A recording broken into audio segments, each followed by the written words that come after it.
Well, I just tried honey roasted pistachios. That's a unique experience.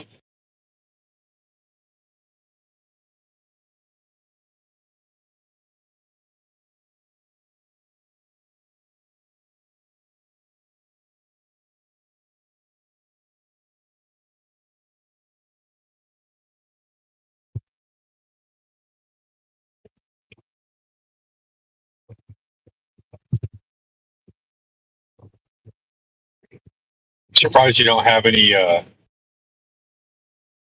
Hell's Kitchen clips.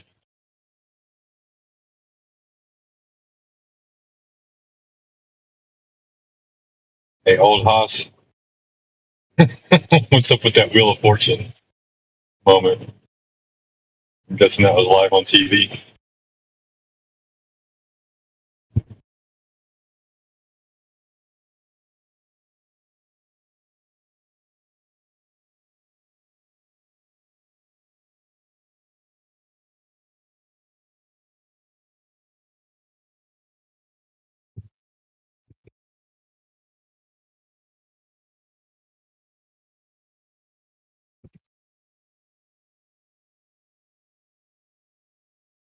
A few moments later. Oh, Ether Crust in the house. What's up, AG? That's classic. All right, I was just fixing What's my up, mic. Does that guys? sound better? Yeah, it sounds Yeah, no, that sounds good. All right, cool. Here's a link to the smoke and scan, as promised.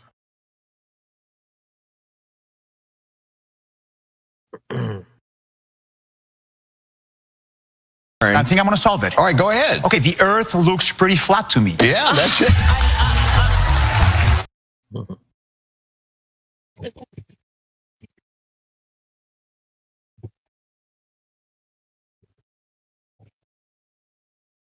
I still think that's a good one. Like when they're silent, like when Miggy does the 3-point takedown, they're silent and they're just sitting there with the egg on their face. That'd be a good play right there. Oh, the game show. Yeah, the Earth looks pretty flat to me. That's good. That is pretty funny. See, that's good, Sheepdog, because the context is often very important of why are you adding this clip, and what could it be used for. I always find that to be it's such an enveloping challenge that it's not just playing air horns. It's so much more complex than that. In my opinion, it should be. It's like crickets. Well, it's like all about the timing and Like the how context and everything. this. Right.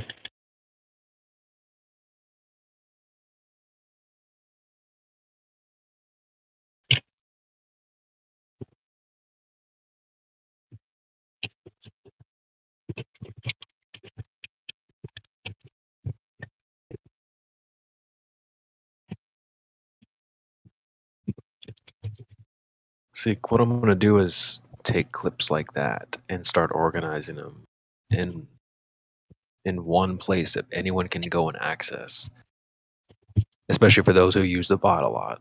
Because a lot of times I find myself having to go scramble through my own little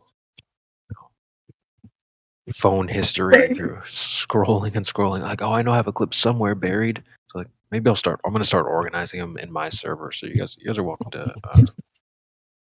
join over there, especially those who use the bot and play videos and stuff. I'm gonna clip that and put it over there. I would put it in this server, but there's not really a place to save these somewhere where they won't get swarmed away by other posts.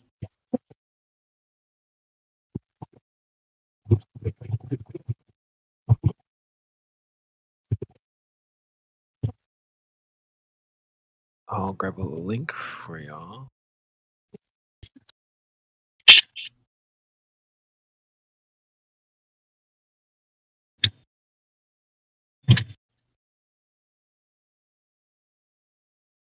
It's not really like a jamming server and not trying to have people over there. It's more about just organizing clips and memes and stuff like that. You guys are kind of get the gist. It's not super full, but you'll get the idea. If it can benefit you, I'll start you a channel and you can organize stuff over there if you want to.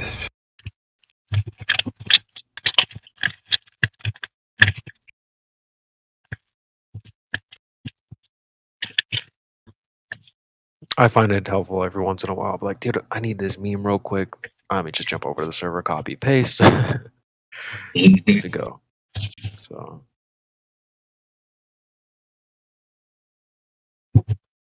Yeah, I find myself weeding through my folders on my memes. Like, what are my important memes? Which ones have the most impact on communication?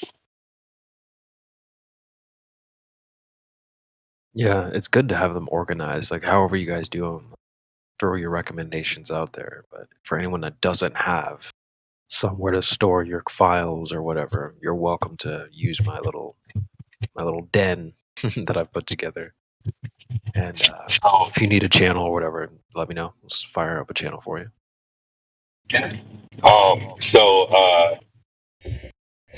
I found this meme on Twitter a couple days ago, and I immediately thought of you, Stevie. So you need to save this meme. Okay, all right. This is totally you. Yo, I love being in a curmudgeon-y old man. You know, you kids communicate through memes. We used to use words. Words had meanings. It didn't just fluctuate by what you wanted it to mean at any given time. Words actually meant what they were supposed to mean, and that's how we communicated thoughts, ideas, and everything else. Nowadays, words are flexible. They can mean other things. We can redefine it and what? It's a crazy, crazy world. It's hard to communicate. It's hard to come to any terms. It's just batshit crazy right now.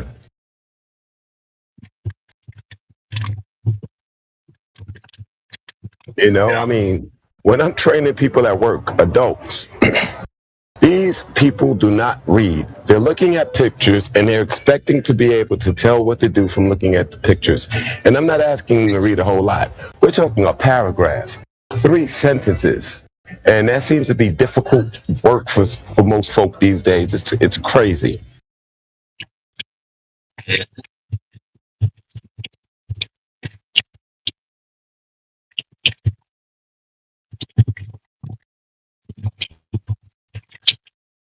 You know, I've learned also that like some bosses, they like it when you're like given something to read, and then you literally take like the extra minute to read it. Like not just a minute to read it, like the extra like couple of minutes to let it sink in. Like I've been handed like 2-3 paragraph things to read, and my boss is looking at me, and I'm like, all right, hold on, I'm gonna need a couple of minutes. Let me read this real quick. And then they're like, okay, yeah, no, sure, no problem. Like they appreciate that because you're like taking the time to put the effort in to absorb what it is that they put out on piece of paper. And what's even funnier now, and especially from when we're discussing this topic, the shape of the Earth and dimensions and where it is and all of those sorts of things. What's even funnier with these guys? Sorry, I lost train of thought. What did you just say, Sheep?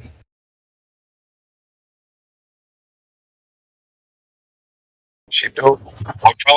I'm probably roboting, but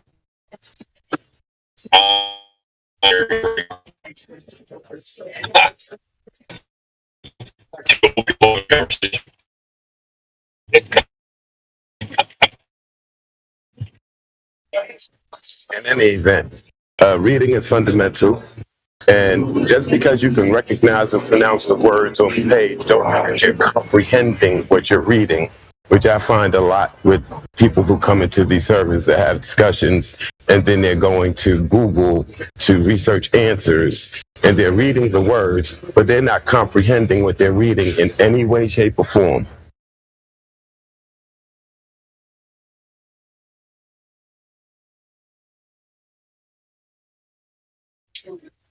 So more important than just recognizing words, you have to be able to comprehend them, which means you can paraphrase them into your own words. You understood them, and now you synthesize that information and you're able to regurgitate it in a different form than what you ingested it in. That's comprehension. It's not just reading and repeating.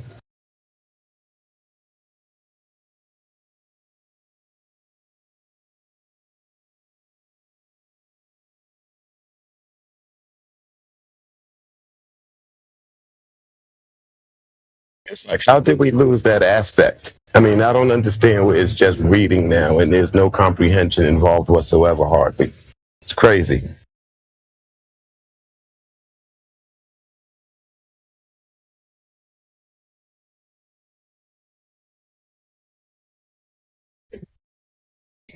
I don't know if we've had a comprehensive study on the effects of the generation that's grown up in the computer era, which is, I guess maybe about 30 years computers have been in the household and pretty ubiquitous, um, everywhere. And so that means that there's a complete generation that has grown up different than any other generation previous to it. And I don't know that there's been a comprehensive study to see the effects that it has had on them. I know there's been little studies here on video games and stuff like that, but I don't know that there's been a comprehensive study to how the effects of this being raised in this sort of generation has on, these children and these adults now, because this is the first time that it's been done. And, there really needs to be a study done to see, if there's any long-lasting effects from it.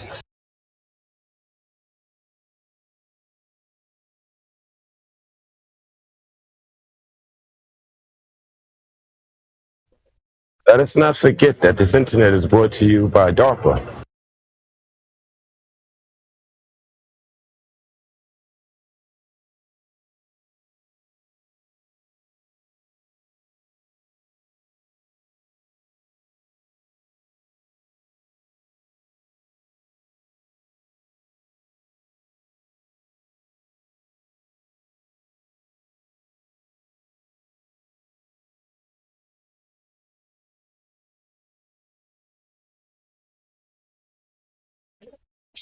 Get off my lawn.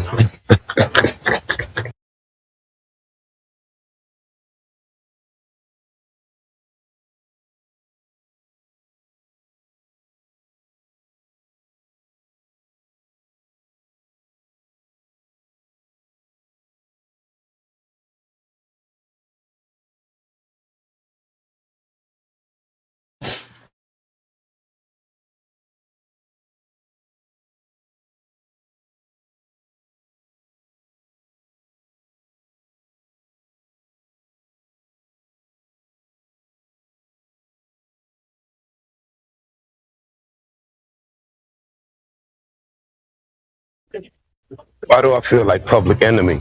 Like I shut them down, shut them down.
That's some old school Public Enemy. You're going to get us a copyright strike.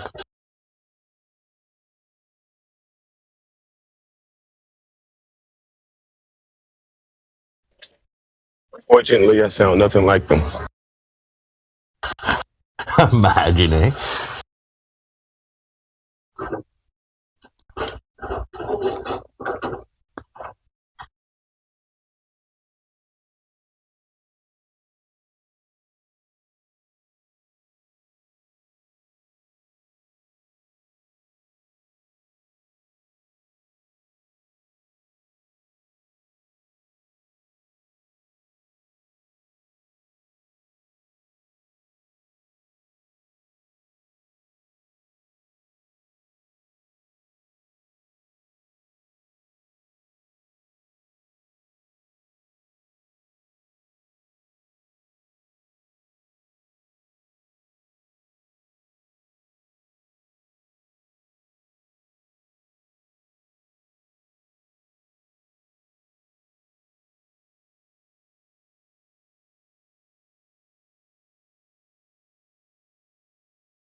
Planes, trains, and automobiles. And every time I see the horizon, it appears flat. What's up with that?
So what's going on in here then? Creation, Bear, Wav.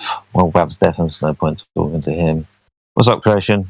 Nephew Batman, not that you ever say anything. Platters in the house, good to see you. Quetzalcoatl. And Ethergrass. Toaster's got himself deaf. Hello, everybody. How you all doing? Bet there's no one there. Talking to myself. Yeah, it's about the size of it. No one's there.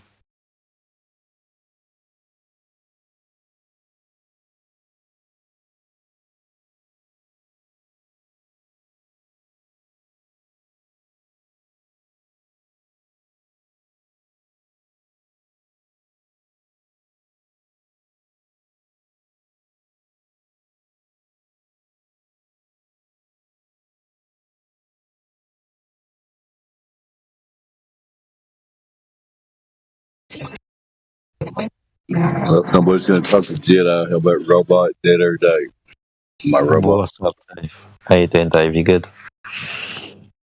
still exists, and whatever this is, it's a beautiful day here on the plain in Kentucky. What's up over there? Yeah, everything's good, man. Still stationary, not going anywhere, although going somewhere metaphorically in life. But with regards to the floor, not that stationary. But yeah, all's good, my friend. Keeping well, keeping well. Glad you popped in. So, if the Earth is going somewhere, do we have a destination? That would be No. speculation. Yeah, that would be speculation. And of course, being as we're not going anywhere, then no, we're not going anywhere. So we've got no destination. Earth seems to be still every time I check it. But that just me. Well, I don't feel any movement, or the Earth doesn't look like it's moving to me, my friend.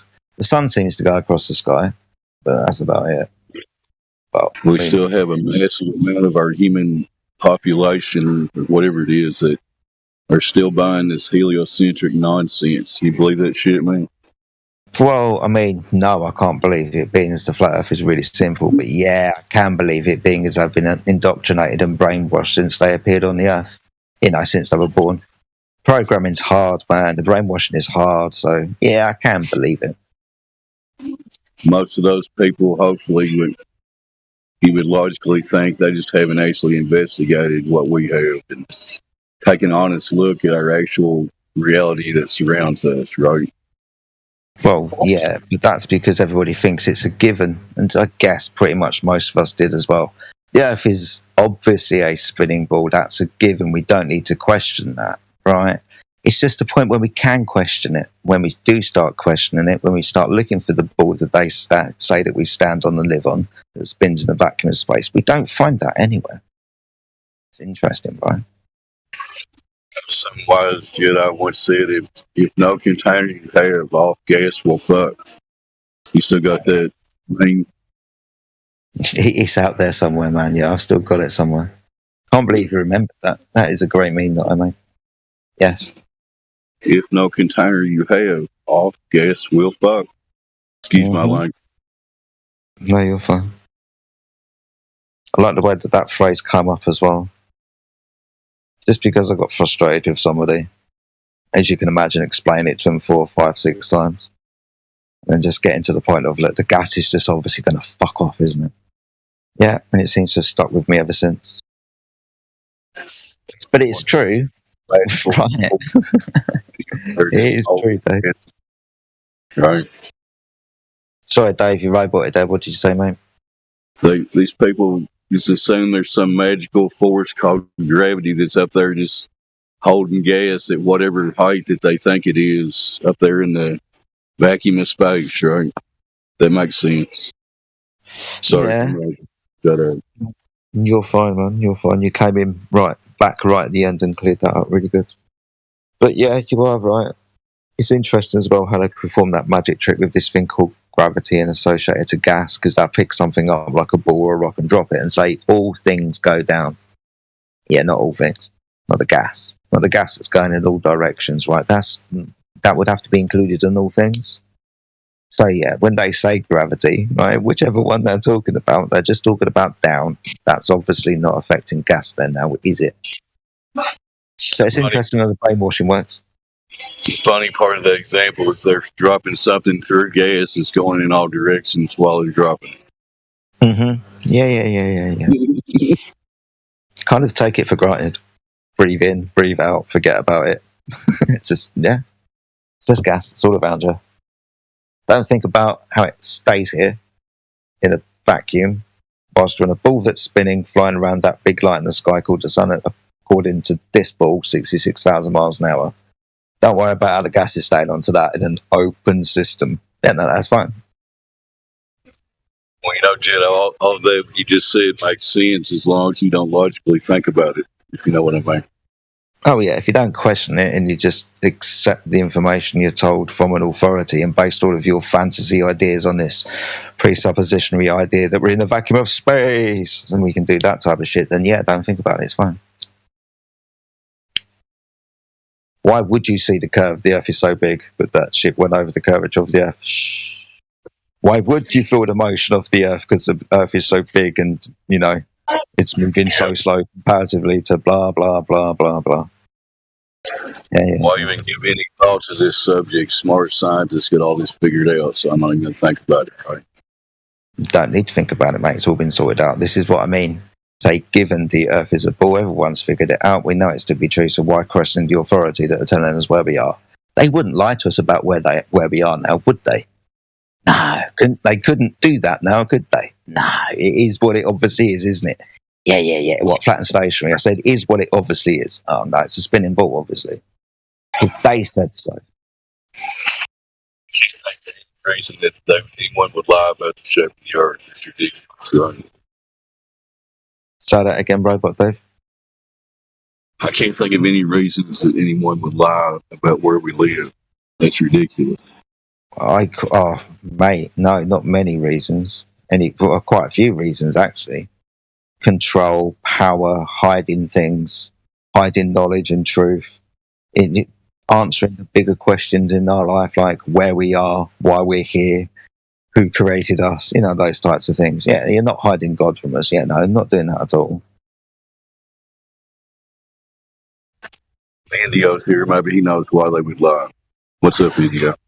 What's up, Indio 007? Why would they lie, Indio? Do you know?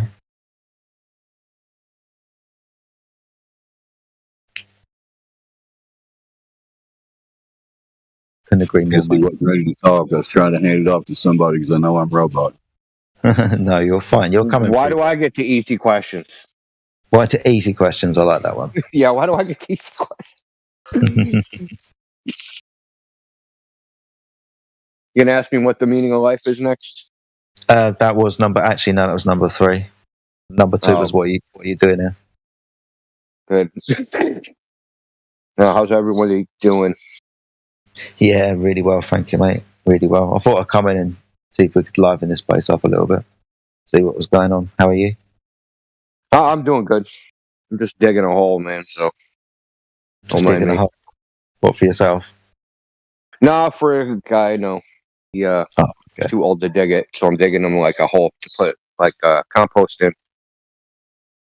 To make a compost pile. Yeah, so you dig a hole. You take bits and throw it in there, but he can't dig a hole this deep, so it's like community service. I was going to say, sounds like you're a good deed for the day, mate. Well done. I was just about to ask if anything exciting had been happening around here recently. I saw Creation Bear was in here. He doesn't seem to be near his microphone. Tried to give a shout out to Ethergrass. I'm not sure if he's still here or whatnot. But yeah, I mean, nothing exciting. We had a couple Globers in last night. Well, we had a couple weird stretches. So we had a stretch of like, wise asses, right? There came in and they were like, I don't even know what you call it. They were just being insulting, but not like just being rude. Basically, rude little kids. But then later, someone came in that was normal. Quite on quite. Okay. Have you spoken to Donkey yet? Donkey Kong? Yeah, I mean, I haven't. Not me personally. I mean, in chat, I told him to get a mental health checkup because of his screaming the other day in the chat. Yeah. I heard about that. I fished him out of Cog this and had a word with him and told him that he better behave himself. But yeah, he's all right. He's not a bad lad. Not a bad lad at all. It's nice, like when they have their little screaming fits and have their little tantrums, and then slow down, and then start asking decent questions and stuff. So I don't mind it when they do that. I don't mind it if that. Oh yeah, he needed it. Like you just let out that cognitus, man. Breathe it out. Yeah, exactly. And exhale that anger. Yeah. How about ask yourself, why does that anger exist in the first place? How about that? Yeah, right. I don't understand why people get angry about someone else's theory. It's not like it's your theory. It's somebody else's theory. Why are you mad about their theory? Why are you defending it?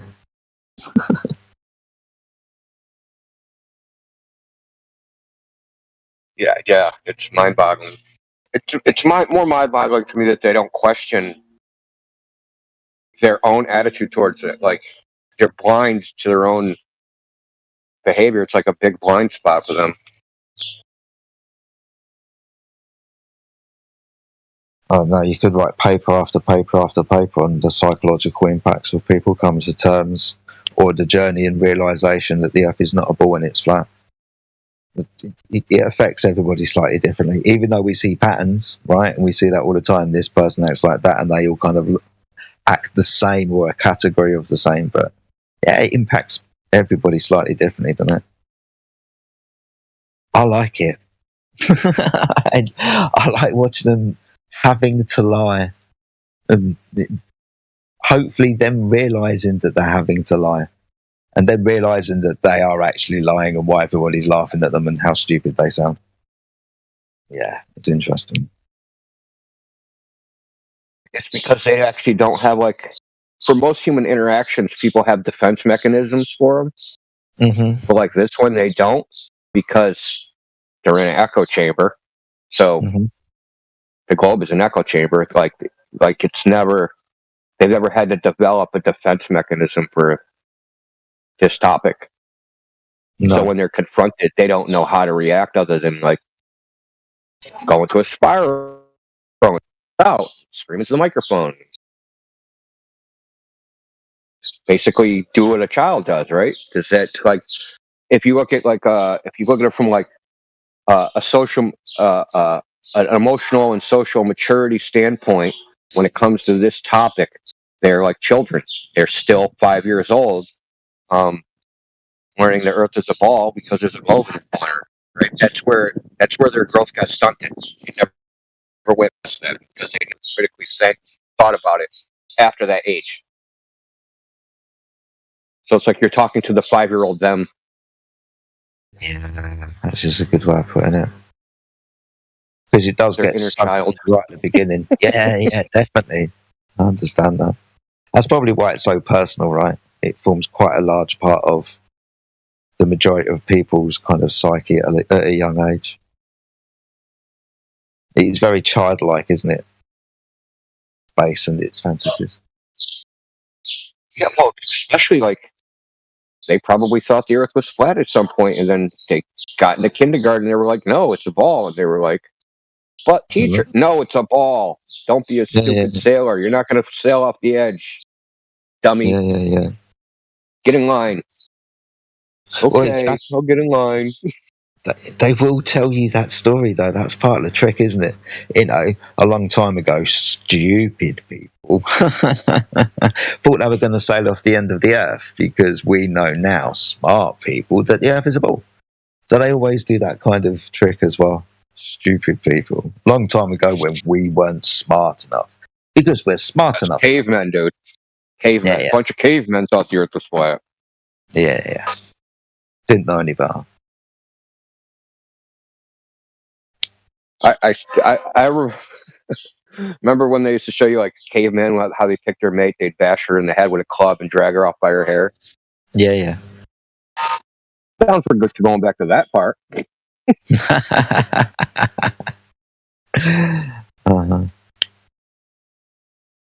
Aren't you going to take me on a date? Bump.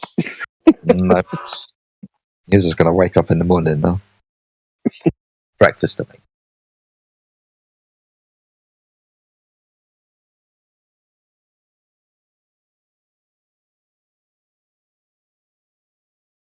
What a way to portray freaking humankind. Think how degenerate that is. As if that ever happened. If that's how people pick their mates, right? They just smack them in the head with a club and drag them off. Yeah, it's I'd really strange. like to research that, like when that idea, the club woman in the head and drag her off, when that idea started. It has to be.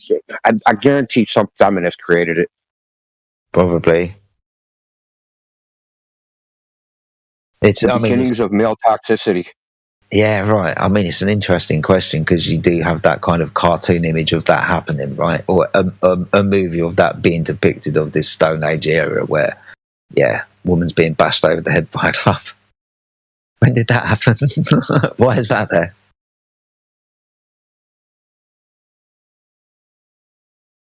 They want us. I don't know. I mean, we all crawled out the fucking sewer apparently anyway, so God knows.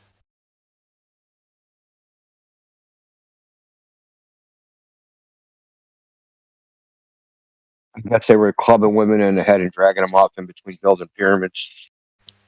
Yeah.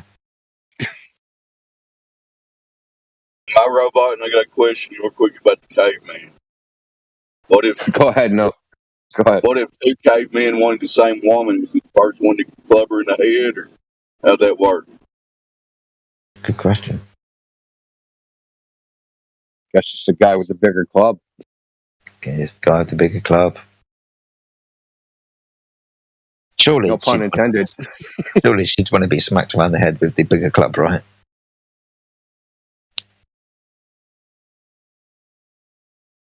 I don't even want to say what I want to say. I'm not saying it.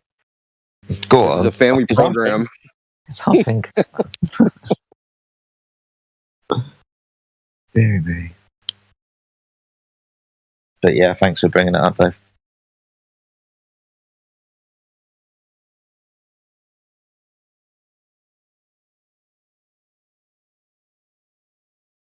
What? So we had this guy. There was a guy in lobby just a little bit ago going, if some trusted flat earther went on a rocket and went to space and said he saw the Earth's a ball, who would you guys trust to do it? Like nobody. What are you talking about? Like, where does trust appear in the scientific method? I keep searching the scientific method to see where it says trust. I can't find it. Isn't it just right before believe?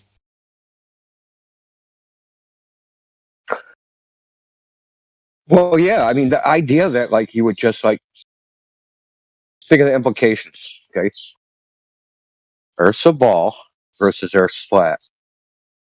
The implications are, existential. One denotes one type of reality, one denotes another. So I'm going to base my view of reality on trusting somebody because they experience something. I mean, it's like the people that run around, right? The children that say they saw the Virgin Mary, Fatima, right? No, yeah. In the 70s. That's like me running around and basing my worldview on what they said their experience was. No, that's ridiculous. And anyone that does that is like a cultist. Wrong. And they wouldn't accept it either. It's like, see, you can always reverse this stuff. You're like, okay, so what if I took a Glober that you trust, absolutely trust, and he took a picture of Jesus Christ and showed it to you? Would you become a Christian? And they all say, of course not, because the idea is ridiculous, right? Yeah. Because of the import of the question. Oh shit, he took a picture of Jesus. So now if you become a Christian and believe in Jesus, now you have to change your entire life, your entire worldview, everything that goes along with it, right? You're not going to do that because you trust somebody with a camera. No. No. That's going to be a change inside. But see, they don't think of it like that. When they think of this topic, they don't think of the globe in those terms, right? They think of it as just like some materialist, just like saying, rivers flow downhill. It's a fact like that, right? Rivers flow downhill. It's not a question. It's not like a belief. It's not anything like that. Because they haven't really thought about it like intently of what are the implications and whatever. I think part of me thinks they don't want to think about it. There's a comfort level there that they just want to maintain. Oh yeah, that's part of it.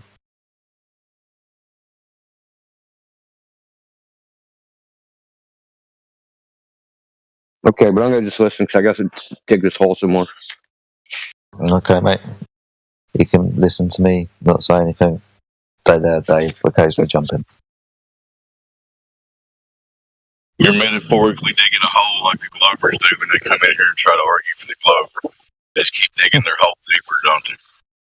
Trying to figure out what's on the other side of a flat Earth. Let us know when you get China. That'd be cool. Remember, if I'm on a globe, I'm not digging down. I'm digging in. Digging through.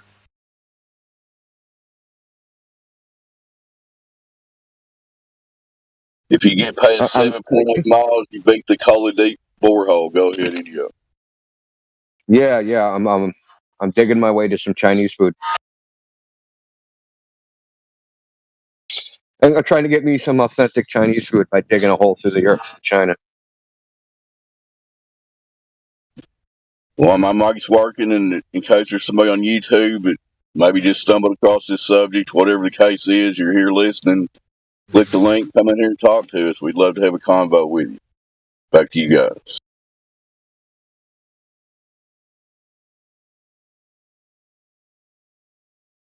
Creation Bear, stop typing, just open your mic, innit? Type.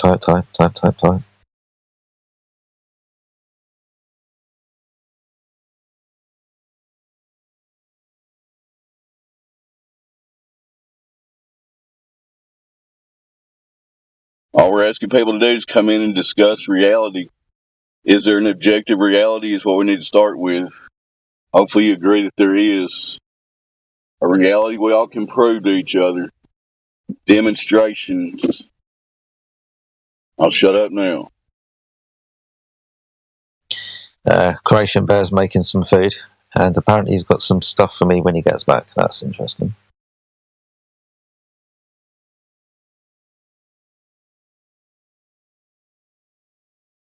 Wonder what it can be.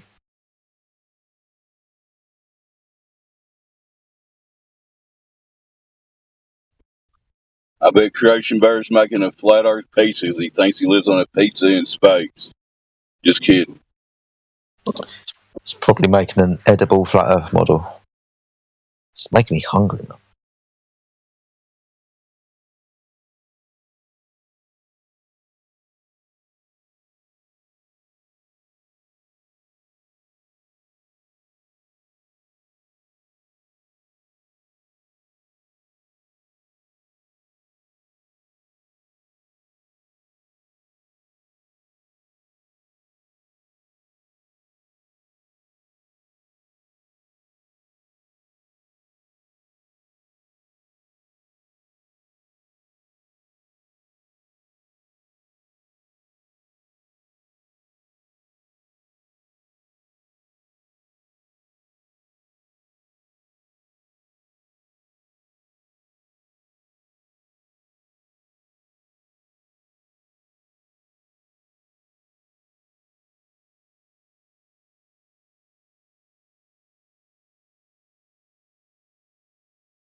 My mic's still working.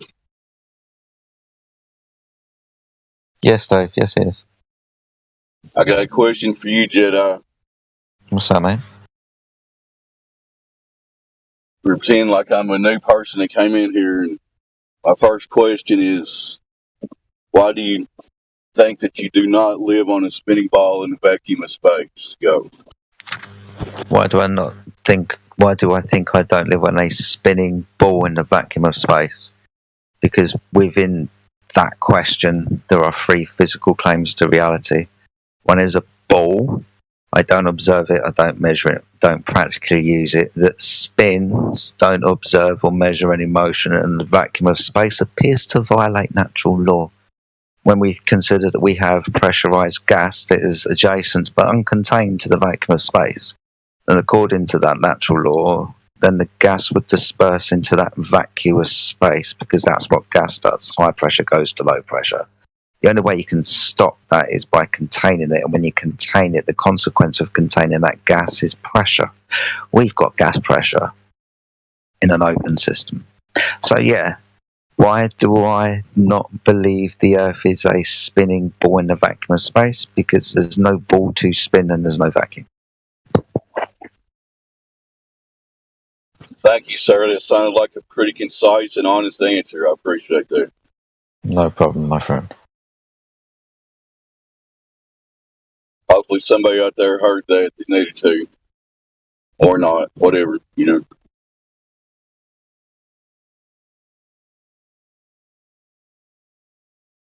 Shouldn't that really be, however they stated, that should be the first question somebody has when they come in here? Why are you guys here? You know, if they pay attention to the details, we've been here for years, you know. You think we're just idiots sitting around here for years. Anyway. I get annoyed when that question hasn't come up with it, after a while. Why do you guys think the Earth is flat? What's the evidence? If somebody hasn't asked those questions, and try and get onto it as quickly as possible. If we haven't done that, then they should have done that. Somebody should have done that. Yeah, it's annoying when nobody does. Should be where we go straight away.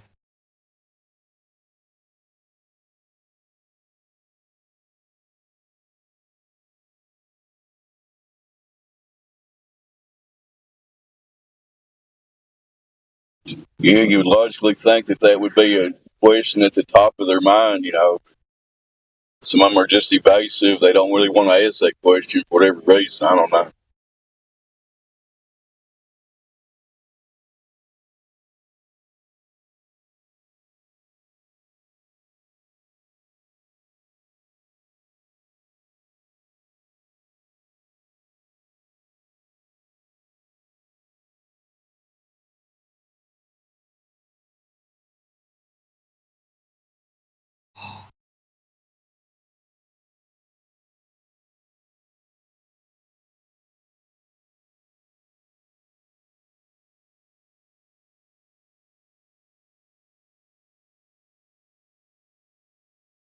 I wonder if Ethergress is near his microphone. You there, Ethergress? How you doing, buddy?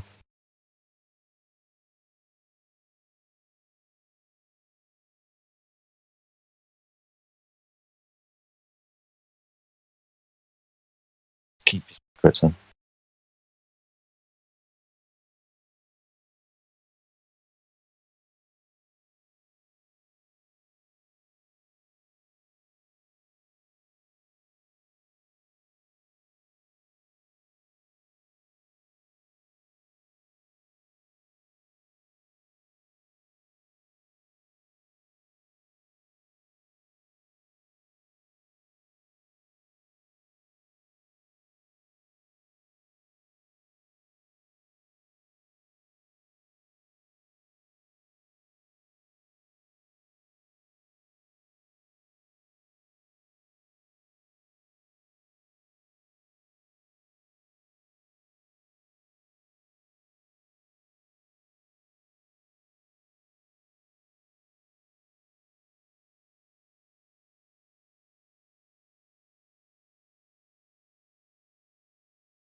I have some questions about celestial navigation. I know Jedi there knows quite a bit about that.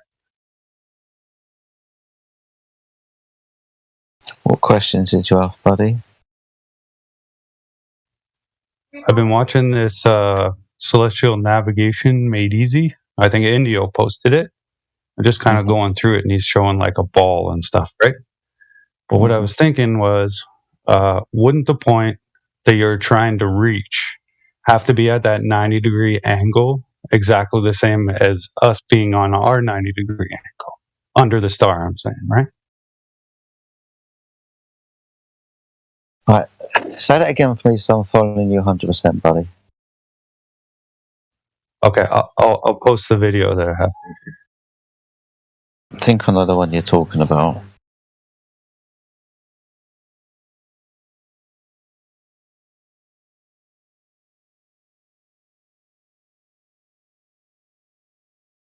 Yeah, I know the one you're talking about, yeah. Yeah, so when he gets into like saying finding the angle to the star and then like our distance to that star, that star would have to be a 90-degree angle to our 90-degree angle, would it not? What do you mean to our 90-degree angle? So like we find our 90, like where we are is our 90 degrees to our, what is it, zenith angle going out. Mm-hmm. And then the point that we're trying to find from that star straight down and to us would have to be the 90 as well. Yeah. So that just blows apart their ball altogether. Yeah, so this is how I term it. So I thought I was following what you said, but you said it slightly different to how I usually phrase it. It's hard enough to get 190 degree on a curved surface. You can call that your one if you want to, right? Because you've got to have 90 degrees to make any measurement from. All right, you can say that's that one. And every single star that's in the sky that you can see has a 90 degree ground position to you, so you can measure an angle to it. It's hard enough getting one, you just pointed out there, that's all of them. Right, yeah, it completely destroys all of that. Yet they keep coming in, and like I hear it everywhere now. It's like that they keep looking up at the stars, man.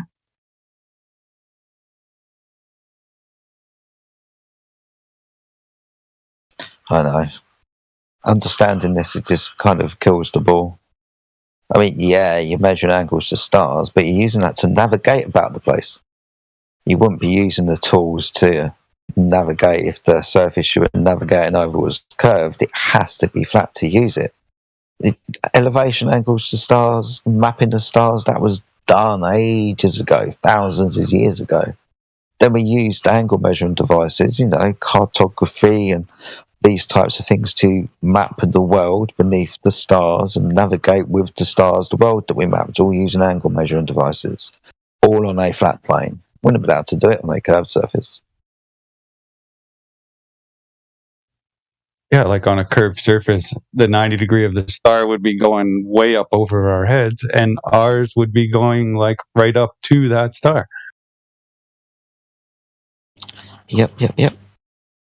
The most important thing about that video is, I would say the most important, but one of the important things is when he shows you how you actually sail it, right? And he has a chart, right? And he draws like, an imitation of a chart, and he draws a straight line, and then he draws like points on the line of where you would do your observation from to figure out like which heading you're supposed to take. Because you look in the Nautical Almanac and you find, okay, I'm going to sight a star, then I look in the Nautical Almanac and find out where that star is at zenith directly overhead, right? But you have to sail a ways, and then you take another measurement, and then you take a bunch of other measurements. So you sail in one heading, take a bunch of measurements on that heading, which is a straight line, right?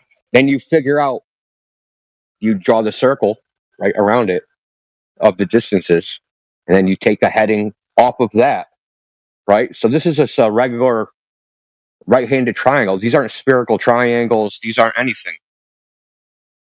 So, like, you got to think of it this way: in conceptually, they're doing it as if like they're on a sphere, but practically, they're doing it as if it's flat. Yeah, that's what I You was understand what I'm thinking, saying? right? That when they take their actual heading to actually sail the ship in a direction, they're doing regular straight, 90 to 180 degree triangles. They're not doing spherical triangles. And then just coming up with gobbledygook that it actually fits into a ball. Yeah, I mean, it's like, sometimes it's just like a model of navigation. It doesn't mean anything, right? So, like, I'm sure you can assume a concave Earth, turn all the signs to negative, and like do that, right? And it's the same thing. Yeah. Yo, Indio. Yeah. Guess who came in What's yesterday? up? Brenda? No, it's like freaking results, bro. He came in the morning when I was here. No way. Yeah, I got a pound of flesh out of him. Well, didn't you ask him to come back? He did. You got what you wanted. I asked that. He wasn't in the chat when I told him to come back, but he showed up in the morning, and it was gravy, bro. It was exactly what I wanted it to be. I had him dead to rights. What time was that at? 'Cause I'm gonna go find it. Yeah, Did you record it on yours? Oh, I towards the end of my stream, he popped in, and I was asking him on, but he wouldn't come on because he was like busy doing something else, driving or I don't know what. But he came back after I got off of my stream, and that's when I hit him up, and it was fun. But like towards the end, like he spiraled really hard, and he said a lewd comment, which I don't want to repeat, but that's why I ejected him. But other than that, I didn't care like him being an idiot about it. Like he could have stayed in the chat or whatever.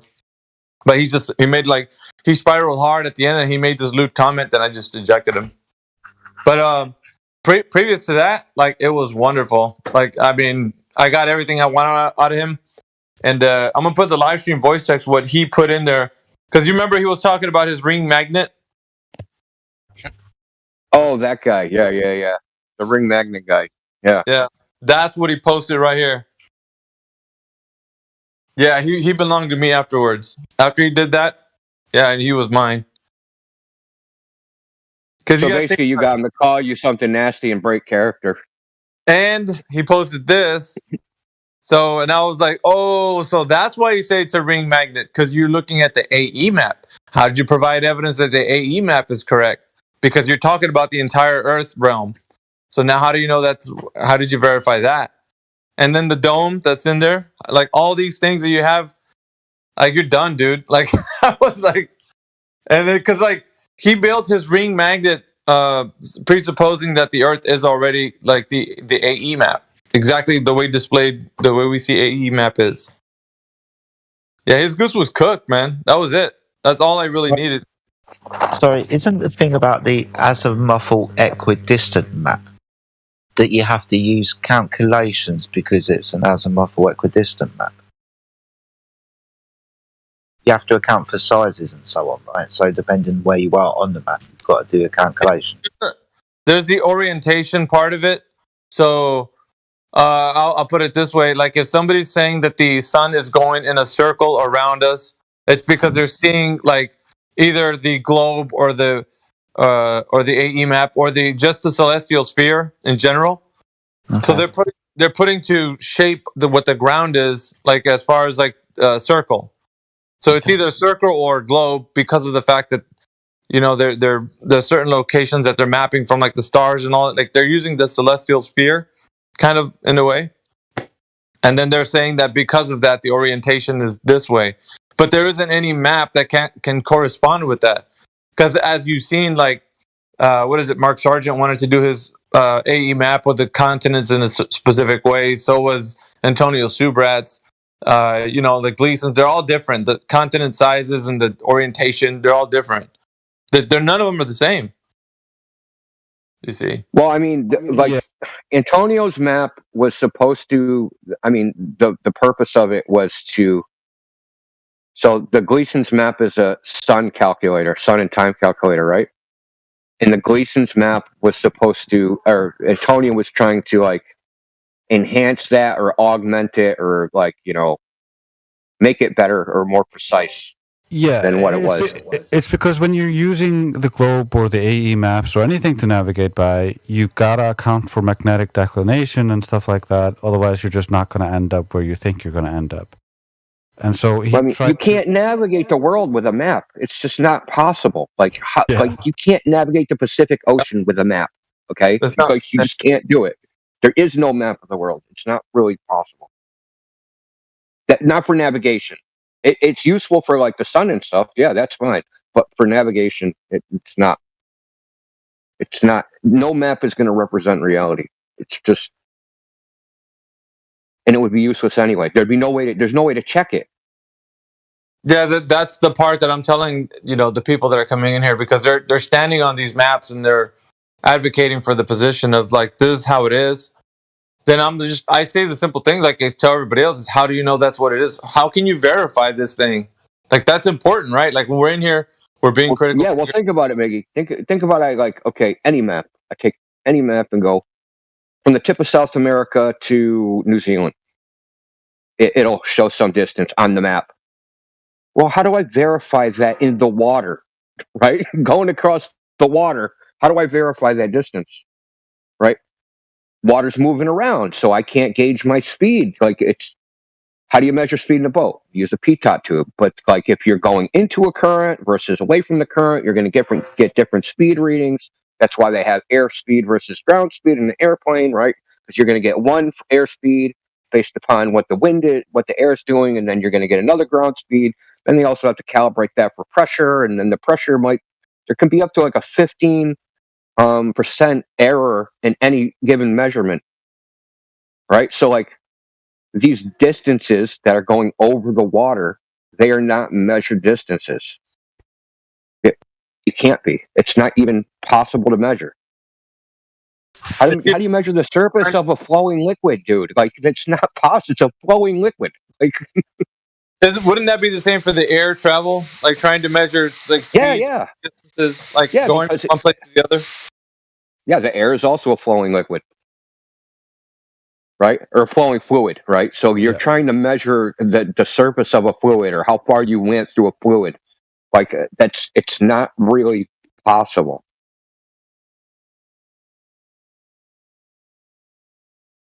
And I think that's all. Why we use this is why we use celestial navigation. Like, there's a reason we use it, okay? Because we have to.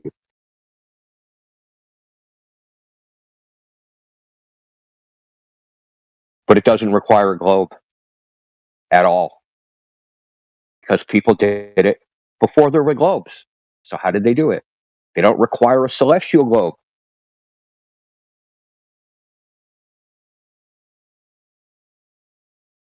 Yeah, all it really requires is the GPS being mapped onto the ground.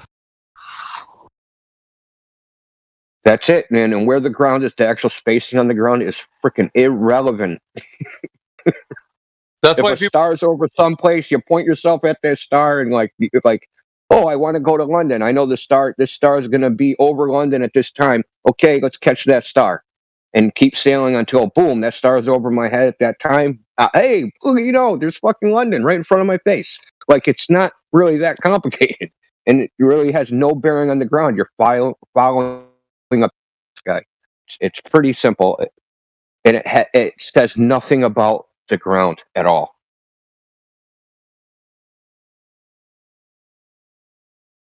Yep. What's weird is that the stars are moving, and so are you. Like if you're traveling over the surface. So there's a bit of variables there, but using that, it's still reliable. But then to get an actual position on the ground to say that this is like we're going to map the ground out, like cartography, and then give like an accurate map. I don't think that's ever going to be possible. It's too malleable, way too malleable. It's reliable enough. It's reliable enough for practical purposes. When you get within 60 miles of a city, you can see the frickin' lights. Like, you don't need, when you get near the shore, you see seabirds. So like you know, like you're near where you're supposed to be going. Yeah, Yeah, it's you're an talking about approximation that gets you where you It- want to go. Yeah, if you're off by 30 or 60 miles, it's not really that big of a deal.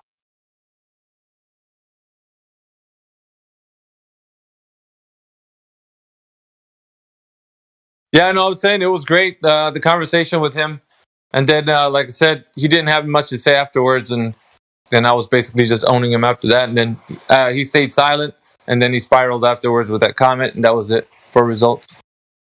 I mean, unless he makes a sock, but I don't know. He didn't sound like the type to make a sock come back in.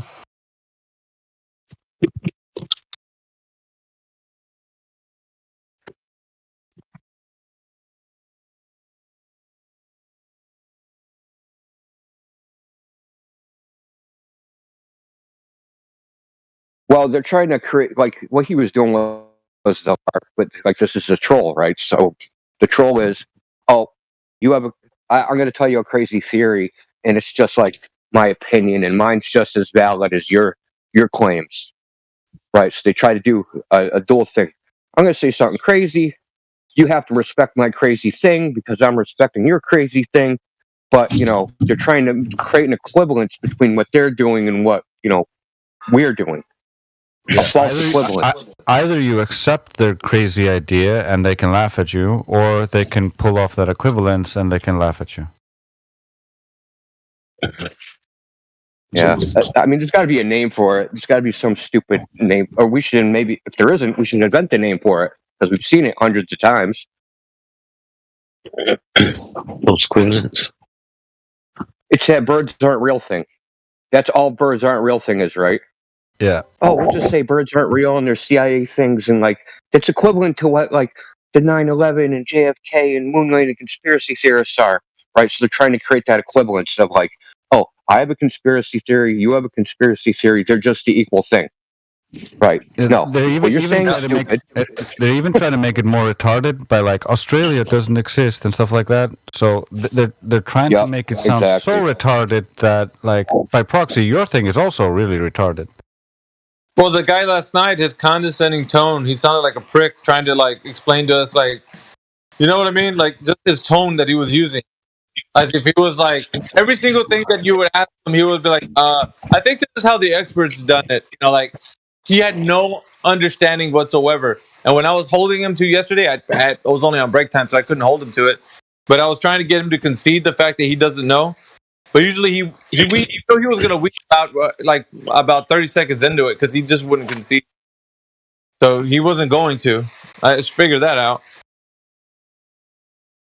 But that's what they do. They don't want to concede. And he's like, it's not about my ego. It's not about me. It's like, that's exactly what it's about. You don't want to concede. It's your ego, bro. Like, that's what you don't want to do it.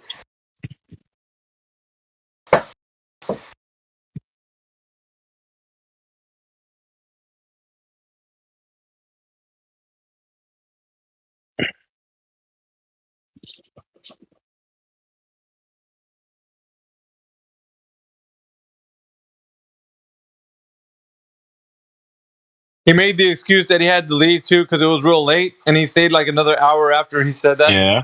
And kept saying, it's really Okay, stop shouting, please. yeah, right, dude. You love this chat. You don't want to leave.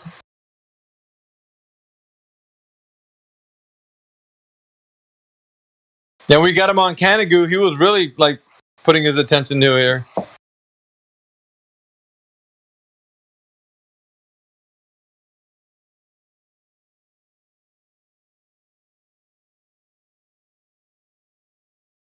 He really didn't want to understand Canigo.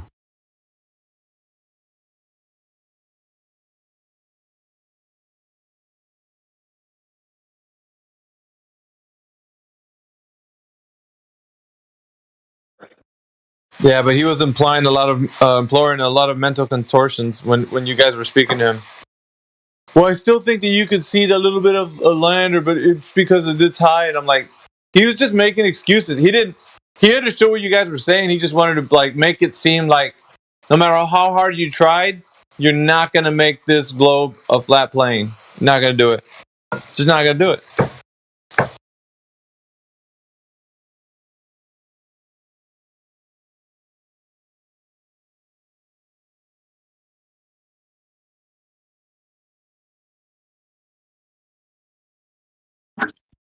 I have just a clip for it. I'm just not ready to play it yet. Tonight should be a fun night. Saturday night usually brings all the Globers out.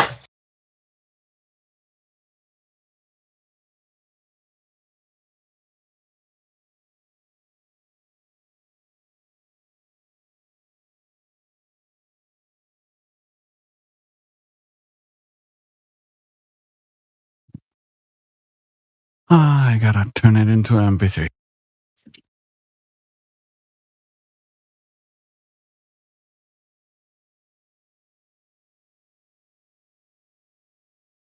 By the way, the soundboard's working just fine. CB hooked it up. Yeah, I know. I have my own soundboard now.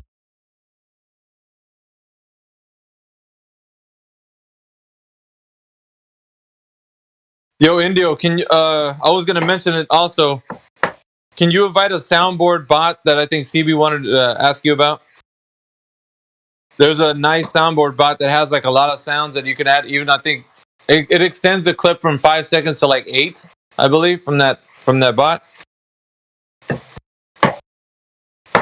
He might hit you up with the details though on it. Yeah, I can't do it right now. I'm like doing work. So you're working on Saturday, bro? I'm helping somebody. Oh, okay. I'm helping a guy I know.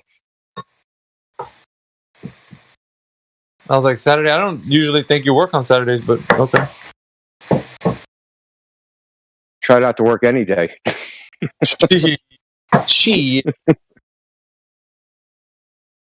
No, I'm doing some yard work for my friend because he's old and can't do it. He's 71 now.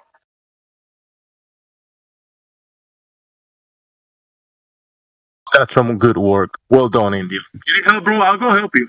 Like right now, if you need help. Hey, that's right, Jemsy. You live up the street, man. You can get a lot more. India, if you need a hand, let me know. I'll be there in like 20 minutes. If you gotta sing the song, I'll be there. We won't get any work done if Jemsy shows up. We'll be sitting here freaking talking the whole time. Oh, it's a flat smacking party. You want lunch? I'll bring lunch, bro, if you want to. From East Boston. Hey, go hit up those group of ladies. You know, the little school of ladies you were talking about. Go hit them up. Flat smack them. All ladies. Which ladies are the really fine looking ones that India was saying that live. He's kind of confused as to how like they're living there and that. You gotta get him, bro. If you want to do anything like that, you have to take them out, and that's different. You can't just ask them out while you're doing yard work. No, it's not. That doesn't work. So you know, I think they actually like a sweaty man. You know, so there you go. That'll work for you. You know, all sweaty and say, "Hey, you ladies need to move some of these boxes." You know, kind of, use that old thing. Nah, they see your ladies. If they see you doing some yard work, they'll look at you like a booger. Oh yeah, they're what do you call them? I ain't saying she's a gold digger.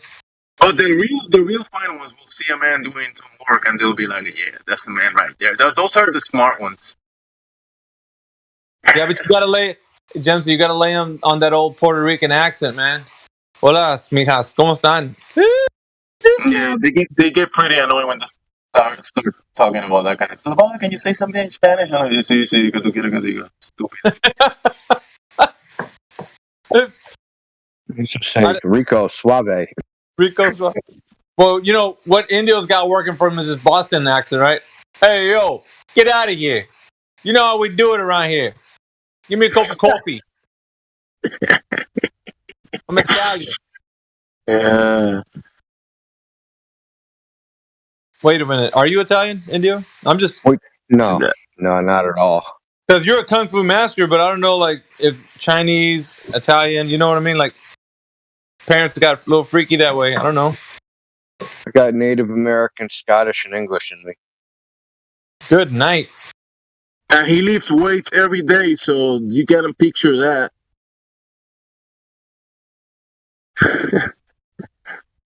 But I look, I got Native American features, not Scottish features or English features. Oh, you got the bad side. I got Bro, the Indio, are you man. You know how it is, man. What the fuck, dude? You guys just figured that out? no Native American? You are dark skinned, right? You're part of the brown brother culture. Brown brother culture. Well, I mean, if I don't go out in the sun for a long time, I don't get pale, but yeah, I'm What? dark skinned. And the But I reason I get said dark that, in the summer. and the reason I said that is because there was an annoying prick that came on here last night, which I wanted to jump on my microphone. It was a racist asshole, and it was talking to Jemsy saying that he hates Spix and whatnot. And I was about to open up a can of whoop ass from where I was working at, but Jemsy took care of him. But I'm saying, I don't know what's his deal, but he was sounding like he was Italian, or what was he, Jemsy? He's what? Well, nice that you're speaking Australian. He sounded like somewhere from down south. Oh, dude, I was like, wait till I get on. He sounded Australian to me, or New Zealand. He didn't sound American. Yeah, down south Australia. That's what I mean. Like upside down. Oh yeah, that down upside down south. Down. Yeah. That's the funny thing is like, there's probably no Spanish people in Australia, and he's like calling you Spick. Like you've never even met a Spanish person. Right. Australia's a very homogenous society, other than like the Aborigines. But no, you saying that cities, actually. right? I have never met anyone like Spanish from whatever Hispanic culture. I never met one say, "Hey, I used to live in Australia. I'm going to Australia." Actually, now that I think about it, yes, this guy. Remember Globus? He used to Globus. Yeah, Remember that guy? Remember that guy Globus? Globosexual. He joined the Discord, and he was kind of like trollish, and he had different accents. He was able to put like a Spanish accent and an Australian accent. That's probably the only one that I know that is actually like. Maybe no Spanish people go there because they're all racist, right? Like this guy, right? That's why nobody goes there. Yeah, Spanish people can be racist for sure. Yeah. It's weird, but I think everybody can be racist, to be honest. Like, I mean, you put it like the old analogy. If you were in a store, right, and you were like, and then you had two people in line, one of them was from your race and the other one wasn't, who would you help first? You know what I'm saying? That kind of thing. Oh, like as a thought experiment, Yeah. I do have my own biases, and I think it's okay to have different cultures, and people kind of stick to your family, stick to your community, and maybe outreach to other groups here and there. It's okay to stick to your roots. Yeah.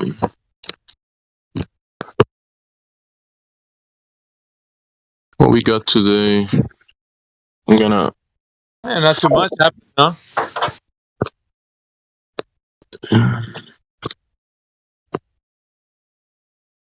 Well, I'm going to say something very controversial. I think you should treat people like individuals, and that's all. Yeah.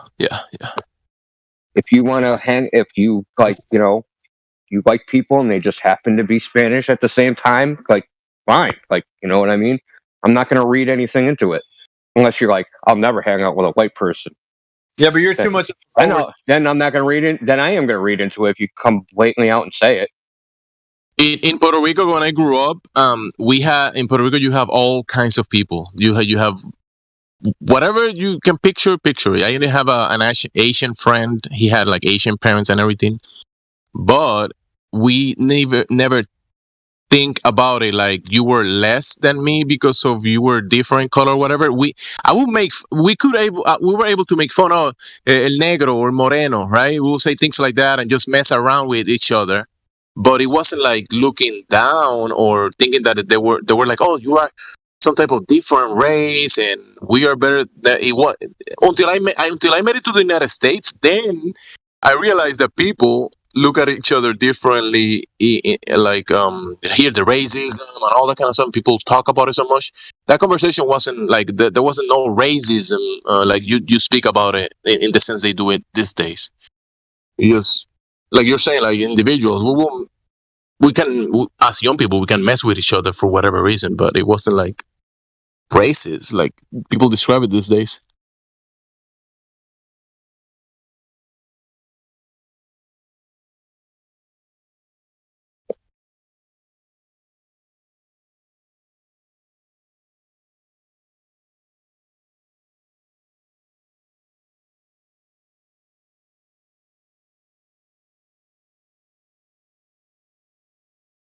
So it's Saturday night, man. Everybody should be feeling good coming on here. There's gonna be tons of people. Yeah.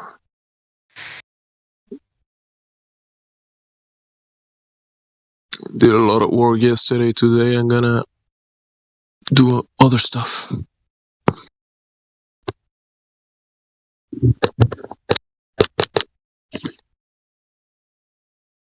I'll be at my menial job doing what I do.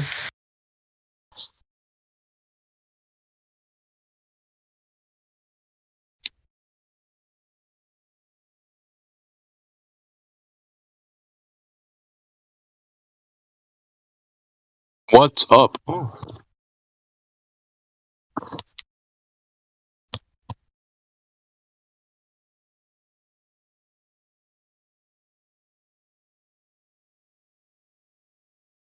Explain it to people, everybody will get it, but they don't. No, but I think that's the way the world works. I mean, I think the people who think seriously about an issue and may even change their mind, like you did, that you're in a rare category. And but you're an opinion maker and you're a thought leader, and that means you're going to just be talking to a narrow group of people. Was that Ron Paul? Yeah. Yeah, it was.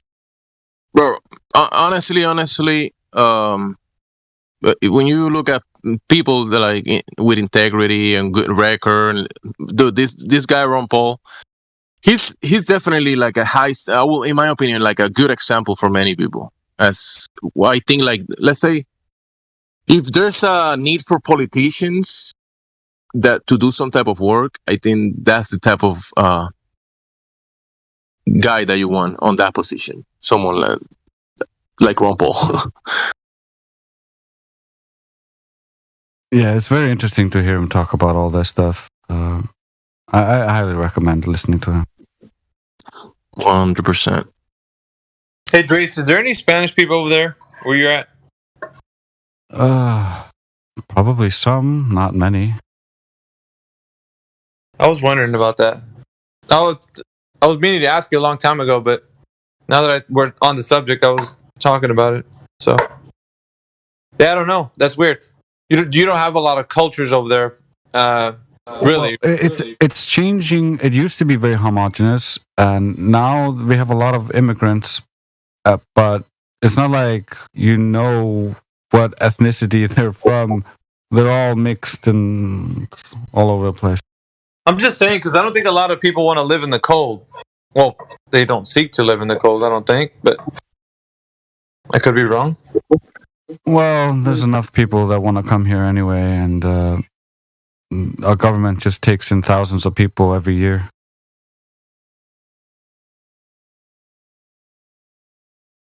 They gotta stem the tide because Icelandic people are fleeing the country because of the corrupt government, and so they gotta replace the population.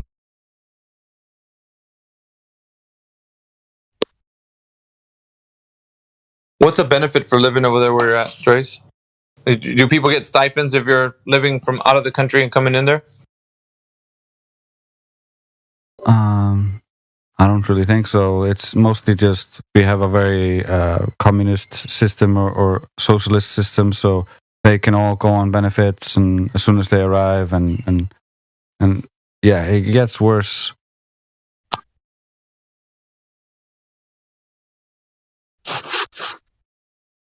It's mainly they come from countries that generally have a worse economy and worse situation than ours, and so I've worked with a few people who came from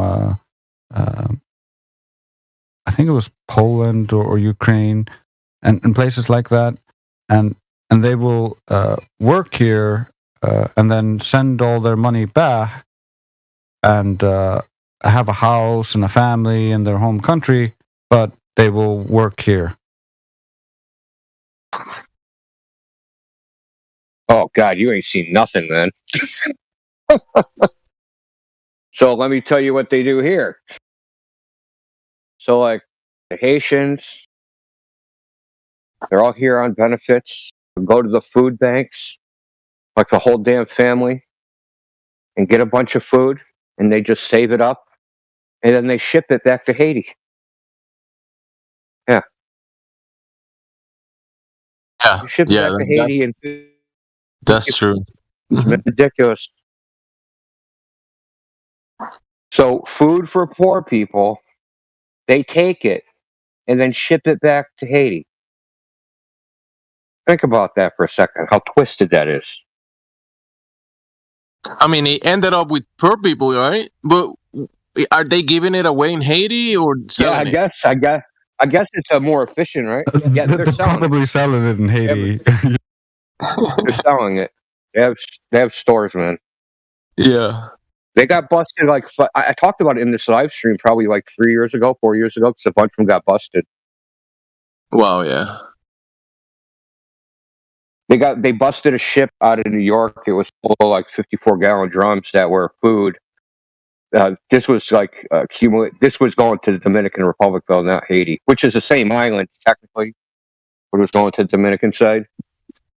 Yeah, the ports in the Dominican are more developed, so I imagine that it will be easier, kind of like sending it to that area as well. So Yeah, and they're probably going to send it to Haiti, right? They probably had a Dominican ship. Yeah. We bought the food in Dominican Republic. We went to Haiti with food. What's wrong? So, Drace, before the current like wave of immigration, like did what country I guess was Iceland most connected to? Like Well, ethnically, it would be the northern countries, Norway and Denmark and Sweden. We Yeah, used to like be very connected with those countries, and our population would sometimes go to Norway or Denmark, and we would get Norse or Danish people to come here. Oh, awesome. They don't come there no more, or is it just No, less? it's changed. It's changed quite a bit. We get a lot less of tourists from the northern countries and more immigrants and tourists from elsewhere. And I do know quite a bit of people, Icelandic people, who have moved to Norway and to the other northern countries, or even to Canada. But I guess Canada is not that great anymore. It's been a few years. When people leave there, where do they go typically? America or Canada? Yeah, Spain, Canada, or the other northern countries, generally a little bit warmer. Yeah, no doubt. There's a really big community of Icelandic people in Canada. A lot of people have been moving to Canada for a long time. It used to be Vinland. Yeah, I'm aware of that. Do they go to the New Brunswick this side, or do they go further in Canada? I'm not quite. I don't know a lot about that. I just know that there's a thriving community of both descendants of Icelandic people in Canada who want to learn more about Icelandic culture, and so we get a lot of those people coming over here again and like trying to get in touch. And so we talk to them sometimes, or Karma does, especially Dude, that's in the hilarious, Facebook man. group. People are so funny, man. It's like the black dudes that are like 5 generations removed from Africa.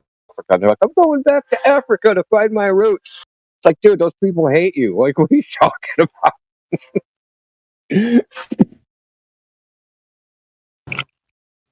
It's not speculation Sunday yet, but they said that there were already black people here in America. That the whole slave ship idea was like they're bringing about like this mentality that that's how they came here, but that there were already people here in the Americas. I looked into this for some time, and there's a bunch of researchers, especially some groups that they did a bunch of research, and they said that before the Europeans, there was over the excess of 100 million people in the Americas. So what are they talking about that they discover America and they brought the blacks? How do they know that there was no blacks here? Well, I'll say this: the vital records are mixed up because so some of the darker Native Americans that they would identify in the census as black because then they would have more rights than a Native American. Think about that for a second. How fucked up it was to be a Native American in the way you're identifying as black. Let me tell you that similar. The thing is, real quick. The thing is, Indio in Puerto Rico, they used to do the same thing. The Taínos or the name of the other ones. There was like two groups that were exterminated, right? Basically, not exterminated, but erased from the records. And people in the past used to say, "Don't identify as a Taíno or as a native from the land because you can have problems." You have to identify as a U.S. citizen or whatever they tell you have to identify as. Yeah, if you look at Christopher Columbus and what he did down in South America, there were a lot of black people, according to his records, that he killed. So who knows what the indigenous populations of America really look like? Like all of the colors, all of the races was here already, all of them. Could you make an argument that Christopher Columbus never existed?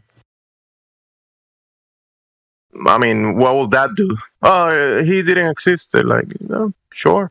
I mean, we could make the argument whether it's. I think that would valid. derail the I don't know, maybe that we brought over slaves instead of. Well, yeah. Let me tell you what.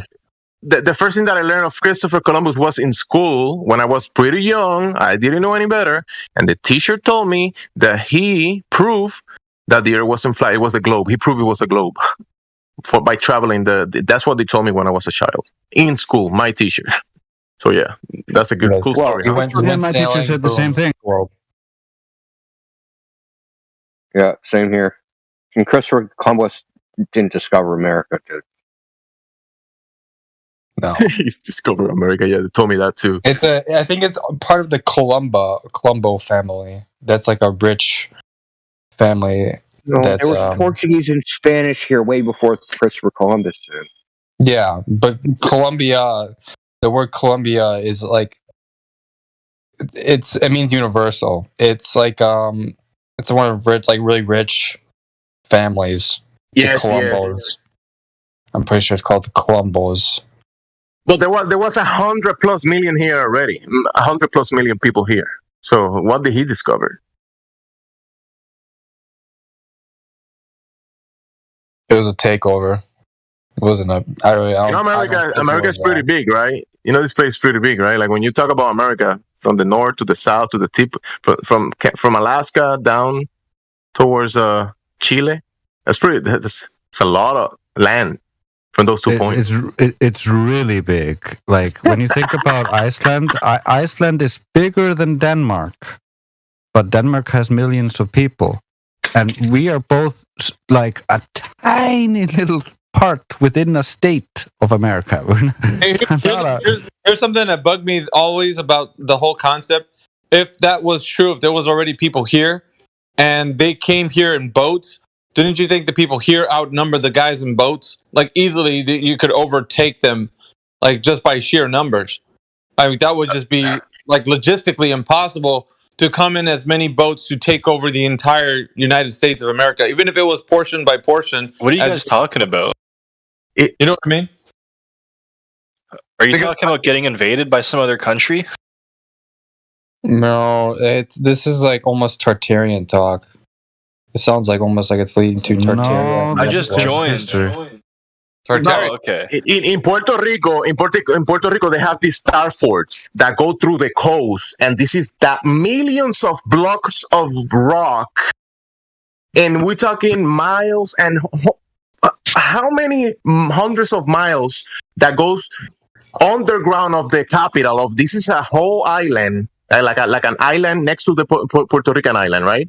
And it's the Old San Juan, and this they have underground tunnels, and you look around the whole Star Fort, around the whole thing, and you're saying that these people did this while they were at war with the natives of the land, with donkeys, and wood,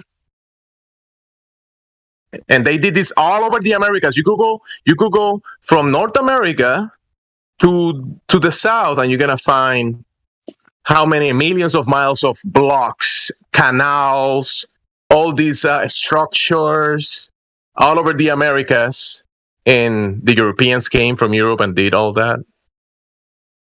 No, thank you. Yeah, just the numbers don't add up, is what I'm saying, Jimsy. Like when you look at it from that point of view. But hey, it's a narrative, right? It's the narrative that we get told that's how it happened. Listen, there is many of the old books that you can look at depictions of the Americas. The many depictions you see already the cathedral, you see the canals. You see? Have you seen the blocks of these canals, bro? Have you seen these blocks? Check the canals in New York. Those blocks, and go all the way up.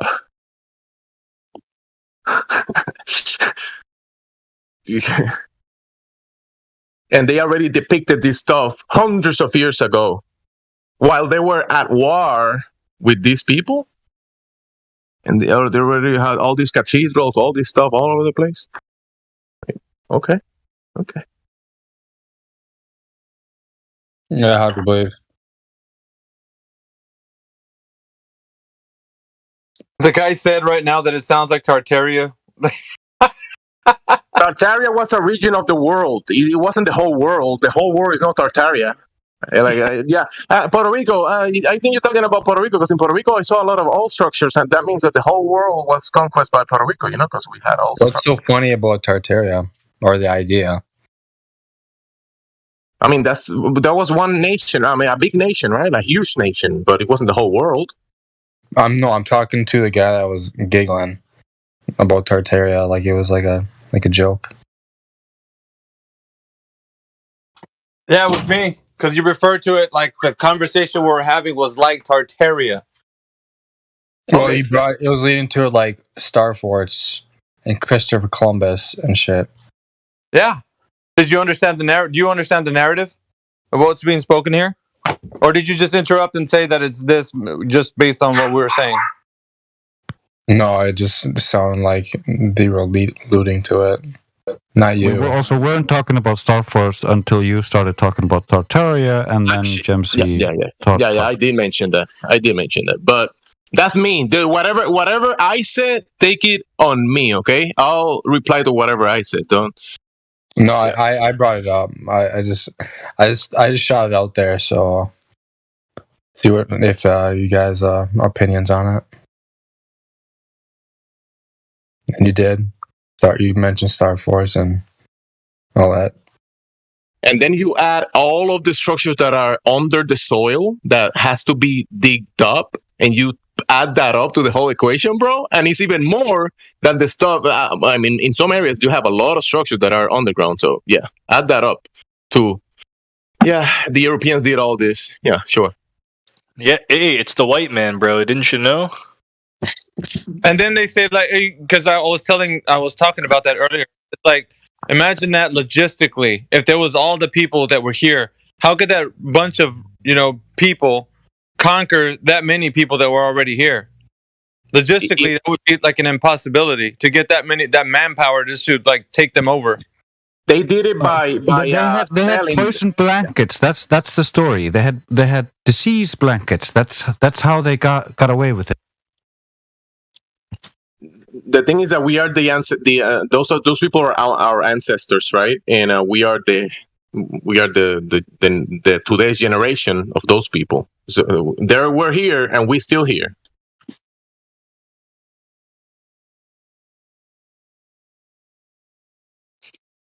And that amount of people, it wasn't like I imagine they didn't kill everybody, obviously, but there was a lot of killing, like a lot. I mean, you don't take that out of the equation. Definitely a lot of killing, but the positions of power were kind of like changing of administration. Eventually, they came little by little, town by town, church by church, corner by corner, and they took over the administration. Now we have this whole corrupted system that is falling apart, and I think it feels like it's a disease that is gonna die somehow. It's like a parasite disease. It's Satan, bro. That's what it is. Satan embodied in the world.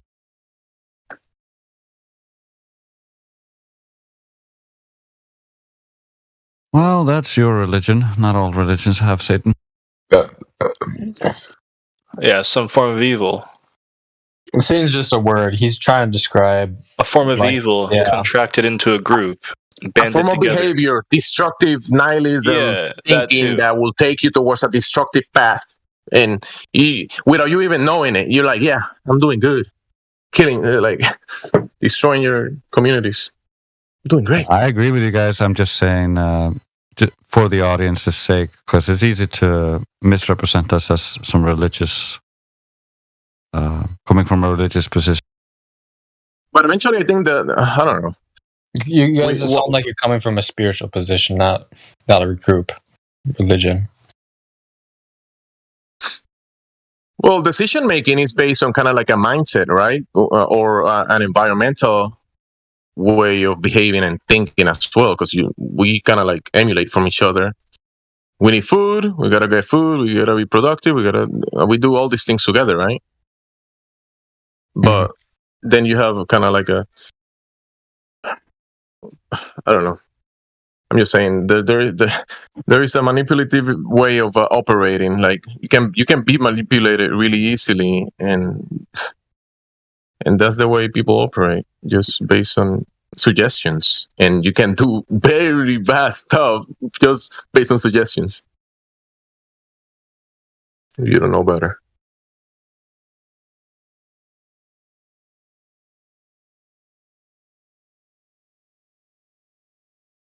Yeah, suggestions are really powerful, and how we perceive the world and assume, and what we assume is going to be the conclusion, can literally be so effective on us that it can warp our perception of the world, allowing us to not notice things that are very obvious, allowing us to imagine things that aren't there and put them in place. And so that's wishful seeing and wishful thinking. It's a very dangerous position. Mm-hmm. I guess to that. I can speak to that. I think everyone here believed. I don't know, not about everyone, but everyone. I think everyone believed in the globe. I believed it. I mean, yeah.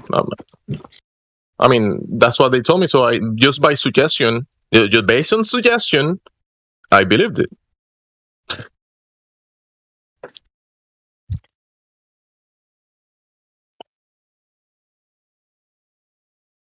But that's of the past. We learn, we grow.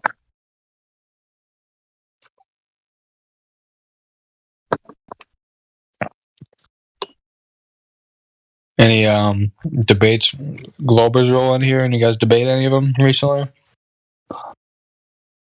Every single day, bro. It's a timing of things, you know.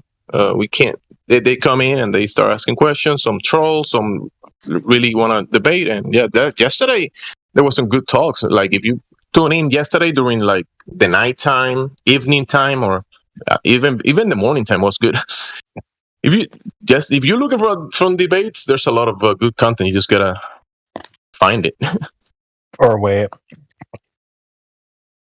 I know where to find it. I think I have this, and then Northern Server, Earth Awakenings, and then yeah, those two are pretty good. And I have Bed. If you scroll to the server, you'll probably find a bunch of links too, like debate. People post a lot of that stuff in here. You want to debate? I got Miggy in my corner. You want to debate? And if Miggy's busy, I got Indio. You want to debate? What do you guys want to debate about? I'm busy. What are you talking about? Hey, Indio, stop with the excuses. Did Flat Earth Awakenings roasting Bob Nodell after he died like degenerates? Did they? I might have been them. Maybe it was someone else.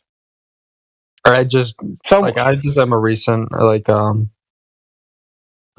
I'm really just embracing the flat Earth recently, so I wouldn't know if they. I heard something about Bob Nodell. No, it was like supposedly it was a live stream roast of Bob Nodell, but it was like 3 days after he died, which was pretty. I think if that's true, that's disgusting. Yeah.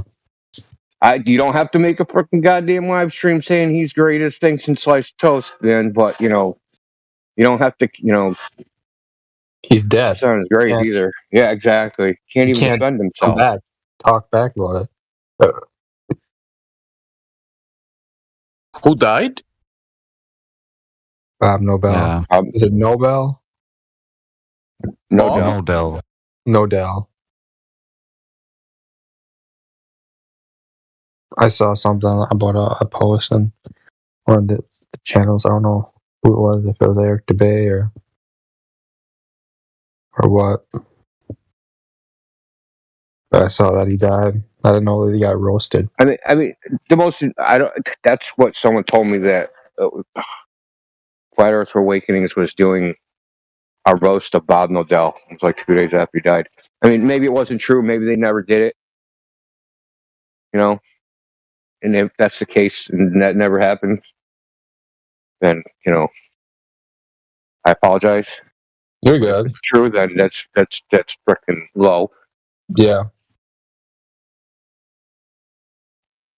The thing about Bob is like everybody's like, oh, he's a flat earther guy. Dude, Bob was like, I never heard a bad word about him on a personal level, and he interacted with quite a few people, and no one's like, yeah, Bob did this, Bob did that. Universally, when people talked about Bob, was that he was an extremely generous, kind, giving person. Universally, and I respect him for that. Fuck Flat Earth, dude. That is more important than any of the other stuff. Oh yeah. Not a lot of people live their life like that. Yeah, I only had one. Especially when people are looking for that in you. You got to understand when people are looking for that in you, they're looking for like some personality or character flaw to attack. You know what I mean? So, the higher you get, like in any like hierarchy or social group, right? So he's like at the, I would say, top of the, known flat earther food chain. He's way up there. So people are looking for something to rip you down. And on a personal level, no one ever found anything and only had good things to say about him. So you could say he made a mistake with the gyro or whatever. Any of the flat earth stuff, that's irrelevant to me. Yeah, I only had one issue with him at one time, and he was always cordial and nice during, even though we disagreed heavily. And that was just over Antonio Superats and the Patricia Steer situation. Lines got drawn in the sand. Well, yeah, and that's probably like, he probably took that position, which was also because he probably believed Patricia, right? Patricia's probably his friend. but like he never treated me like shit for having a different opinion. He was always cordial about it. He's a really nice guy, or what? Yeah, and he's showing loyalty to his friend, which I can respect, right? I can respect that. You're showing loyalty to someone, your friend, and you're going to, versus someone that's not your friend, and it's a he said, she said situation, then, stick with your friend when you don't know the facts. Yeah, and he, like, there was a lot of vitriol being thrown around on all sides, but he was one of the few who was not throwing that vitriol, even though like people on his side were doing it.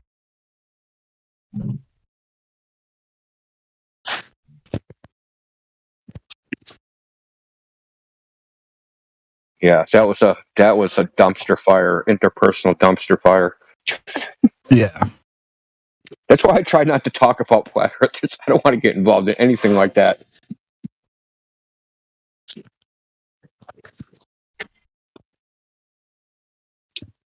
It went from grape to like gender bender. Like, what the fuck's going on? I want nothing to do with any of this. Running away. Indio, bro.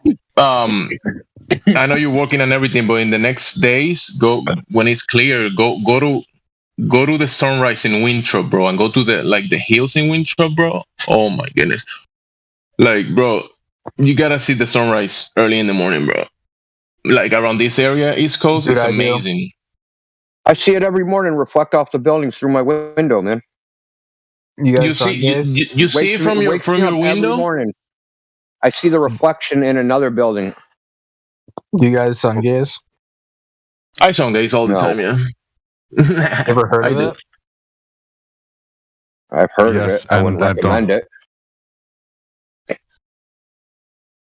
I mean, I don't look. I look directly at the sun, but with the when the sky is clear, you can look at it. But when it all this fog that is thrown into the air and all this thing that makes like some kind of reflective version of the sun, that you're not looking at the circle, right? But you're looking at this far away spark of light. It feels kind of bad for the eye. But yeah, it's sun days and it's good, honestly. I love the sun. Try being in as much as I can.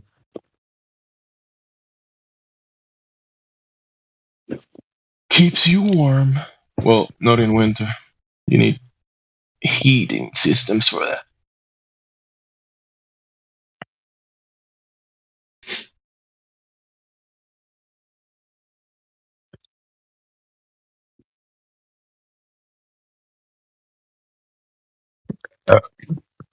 So what's Foucault's pendulum?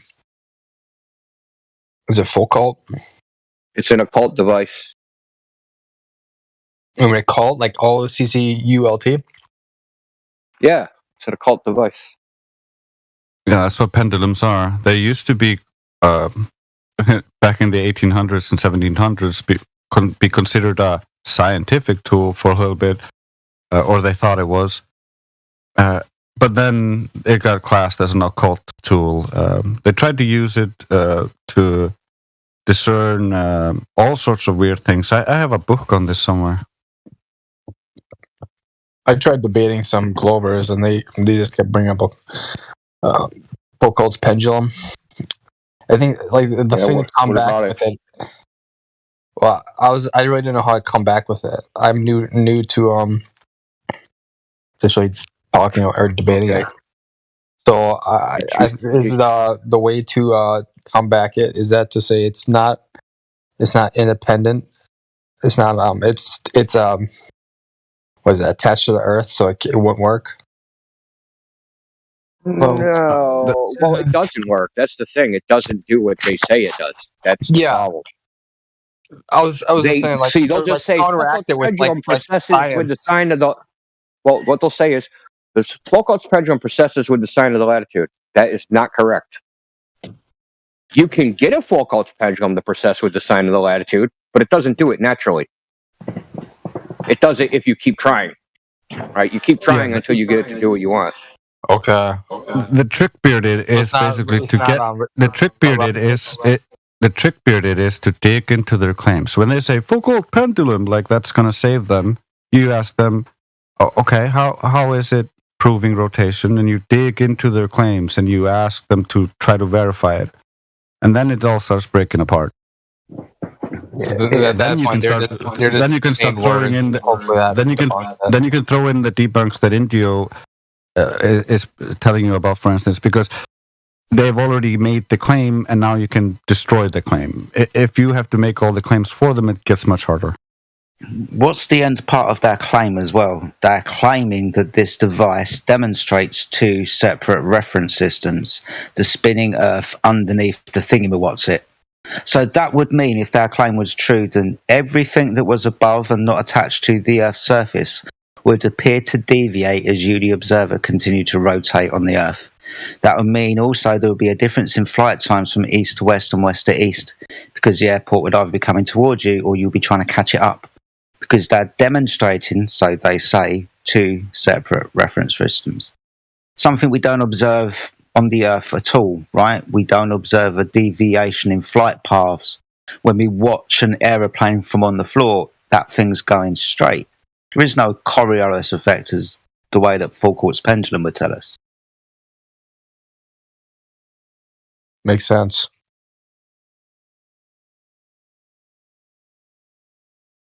It's also an affirmative consequent formal logical fallacy. You know what that is, right? It's a logical fallacy with form. So I'll put it in two ways for you. One, I have eaten 10 hamburgers, therefore I'm full. P then Q. P, hamburgers. Q, I am full. I am full. Q, therefore I have eaten and only eaten 10 hamburgers. You understand that to be full, I could have eaten anything else, right? I could have eaten Chinese food or, anything else to become full. This is what we mean by an affirmative, consequent, formal, logical fallacy. It's the same thing with Foucault's pendulum.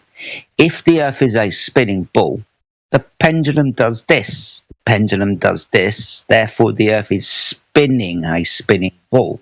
There could be any amount of reasons why this device could appear to deviate, right?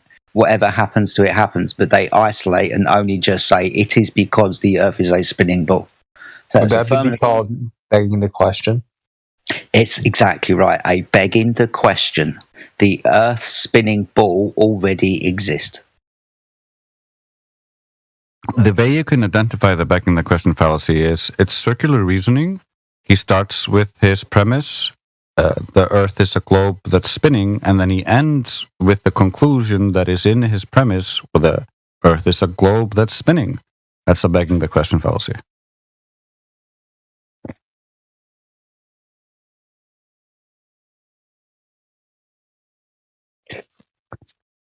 Man, I'm so glad I woke up to this.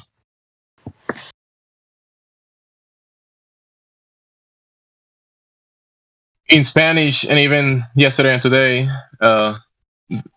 in Spanish, people say, if you wake up early, God helps you. But they say in Español, el que madruga, Dios te ayuda. Wake up, wake up. Enjoy the day. Well done for waking up, bro.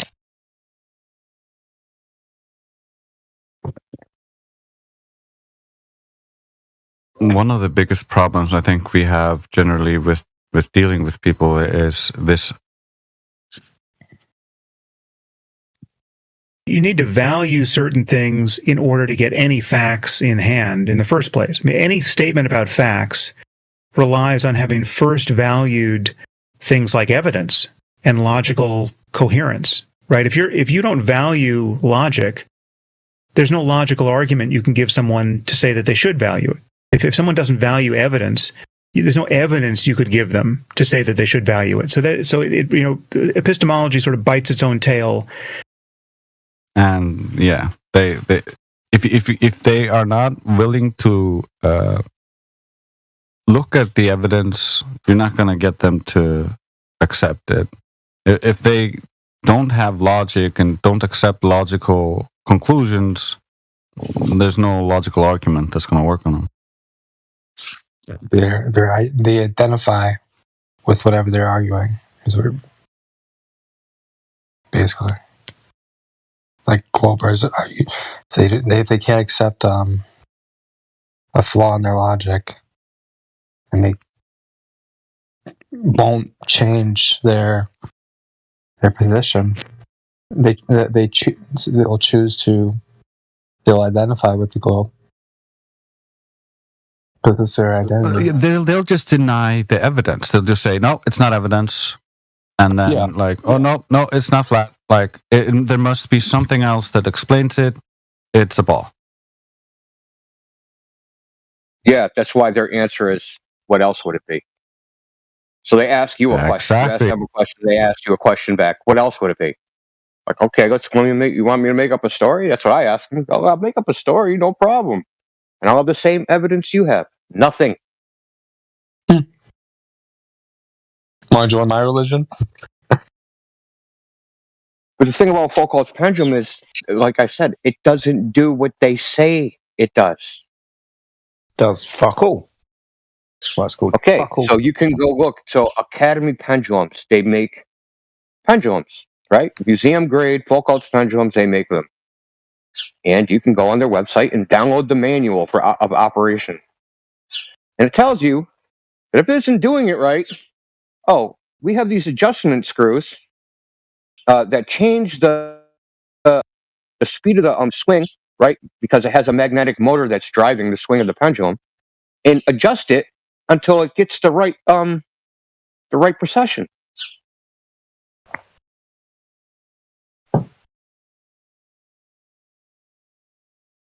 So basically, I could be on 45 and it should process at like some rate, but I could just say, no, I'm not at 45, I'm at 20, and I could adjust it until it swung as if I was at 20, or if it swung I was at 50 latitude, or the fucking equator, or wherever I wanted to be.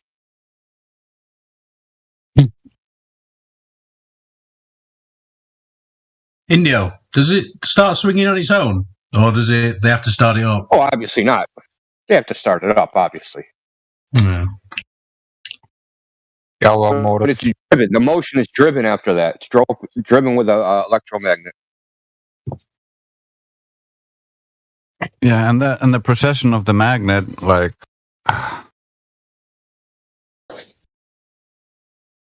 No, so what happens is as it comes down, right at the top of where what would you call it, the axis, right? So the what would it be, the axle where it's swinging on? As it comes down, there's a little. It's attached to the vertical piece. There's a magnet there. So as it gets closer, right, the magnet, once it gets closer, the electromagnet pulls it, then shuts off, and so it propels the swing, right? Because it's pulling it down a little bit faster. And then when it swings back down the other way, it does the same thing. So it's increasing the rate of the swing.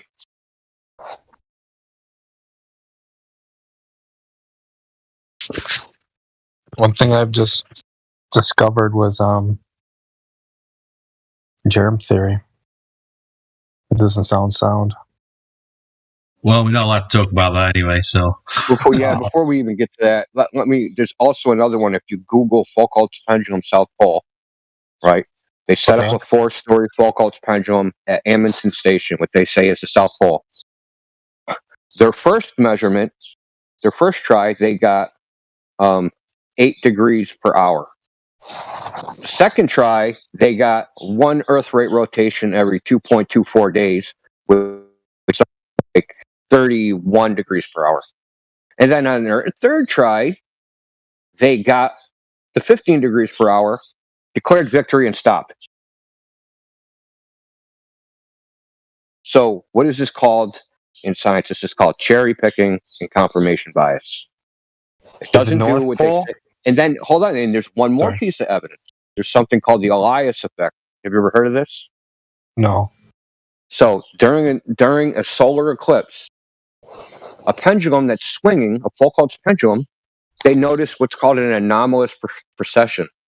It'll speed up, it'll slow down, it'll go in reverse spontaneously, all by itself. So if you go with their premise, so their premise is what's causing this precession is the rotation of the Earth. Okay, so that's causing the precession. Well, if the precession changes, then the rotation of the Earth has to change. So you have to claim that the rotation of the Earth is speeding up, slowing down, or doing any other weird thing every time there's a solar eclipse. And no one's willing to say that, right? Yeah, because you would feel it. Well, because it's ridiculous. It's just ridiculous. Yeah. There's no like because their claim for a solar eclipse, right, is that the moon is in the way of the sun. So you would change the timing of a solar eclipse with the rotation if the Earth's rotation changed, right? Of where you would see it, when you would see it, where it would appear on the Earth, all that shit would change. If the rotation of the Earth changed in some random way. And why would an eclipse change the rotation of the Earth? That doesn't even make sense. See, that's why they don't even want to go there if you bring up the Elias effect. Because then, like, they'll go, okay, then, yes, the rotation of the Earth did change. Okay, you just broke everything else. Great, congratulations.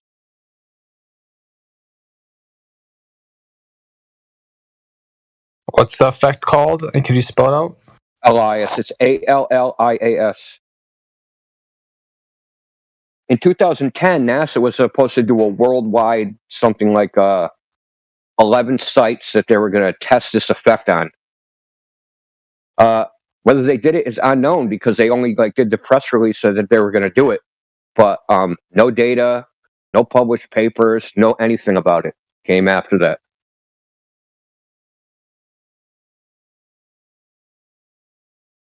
Now, you can speculate on why that was.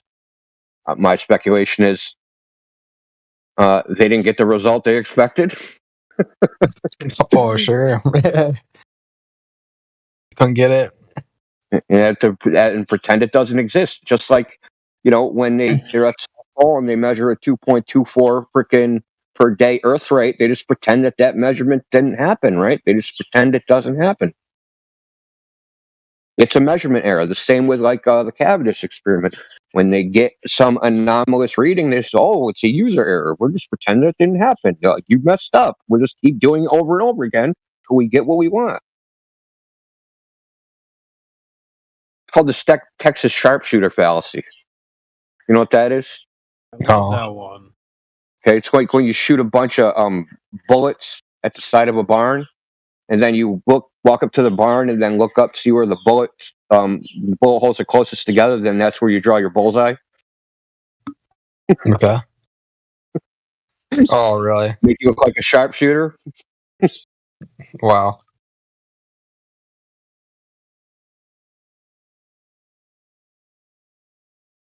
Yeah, it's almost worse than that. What they do is also they plaster the wall and remove all the extra holes when they didn't hit.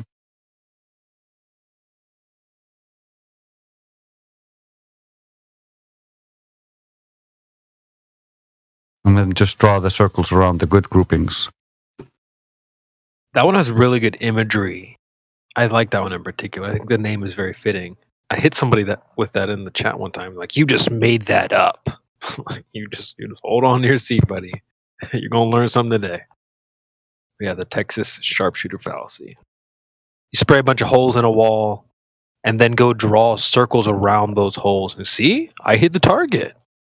Essentially, the way I view it. It's great. Yeah, that's how it is. It's got a great visual to it. Yeah.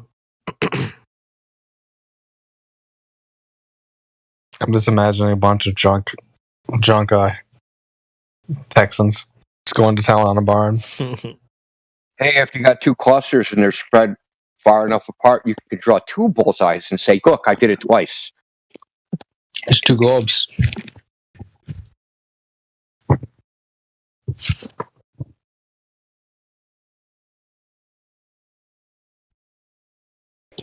Creation, buddy, did you say you had something to show me later? It's later now. Have you got something to show me now? I was thinking about it. I'm just kind of been working on our soundboards. This has been implemented just recently, I guess, within the past 48 hours or so. Okay. So yesterday I spent time just filling it up, and now I'm thinking about just sort of going through with a fine-tooth comb and making sure that we have the right ones and stuff. So I don't know if that's something you'd be inclined to or if you have like an ear for that, but if you have any like suggestions or whatever, I'm definitely taking suggestions and whatnot for the. I'll probably be able to come up with a couple of suggestions in a few days, mate. Yeah. No drama. Sounds exciting, though. The same time Discord told me they had a soundboard update, my Bixby on my phone that I never use updated, and it told me there was recording options. Yes, that's the one. I love that. That's a good coincidence there. But yeah, no, so that's what get the screen recording. That type of stuff is what you need to be able to capture these. But yeah, any suggestions? We are limited to like only 48 clips, so it's not that many. Wow.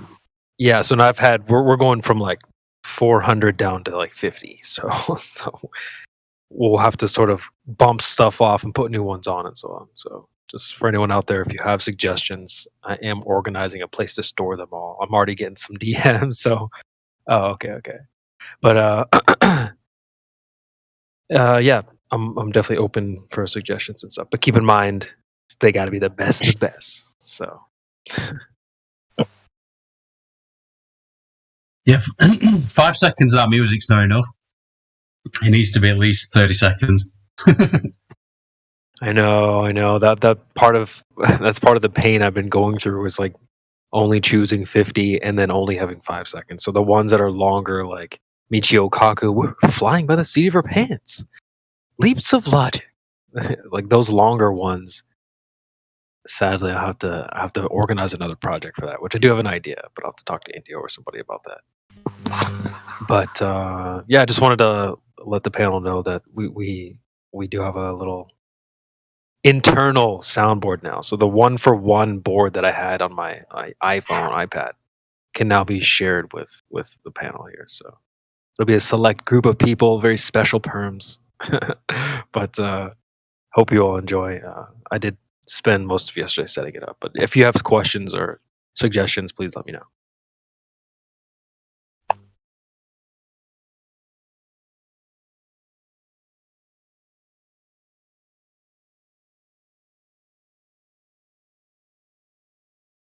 I want to do a whole little speech where it's like that music's playing in the background, and I'm just like, in a world where people think there's a Tesla in outer space, and some people even think they're living at 45 degrees,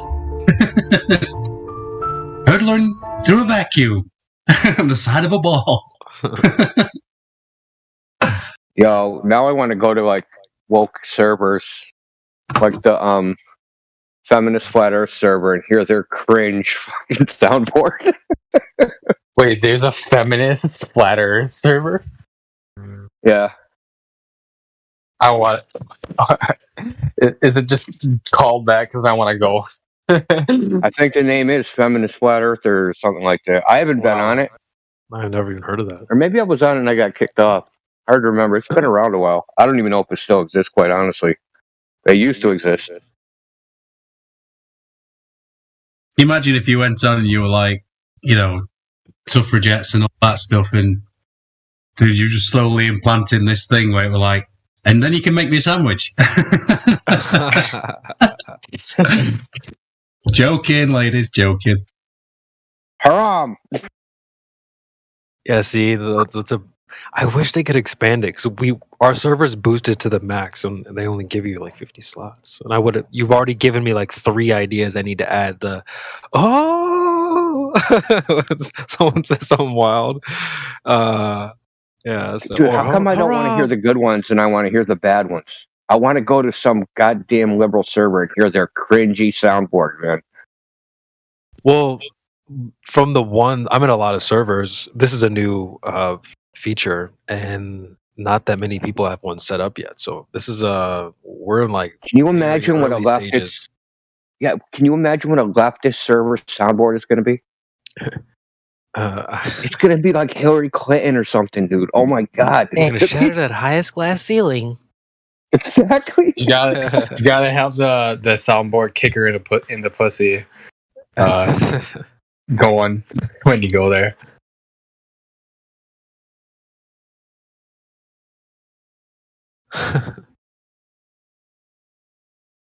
Has anybody spoken to Henry? Has anyone spoken to Henry Henho or Henhow? Henry, has anybody spoken to you? You got voice verified, but no Earth determining roles. Henry, you there, buddy?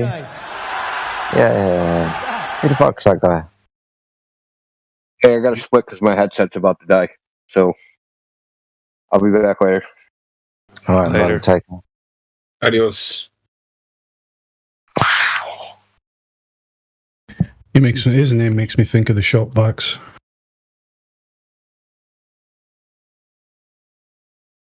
Henry Henho, yeah. You know the Henry vacuum cleaners, the one with the face on them. Yeah, I've got one. Yeah.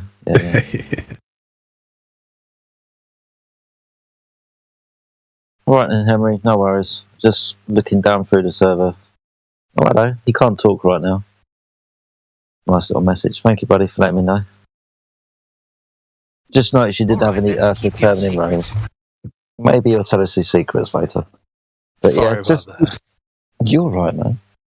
Just just note you have voice verified, but no Earth determining roles. And we'll try and figure that out a little bit later on. Gotta get the timing right. And now, since it's not coming from from device to device, I gotta get that timing right. So I stepped on your toes there. My bad. You're right. Ouch, my toes. I got a big black Oh, How dare you? I smashed it. It's purple.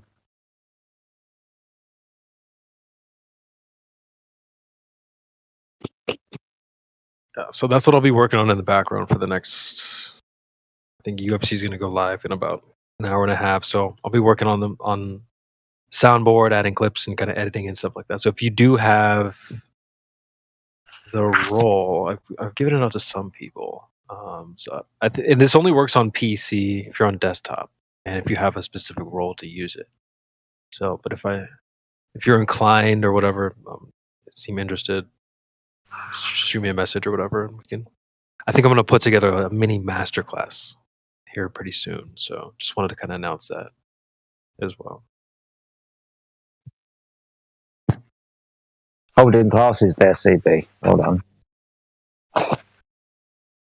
Well, there's a certain trick to it. You know, we don't want to just be like spamming air horns, like that. That's just annoying. You know, so we don't want to make it annoying. We want to, I don't know, just show people how to use it, basically. I would abuse that power. See, that's don't give it to me. Yeah. I had to look up the Henry vacuum cleaner. Damn, these things are kind of expensive.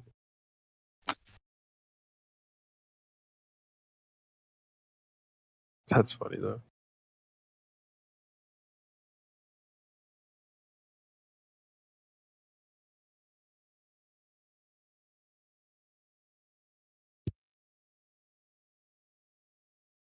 But yeah, you guys have already given me ideas of ones that I need to add on. So it's a little tricky, but I think we can do it. Do the Yoda one. You must unlearn what you have learned.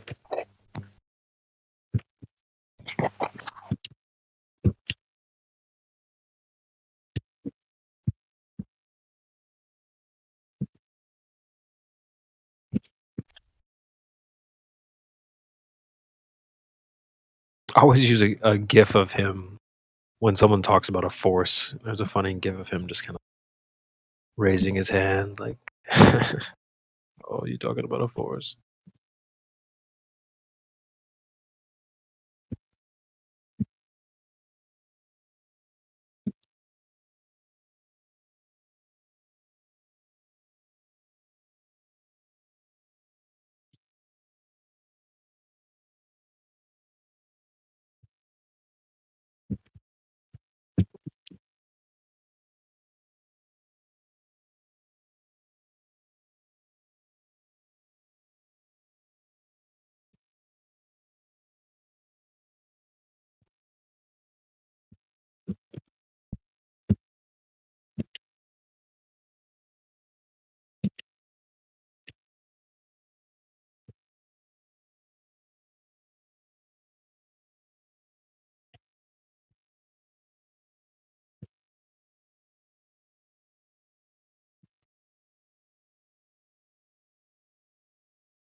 That's perfect.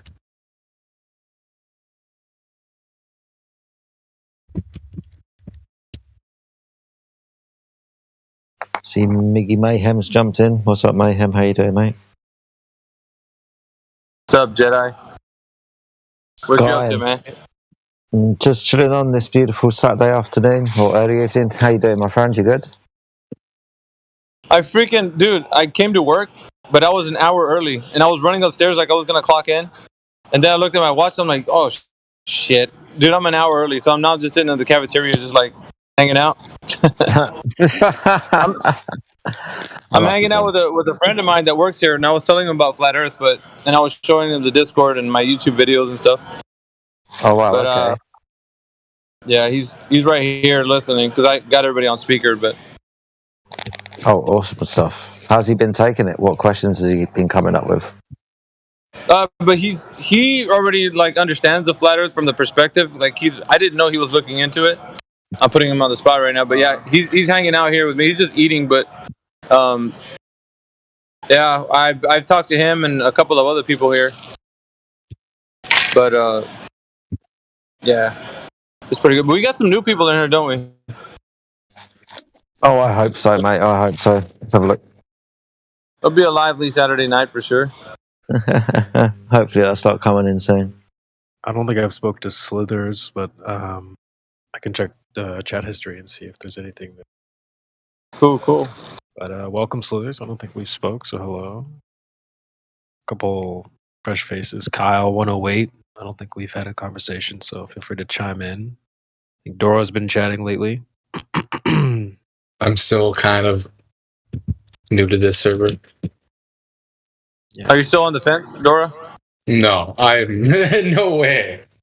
I've gone down the what got me into it was what really made me question was mud fossils, like basalt rock, like just like giant creatures, shit like that.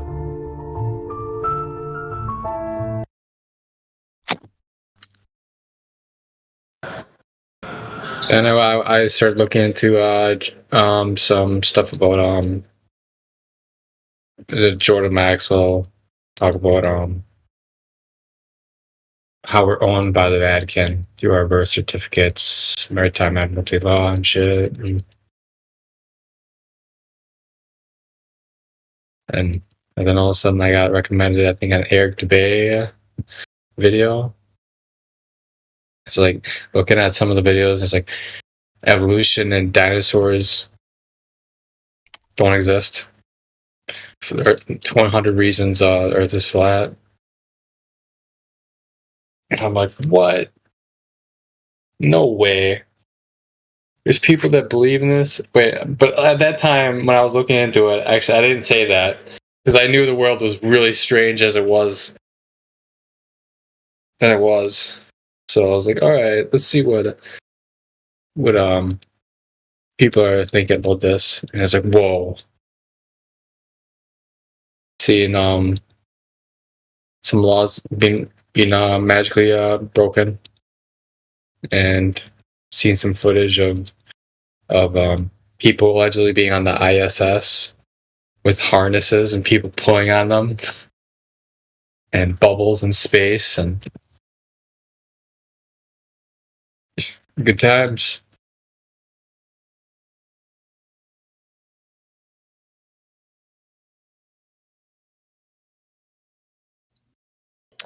Yeah. And what year would you say this flat Earth stuff came into your feed? Do you remember? Did you pin it to 1 year in particular? I'd say last year, 2022, about May. Nice. Post Coco era, somewhat. I was looking into Tartaria. I like thought like I was looking into like giants. They got recommended in my feed, and then all of a sudden they kept coming up flat Earth this, flat Earth that, and then finally I was like, holy shit, been brainwashed. Yeah, I remember when you came in the first day, Mimas Aurelius was in here, and you kind of were going over a few things about like some of the ideas that you've had, and how he was telling you, you got to kind of let go of those other conspiracies, let's say, but like hold on to the things that you can verify. Mm-hmm. And it kind of like eliminates a lot of the reasons why you would think things are a certain way. I mean, like I always say, like speculation's okay. It's just when we're in the realm of the really is level, and we're in this like particular part of the forum, it's hard to kind of like bring that into here. Yeah, I'm not. If you're debating or talking to anyone like a Glober, you don't talk that shit. That's for them to discover. Yeah, well, it's like an afterthought. Like after you already come in here and you start to look at different things, like you look into that stuff, but like right away, like it wouldn't be mentioned in a debate. But sometimes people use them on the forefront of a debate. Like we need to talk about the conspiracies of NASA. It's like I mean, for somebody that's already knowing That's about making this. claims. Then, you want to take the position of the only thing, like, they're making the positive claim, so they have to make the claim that there's a curvature rotation that we're on a globe. They're making the positive claim, and then if it somehow gets flipped back to you, all you have to do is demonstrate that the black swan. Like, you're taking position. The Earth is flat. That's what it's observed as. There's no observation of curvature. And then, boom. Like, I don't know. I don't have a model. I can't. Hey, does anybody want to go over the black swan? I'm talking to my friend here. He's wondering what the black swan is. I could tell him, but unless somebody else wants to take the reins of that. I could try. I really haven't really talked or like tried to. Like, if I was able to talk about the black swan, I think I can. I'd have Swing the for role. it. Go for it, brother. We won't let you fail. Okay. Yeah, you got people here that'll help you out. Go ahead, Dora. So the black swan. Does someone have a picture of it, or do I have to? I can. I'll play support. I got you. You can put the picture up, and I'll put it on live stream voice text so you can follow along while you're doing it.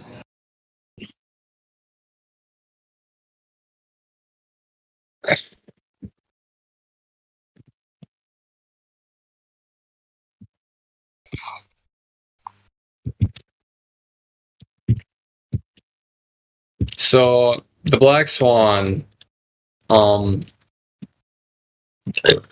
So there's okay, that's a better one. So I like so the geometric horizon is the physical horizon that should be blocking the oil rigs on the globe model. The geometric horizon is what the globe model would have if it had curvature.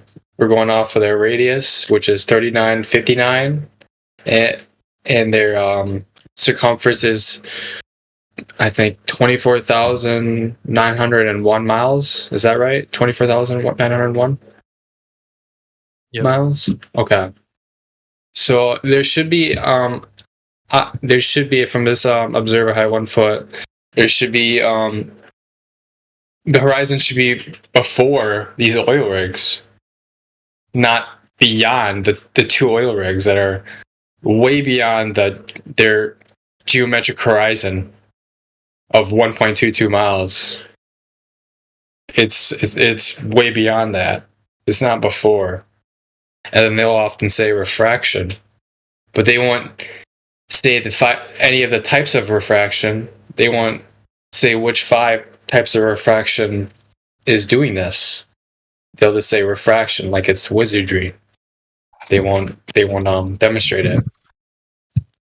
So how far away are the oil rigs, and why is that important? I didn't hear you. How far away are the oil rigs, and why is that important? They are, well, in the picture it shows 6.21 is the first one. The second one's 9.41 miles away. This is important because there should be a geometric horizon before these two oil rigs, and the oil rigs should be covered. We shouldn't be able to see them, let alone 6.21 to 9, almost 9.5 miles away. We shouldn't be able to see those. That's why it's called the black swan. The reason why it's called black swan is because most swans are observed to be white, but if there's all of a sudden a black swan, it's an anomaly. It's something that you don't see. That'd be what would be referred to as this on their globe model, because this would destroy everything. This is the nail in the coffin to their religion is the black swan picture. This is what you really want to do, but bro, you blew it. You blew it. No, I'm just kidding, dude. Yeah, that's good. It's good to kind of work your way through that. We can. That was messed up, CB. No, he did good. First time in the server, first time telling it to us. He did a good job. Yeah, no, I was explaining to him while he was talking, so kind of like going along with what he was saying. But I was showing him the image that you posted, CB, and then the one with the Sagittal. So he was kind of seeing a little bit of what the argument was about, along with what Dora was saying. But yeah, good effort, man. The important thing to remember with regards to the Black Swan is what the argument is about. The argument is about where the horizon is, or more to the point, what the horizon is. If the horizon was geometric, it will be at 1.2 times the square root of the observer's height in feet, 1.2 miles away from the observer. But being as we see the horizon beyond the two oil rigs, the reason why the two oil rigs are there is because they are known distances away from the observer. So we can approximate a measurement to the horizon. Being the horizon appears to be beyond the oil rigs, it is beyond the geometric limitations of the geometric horizon if we were living on a ball. What we are also demonstrating here is obviously the horizon isn't physical, the things to hide behind, it's optical. The limitation of your view depending on the technical optics used and the atmospheric clarity of the day, as far as you can see. So that's why it's important to understand what's important about this argument. It's all about the horizon. Where is it? Beyond the oil rigs. Exactly. It's not. It's the horizon is apparent. It's not a physical, geometrical horizon, as the Exactly. people claim. Yeah. Exactly. And if it was, it would be a 1.2 miles away. Yes. Yep. Wrong. Not interested in refraction, not interested in not necessarily that the oil rig should be hidden behind the curvature. You don't even the horizon, you don't even have to bring that up.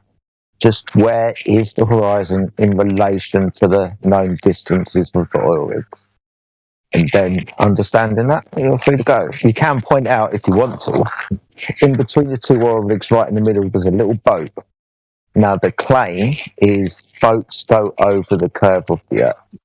Well, it is a boat, the curve of the earth was beyond that, and if it was a ball, we wouldn't be able to see that boat now, would we? So yeah, it's an interesting photograph. You can also remember that this is a still shot taken from a video. That's always good to remember, so we can provide you with the video as well if need be. Some people Is this like from say, a video? Yeah.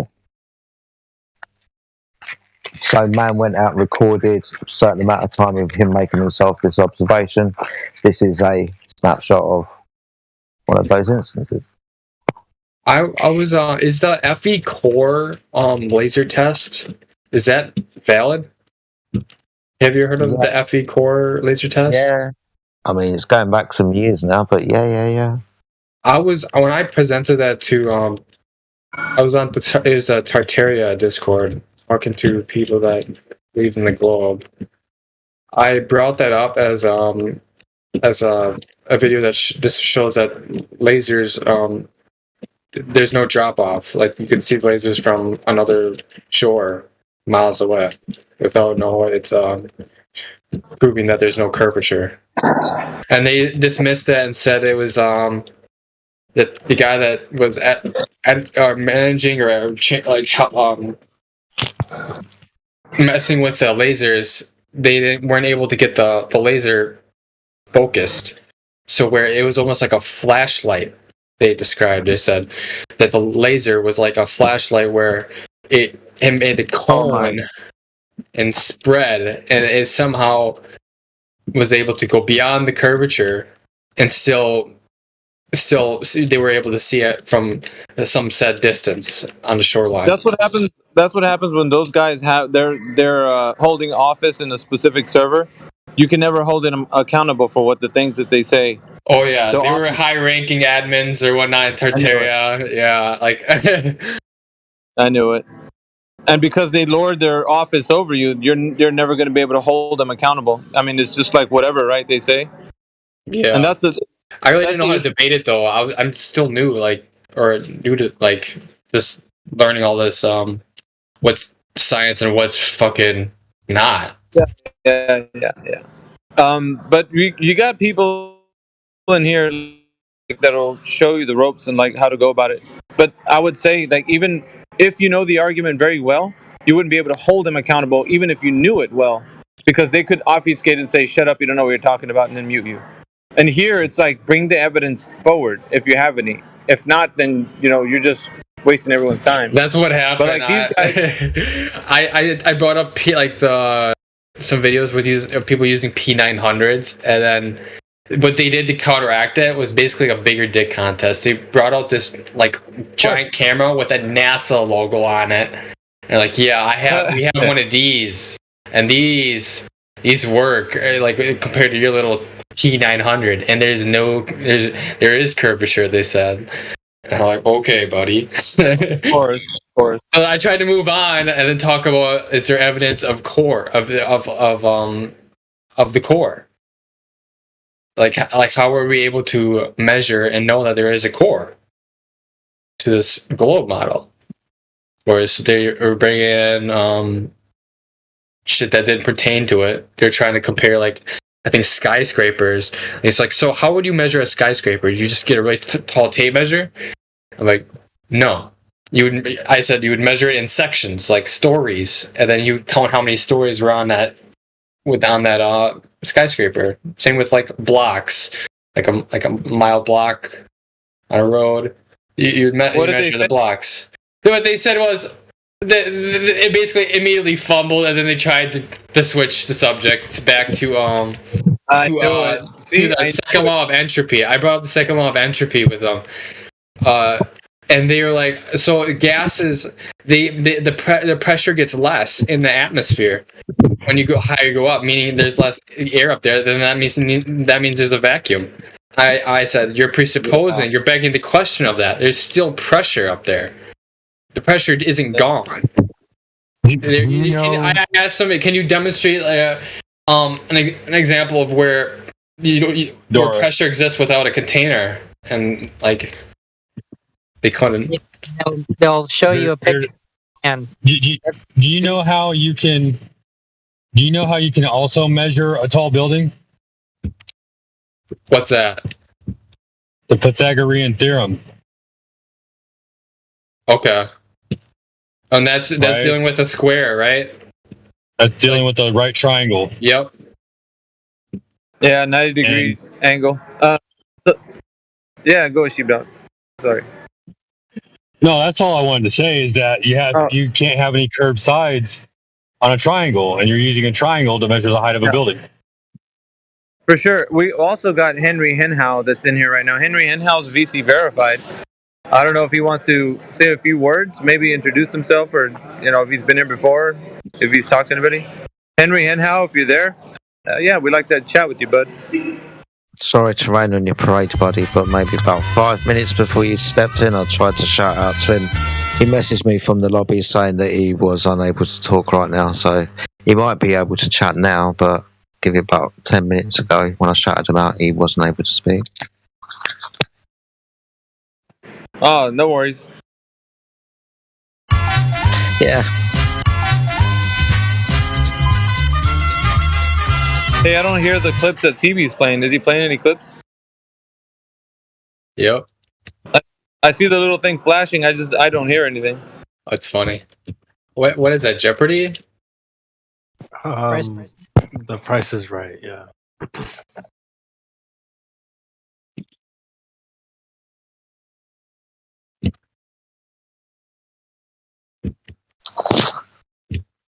Yeah, the friend that I was talking to, he went to go, change at the locker room. So,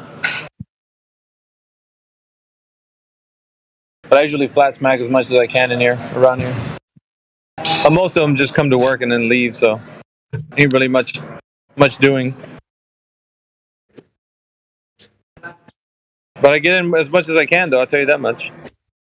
Good stuff, mate. Well done. Well done, buddy.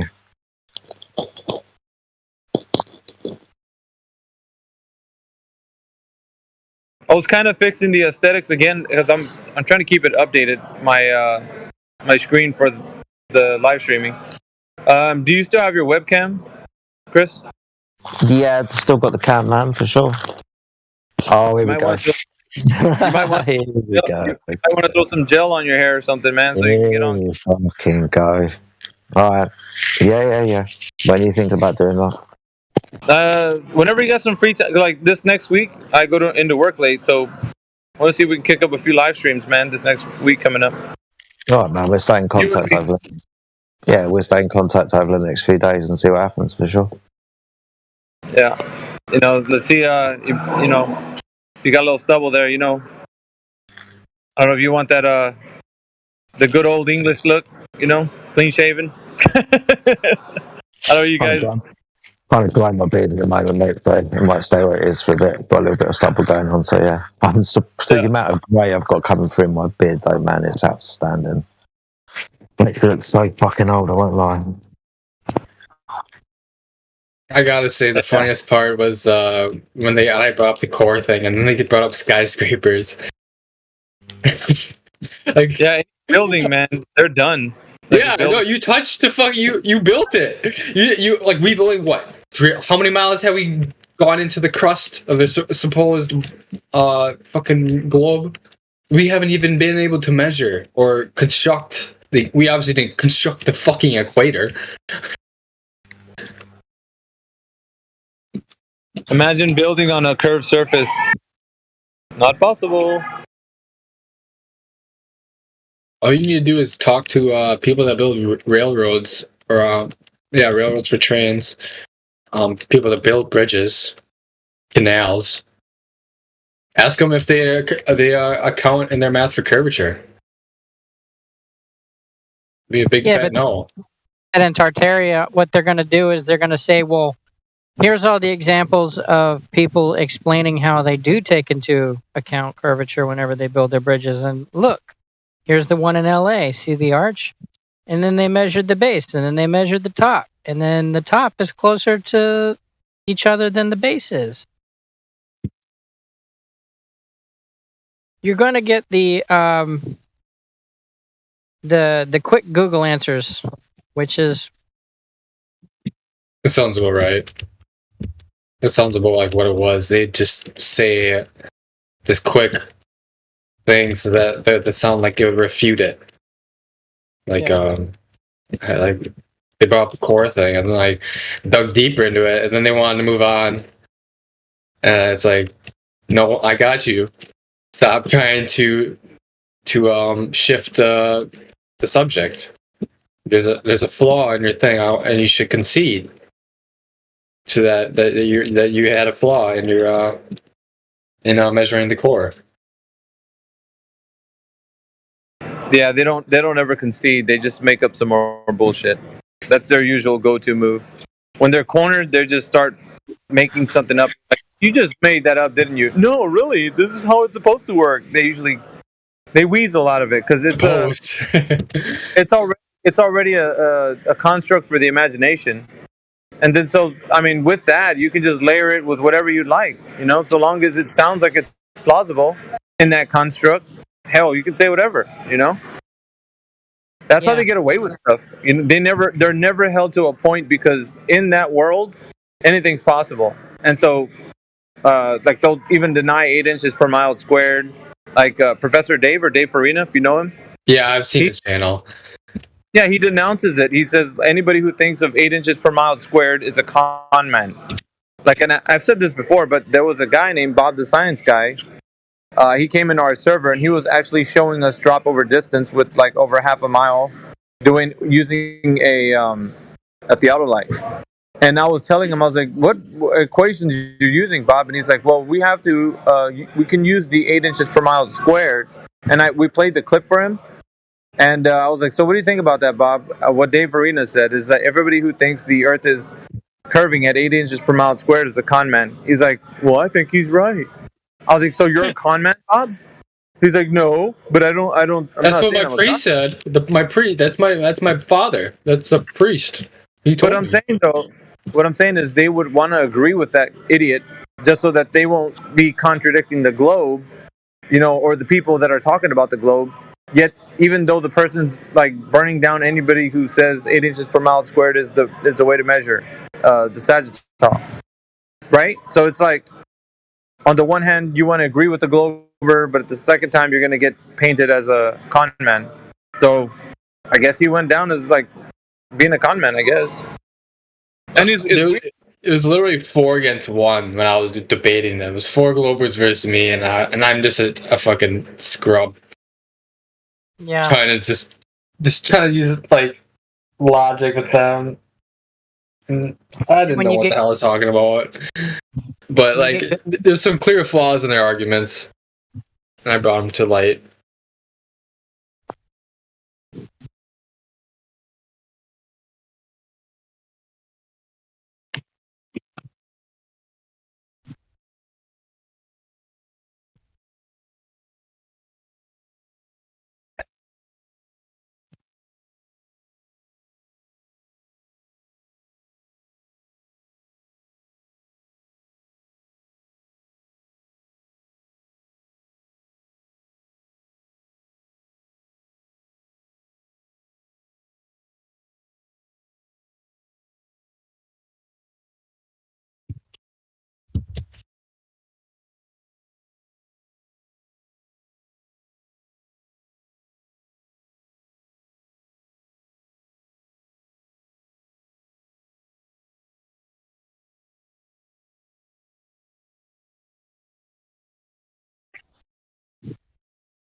Yo, yo, yo.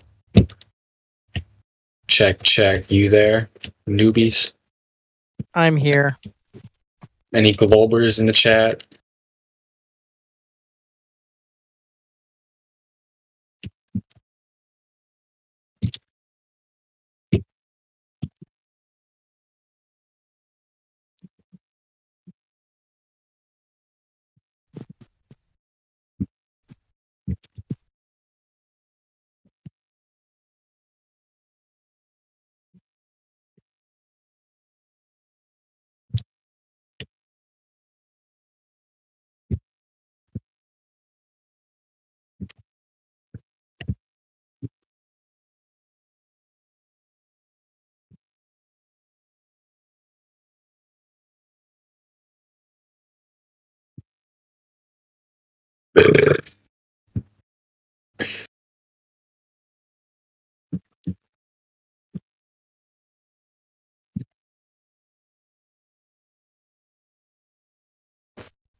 Well, Neil has VC verified, and he is non-binary.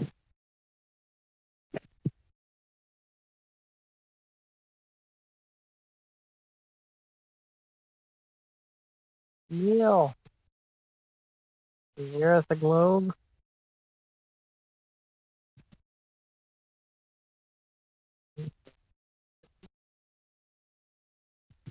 He left.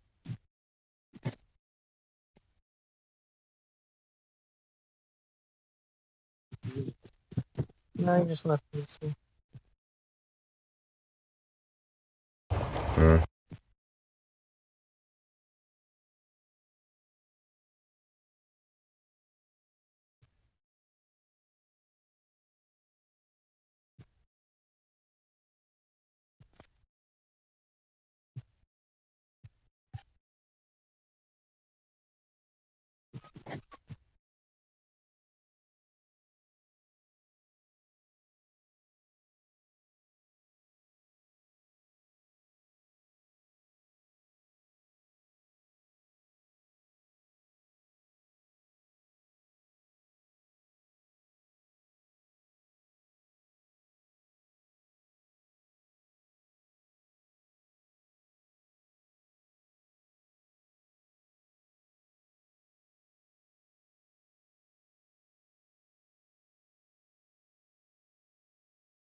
Yo, what's up? Hey, is anybody here?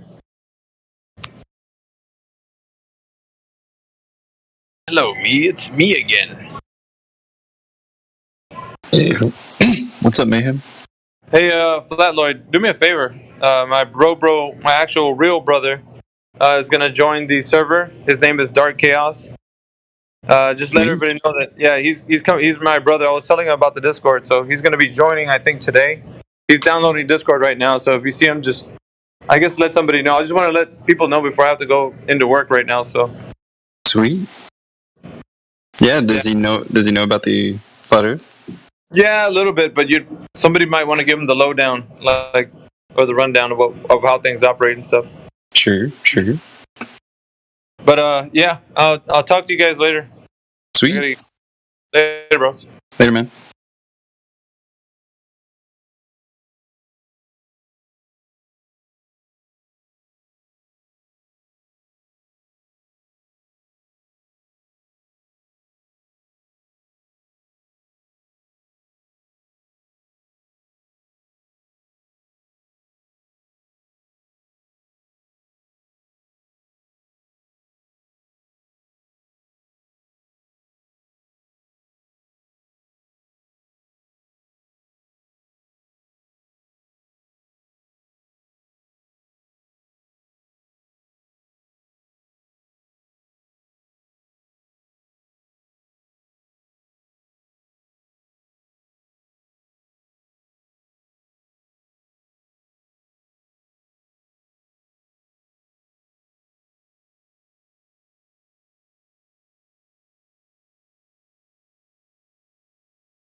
24/7 Flat Earth Discord. Go get VC verified.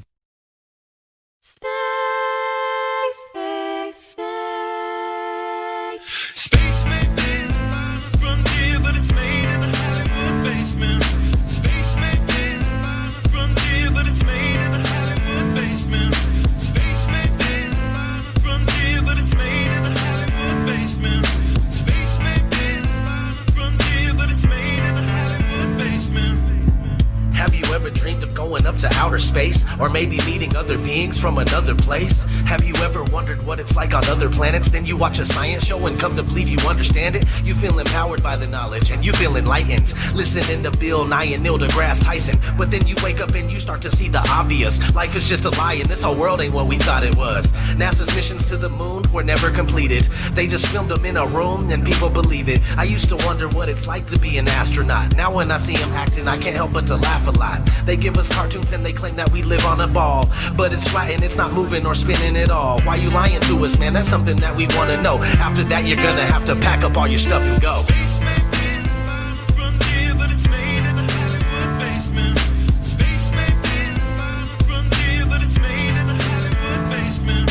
Space may be the final frontier, but it's made in a Hollywood basement. Space may be the final frontier, but it's made in a Hollywood basement.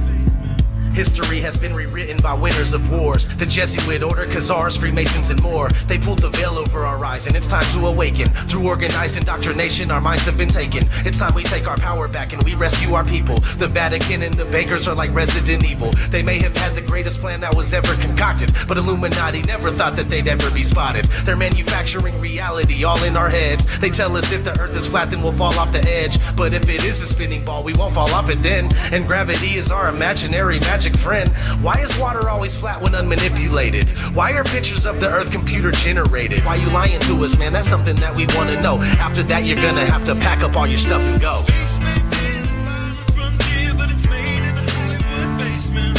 Space may be the final frontier, but it's made in a Hollywood basement. Space may be the final frontier, but it's made in a Hollywood basement. Space may be the final frontier, but it's made in a Hollywood basement.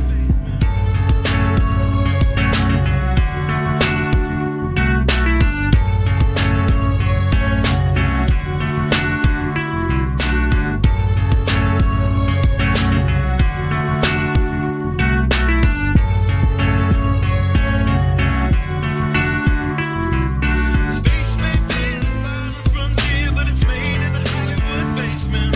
Space may be the final frontier, but it's made in a Hollywood basement. Space may be the final frontier, but it's made in a Hollywood basement. Space may be the final frontier, but it's made in a Hollywood basement. Dear NASA, it's becoming 100% crystal clear that you and the other space programs that are in operation are connected and are deceiving the entire world. More and more people are waking up every single day, and we are now able to see right through you. But what we really want to know is, why are you lying? Sincerely, me and the great people of this earth.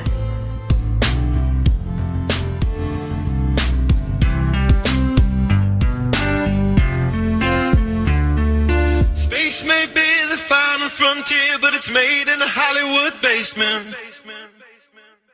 The captain thinks the world is round, see? But we all know it's a flat, right? Of course it's flat. Sure, I know the world is flat. Well, so do I. Everybody knows that.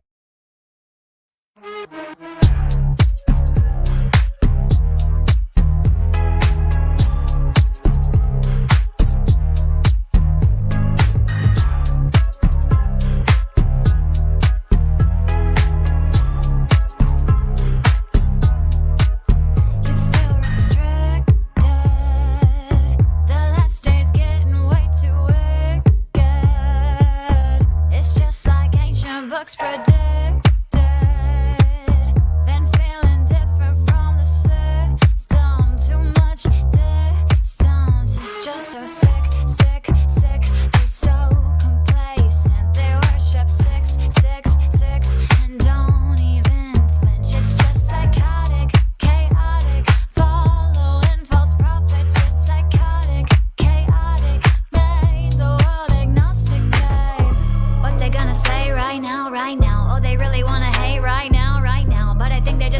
right now. Got the heads in the clouds with a mask on the face like a clown. What they gonna say right now, right now? Oh, you wanna be awake right now, right now? Well, you better get real brave right now. Put your knees on the ground, gotta pray to the king with a crown. I have to tell you that we're living deep in the matrix. We in the matrix. Chase all the lines and you'll find that this place was created. You were created, darling.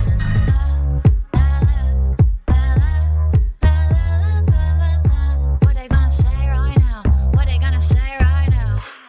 You about to have a panic attack real quick. Like, sorry, the earth's flat, it's fact, no trick. Just look at the proof and the true measurements. Cause I've been winning arguments against the best physicists. But this, don't know what it is. Lately I've been going around in circles, but I do not for the spin. Oh, this, don't know what it is. But you gotta keep it like a secret, you can't even tell your friends. And if you tell them, they say, how could it be? Don't mean nothing to me, they're gonna pick up and leave.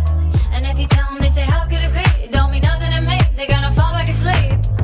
What they gonna say right now, right now? Oh, they really wanna hate right now, right now. But I think they're just afraid right now. Got their heads in the clouds with a mask on the face like a clown. What they gonna say right now, right now? Oh, you wanna be awake right now, right now? Well, you better get real brave right now. Put your knees on the ground, gotta pray to the king with a crown. I have to tell you that we're living deep in the matrix. We in the matrix. Chase all the lies and you'll find that this place was created. You were created, darling.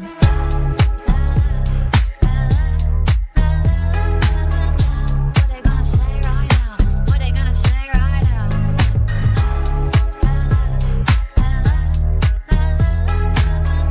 What they gonna say right now? What they gonna say right now?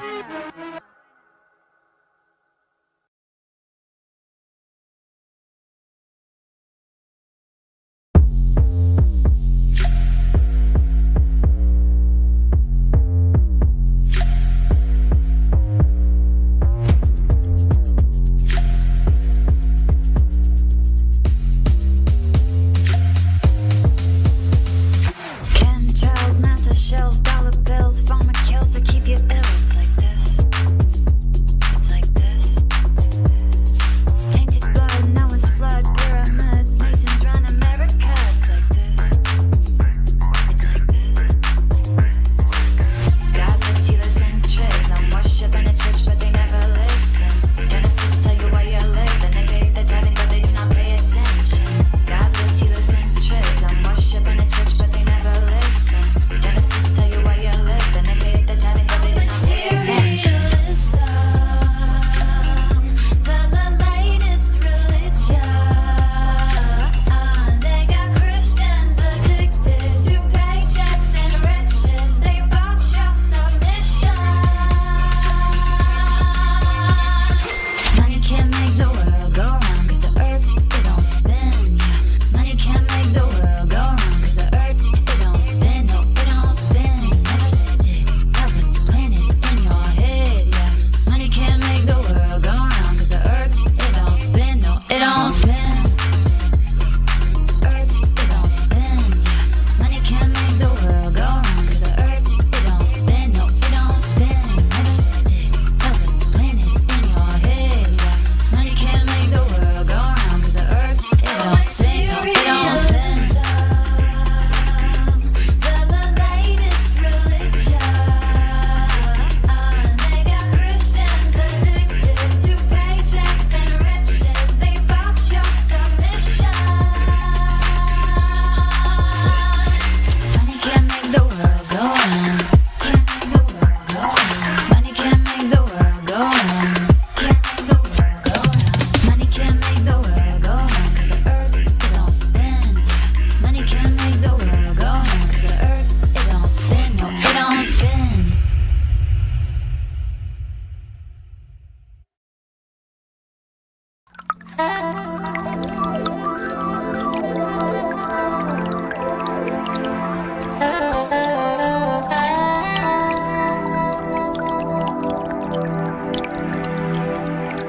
It is part of the natural physics of water and other fluids to always find their level and remain flat. If disturbed in any way, motion ensues until the flat level is resumed. If dammed up, then released, the nature of all liquids is to quickly flood outwards, taking the easiest course towards finding its new level. If the Earth is an extended flat plane, then this fundamental physical property of fluids finding and remaining level is consistent with experience and common sense. If, however, the Earth is a giant sphere, tilted on its vertical axis, spinning through never-ending space, then it follows that truly flat, consistently level surfaces do not exist here. There are rivers which flow east, west, north, and south. That is, rivers are flowing in all directions over the Earth's surface. Now, if the Earth were a globe, some of these rivers would be flowing uphill, and others down.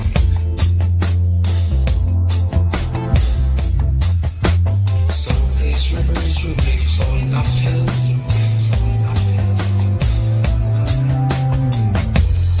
others down.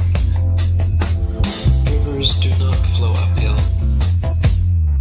If the Earth were a globe, rolling and dashing through space at the rate of 100 miles in 5 seconds of time, the waters of seas and oceans could not, by any known law, be kept on its surface.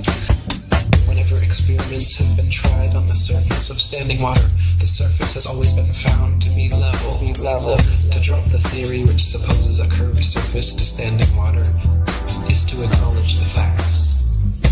If the Earth were a globe, the surface of all standing water would be convex.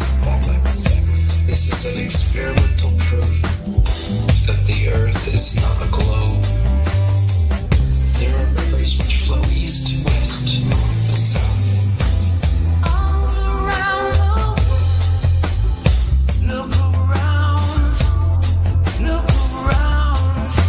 Now, if the Earth were a globe, some of these rivers would be flowing uphill, and others down.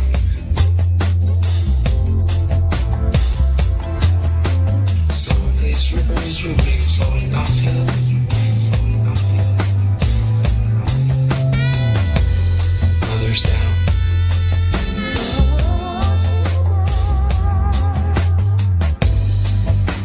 Rivers do not flow uphill.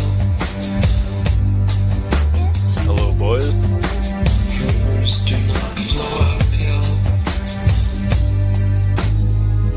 There are rivers which flow east, west, north, and south.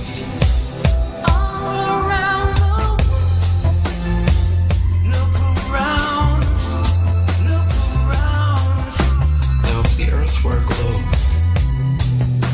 some of these rivers would be flowing uphill, and others down.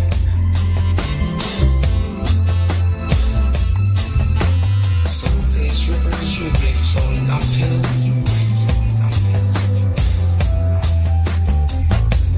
and others down. Rivers do not flow uphill.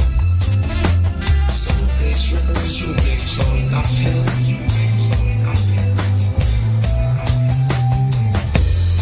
others down. Rivers do not flow uphill. Some of these rivers would be flowing uphill, and others down. Rivers do not flow uphill.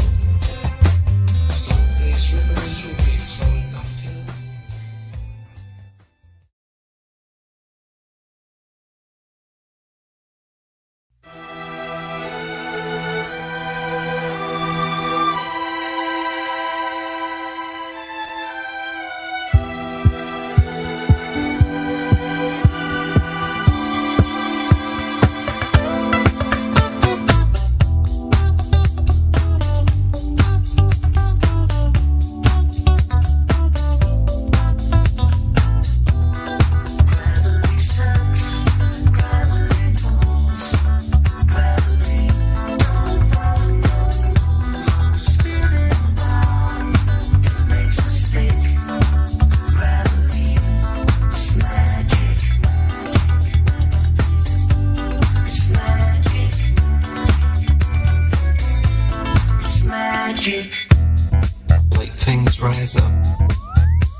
things fall down. It's simply a natural property of weight and density. That is very different from gravity. Gravity is a hypothetical magnetic-like force possessed by large masses, which Isaac Newton needed to help explain the heliocentric theory of the universe. Gravity sucks, gravity pulls, gravity don't follow rules on the spinning ball. It makes us stick. Gravity is magic. It's magic. It's magic. Now, even if gravity did exist, why would it cause both planets to orbit the sun and people to stick to the Earth? Gravity should either cause people to float in suspended circular orbits around the Earth, or it should cause the Earth to be pulled and crashed into the sun. What sort of magic is gravity that it can glue people's feet to the ball Earth? Gravity sucks, gravity pulls, gravity don't follow rules on the spinning ball. It makes us stick. Gravity is magic. Gravitation is only a subterfuge employed by Newton in his attempt to prove that the Earth revolves around the sun. And the quicker it is relegated to the tomb of all the Capulets, the better will it be for all classes of society. Gravity sucks, gravity pulls, gravity don't follow rules on the spinning ball. It makes us stick. Gravity, it's a con trick. It's magic. It's magic. It's magic. It's magic. 24/7 Flat Earth Discord. Go get VC verified.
sends us pictures photoshopped.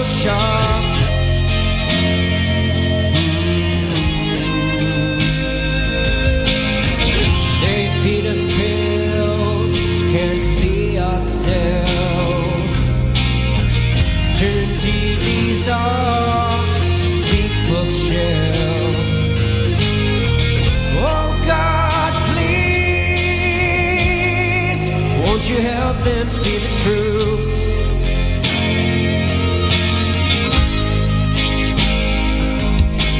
Here they come to snuff the truth out.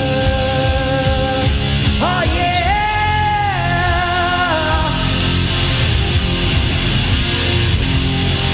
yeah, here come the truth out.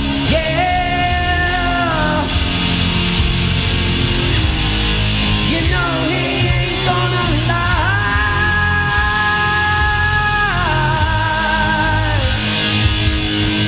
No, no, no, you know he ain't gonna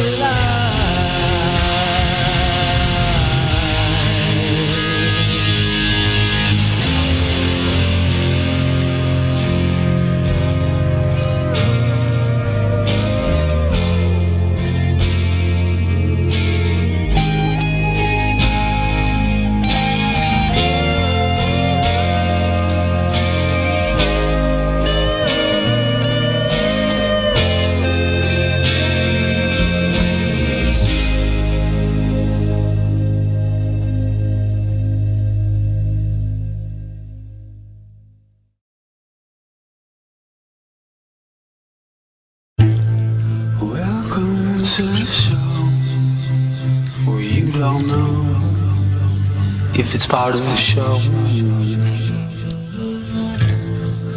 Welcome to the show if you don't know it's part of the show. And they teach you to reach for the stars while opening up the bars and keeping you chained down with mortgage bills and cars. Vaccines for your arms, kids sounding like supercharged. Caffeinated hate-filled scars and rage-quit repertoires. No answers for yards, caught up in emotion that's not even yours. Impossible truths like impeccable retards, lined up for your serving of gish galloping wars. No remedy can't save the lost, in love with the yarn. I'm tired of walking into refracted shards. Poor science displayed by disgusting bards. Soaked in sin with your dupe is delight and a new hand of cards. Been so long, seems like for love I'm just too hard, I'm just too hard, I said. Welcome to the show where you don't know if it's part of the show. Welcome to the show if you don't know, you don't know. Intoxicated ache makes you believe you're spinning in space while you have no shame or grace. It's a disdainful state I used to contemplate how to save myself from my own self-hate. Wonder why I was even made with a dreadful fate. Forced to try and wake with a full plate. No one to help me stay awake or educate. I got to liberate and fight through even gates. But my brother, heaven could never be late. And rockets don't work in space. It's all fake. The show is on Mars. It's a joke, but you're too far gone. It won't be long. Pepe's beak is strong. We have our sun and we march along like streams of knowledge leading to God's holy pond and lives of truth that hits the bong and sings the song, turns mankind from the wrong. We come in peace with a holy gown and all of us wearing our holy crowns. So the earth is flat and we probably just won't get along. Just to go along, I said. Welcome to the show where you don't know if it's part of the show. Welcome to the show if you don't know, you don't know.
don't know if it's part of the show.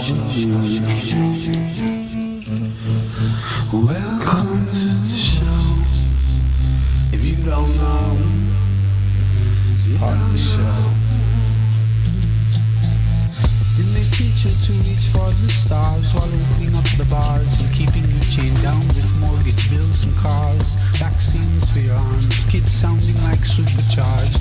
Caffeinated hate-filled scars and rage-quit repertoires. No answers for yards, caught up in emotion that's not even yours. Impossible truths like impeccable retards, lined up for your serving of gish galloping wars. No remedy can save the lost in love with the arm. I'm tired of walking into refracted shards. Poor science displayed by disgusting bards. Soaked in sin with your dupe is delight and a new hand of cards. Been so long it seems like for love I'm just too high, I'm just too high, that's it.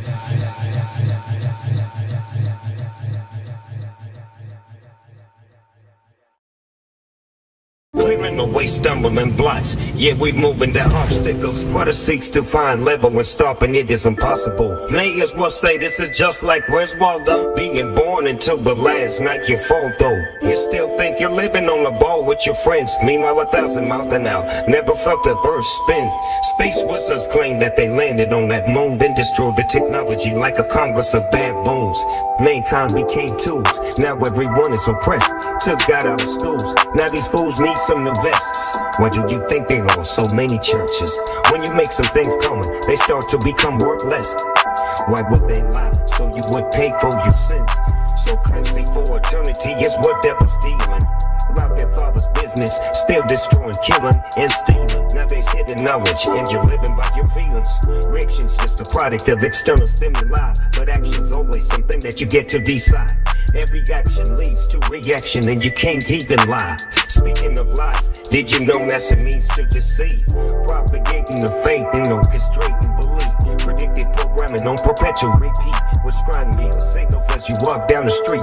If the earth is a sphere, then where's the drop over distance? Without a fishy lens, Earth's curve has never been witnessed. Scientific means that this thing must produce knowledge. And models require measurements you won't find in your college. Always begging for a model like you needed to live. Meanwhile, scientific role models don't even exist. You keep watching cartoons and thinking this is what real is. Without measurements that produce knowledge, there is not a scientific model. The word modulus means measure. Scientificus means producing knowledge. The scientificus modulus of Earth does not exist.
What I like of it most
not from where I'm certain,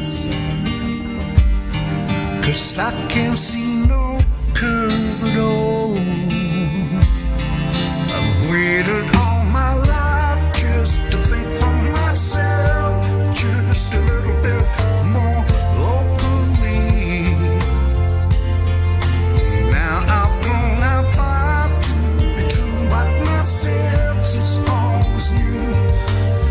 I just want to scream, yeah, this black.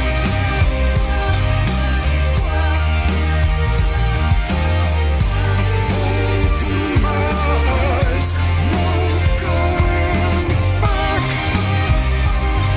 It's black. What a surprise, the earth is flat. And now it feels so good to me. I'm working every day with this smile full of positivity.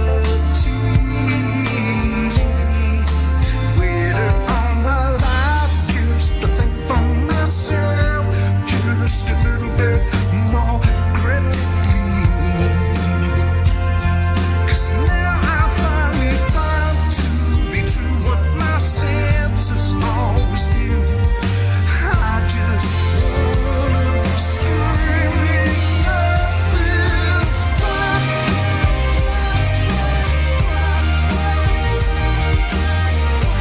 Open my eyes, 'cause it's a fact. It's black. School glasses rise, the earth is flat. Find out for yourself. No one's telling the truth. It's all there online. Now it's down to you. You stop with every debate. You can trust in what he says. Spends the time with ODD. March crews, DOB. And if you take the time, you simply cannot fail to see that it's flat, flat, flat. We don't live on a spinning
Okay.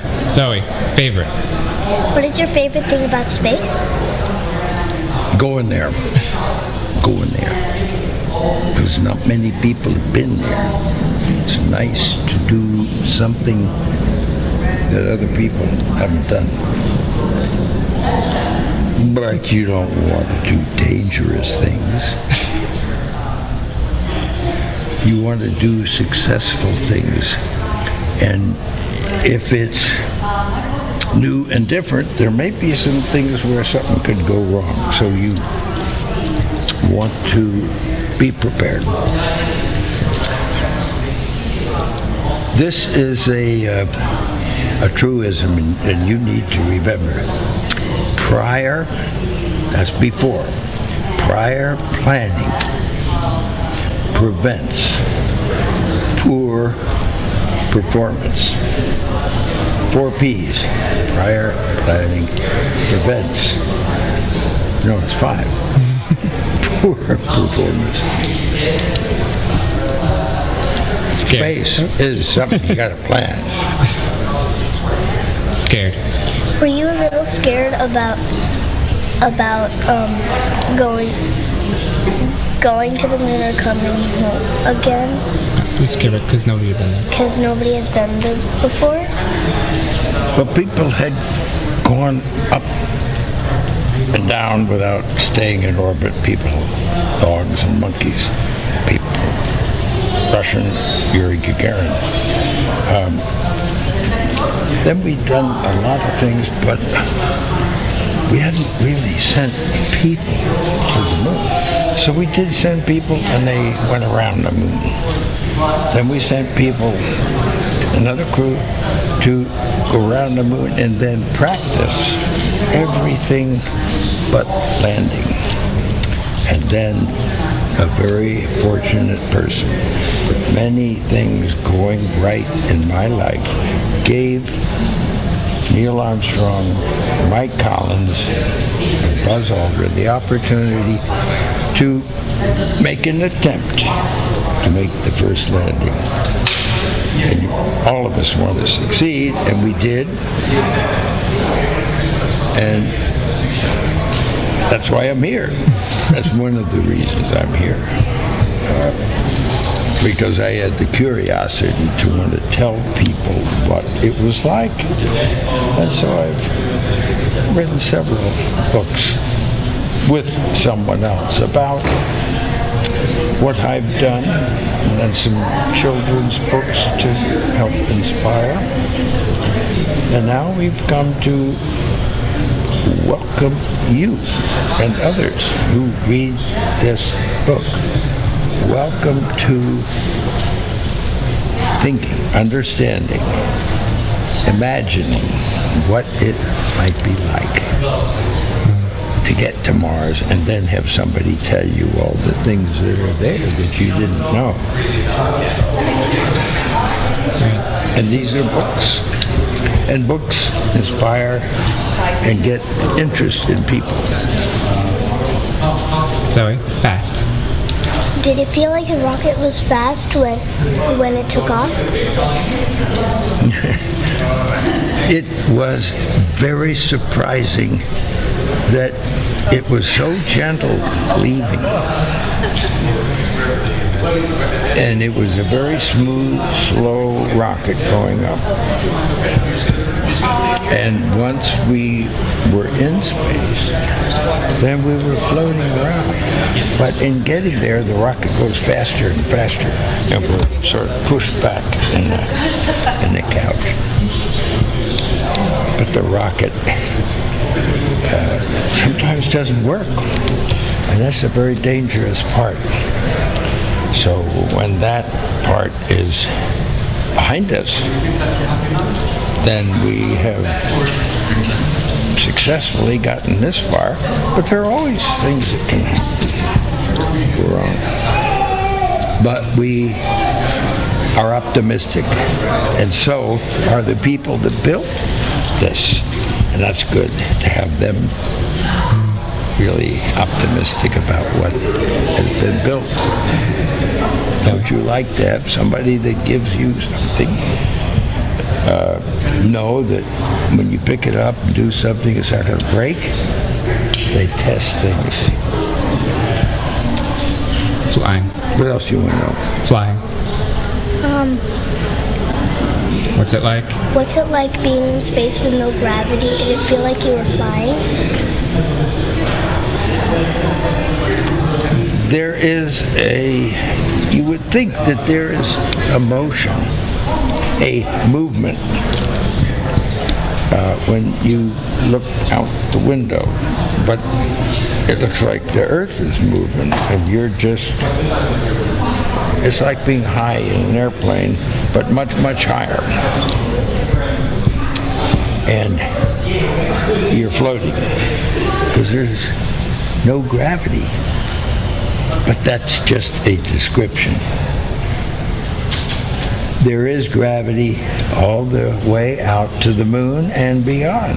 What keeps the moon there? Gravity. There's gravity. But gravity is making us fall. But we've got motion, so that makes us move this way. You swing something on the end of a string, and it's going to keep the string taut. So that's what keeps us in orbit with gravity. It's balanced and it's floating. And I'm a diver, a scuba diver, and when you get down underneath the water, you're floating. And that's just like in space until you start to move, and then you make waves, or it's not quite the same as total floating. It's more fun up there. But that doesn't mean I like to see the fish. Long time. Why has nobody been to the moon in such a long time? That's not an 8-year-old's question. That's my question. I want to know, but I think I know. Because we didn't go there, and that's the way it happened. And if it didn't happen, it's nice to know why it didn't happen. So in the future, if we want to keep doing something, we need to know why something stopped in the past that we wanted to keep it going.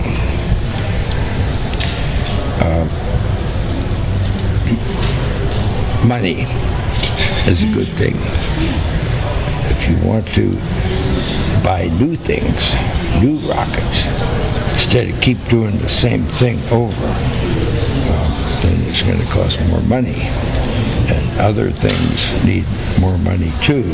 So having achieved what the president wanted us to do, and then what thousands, millions of people in America, and millions of people around the world. You know, when we toured around the world after we came back, the most fascinating observation was signs that said, we did it. Not just us, not just America, but we, the world, different countries. They felt like they were part of what we were able to do. And that made us feel very good. Home. What would it be like to have a home on the moon or Mars? A home where? On the moon or Mars. I wouldn't want to have a home. I might want to stay on the moon for maybe 6 months. But it's fairly easy to come back to Earth from the moon. If something goes wrong, then you'd like to get back into orbit, and from orbit to come back. It's much easier to come back from the moon. So why don't we do the same thing with the space station? We go up there and people stay for 6 months, a year. That's what will probably do at the moon. Now somebody comes back and he may help train other people. He may go back and do it again. But it is not a good place to stay. There's no air.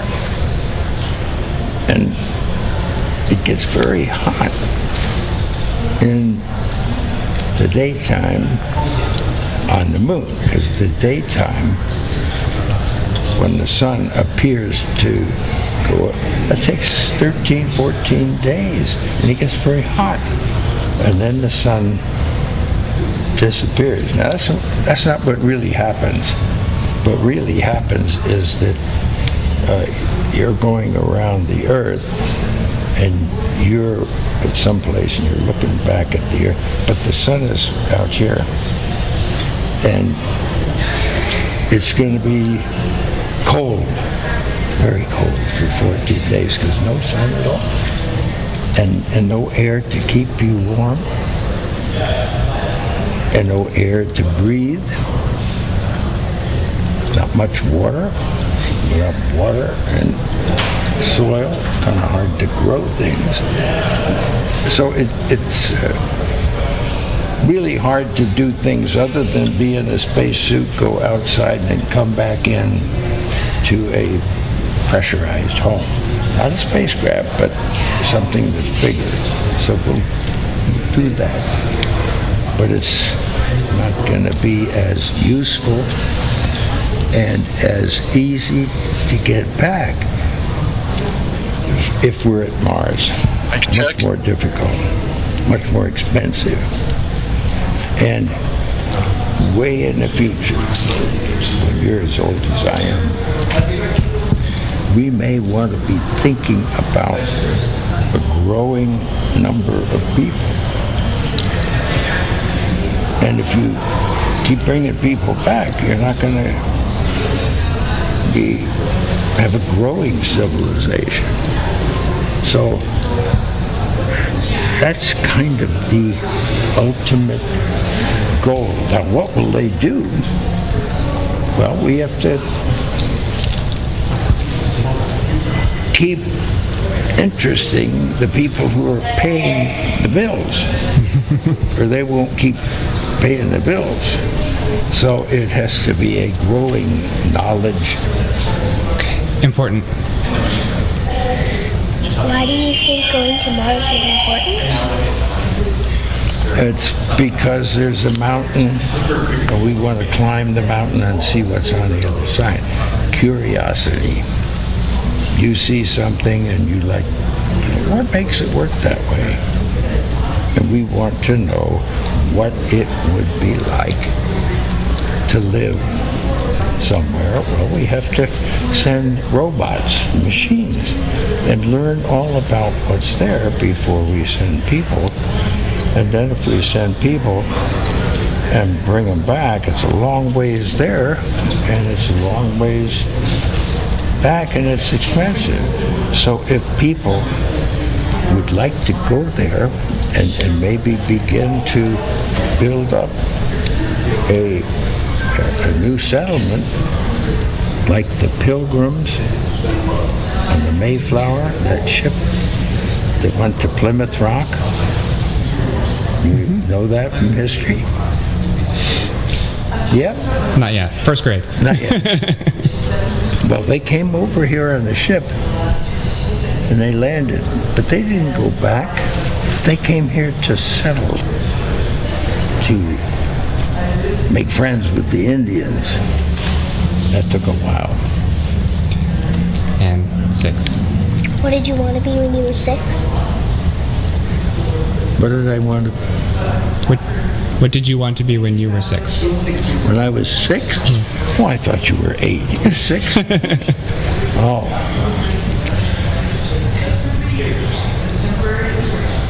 Instead of walking to school, I wanted to maybe be able to drive to school. Or instead of getting on the bus, we played ball. I wanted to maybe be a sport ball player, maybe a football player, somebody who could run fast. I wanted to do sports. And really, whether I liked it or not, I had to go to school. What was I doing in school? Learning more and more. And grades go from kindergarten to first to second to third. Because they get more and more difficult because we can absorb more. And pretty soon, there's college. And you learn all about lots of things. And hope that you can get that much education, because that education will help you live a comfortable life. You may not go to the moon, you may not go to Mars. Education was very, very important in everything I was able to do. And I keep becoming educated by listening to other people and reading books. That's the best way to find out somebody who's written an interesting book. And that's why you came here. That's right. To listen to me, because I wrote an interesting book. How do you know it's interesting? Because somebody selected that book to be. They must know what they're talking about. You gotta rely on other people to help you. Your parents, big help. They'll make sure you go to school. That's right. And don't come home, because they got other things to do at home. You're at school. What do you say, honey? You gotta see what people say and see if it's funny, and then laugh. I try and say a lot of funny things. What do you say, sometimes sweetheart? don't mean them. Zoe, what do you say? Thank you. You are very, very welcome.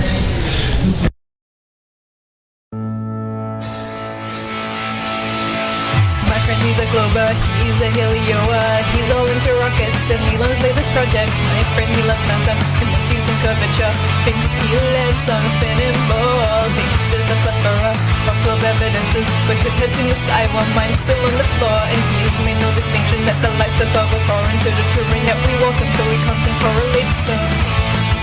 And that's how we get nowhere. We've been discussing this for years, but he can't seem to comprehend. The sky is foreign to land.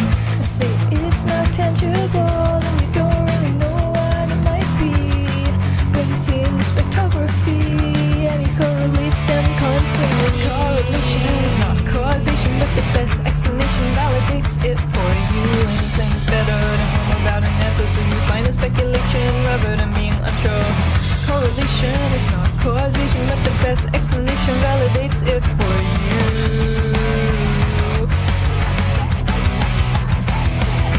My friend, he's a Glober, we've been going nowhere, back and forth and over, trying to convince one another. I don't know how we got it, but I haven't scared him off yet, but we're clashing like a roadblock, and it's gonna get us nowhere. I can convince him of a foreign sky, and he can convince me to correlate the sky. My friend, he's a Glober, if he agreed, he'd probably know that he can see there's evidence, all this foreign evidence. My friend, he's a Glober, he's a Helioa, thinks we met the moon, and I know we didn't go there. He's a love of NASA, but I know she's a liar, he can't comprehend the line, so the night that she would lie, yeah, but I can sympathize, cause I was stuck to 2 months, couldn't comprehend the way that they would lie and make the world of the intent don't really matter, regardless the lie is still there. And now that I'm aware, I think it's time to wake the world up. And that's how we get nowhere. We've been discussing this for years, but he can't seem to comprehend the lie without knowing the intent.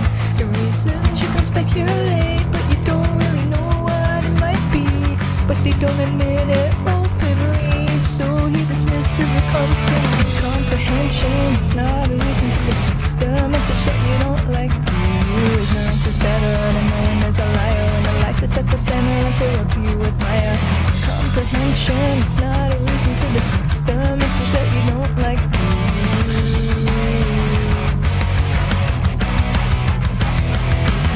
friend, he's a clover. We've been going nowhere, back and forth and over, trying to convince one another. I don't know how we got it, but I haven't scared him up yet. But we're clashing like a roadblock, and it's gonna get us nowhere. I can't convince me that it's all a lie, and he can convince me that that's a toast of truth. But my friend, he's a clover, he agreed. He probably know that he can see there's evidence, all this fake probe evidence. My friend, he's a clover, he's a helioa. I tell him to go measure the radius of clover, he present direction and interpretation, and uses all this data to affirm the cryptic radius. He still needs a model to replace his current worldview. I didn't know the world was so dependent on his model, and he expects me to explain how the world works on the flat plane, and he thinks I'm so dismissive, but he made the positive claim. And that's how we get nowhere.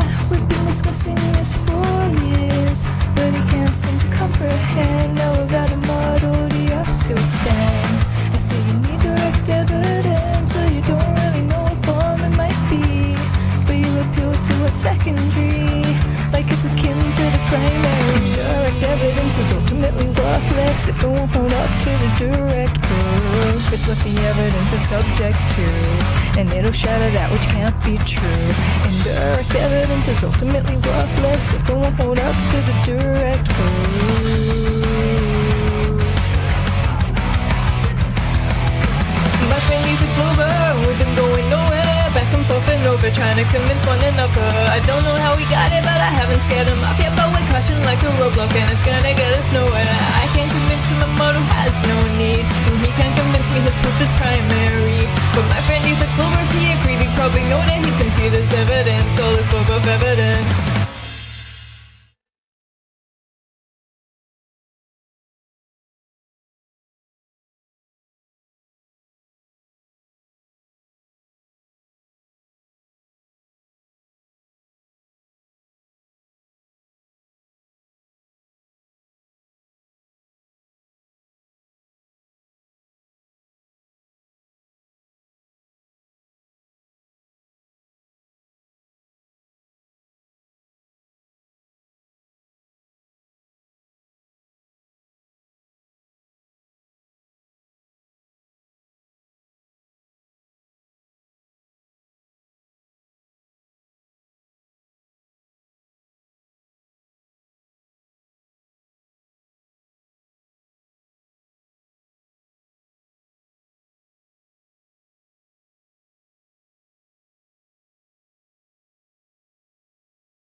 he's a Glober, he's a Helioa. He's all into rockets and Elon's latest projects. My friend, he loves NASA and he sees some curvature.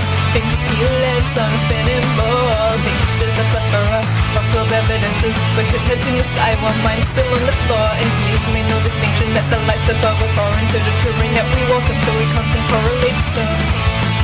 And that's how we get nowhere. We've been discussing this for years, but he can't seem to comprehend. The sky is foreign to land.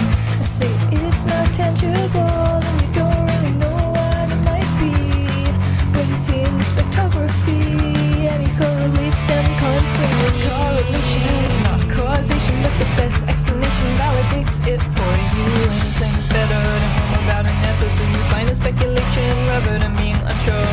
Correlation is not causation, but the best explanation validates it for you.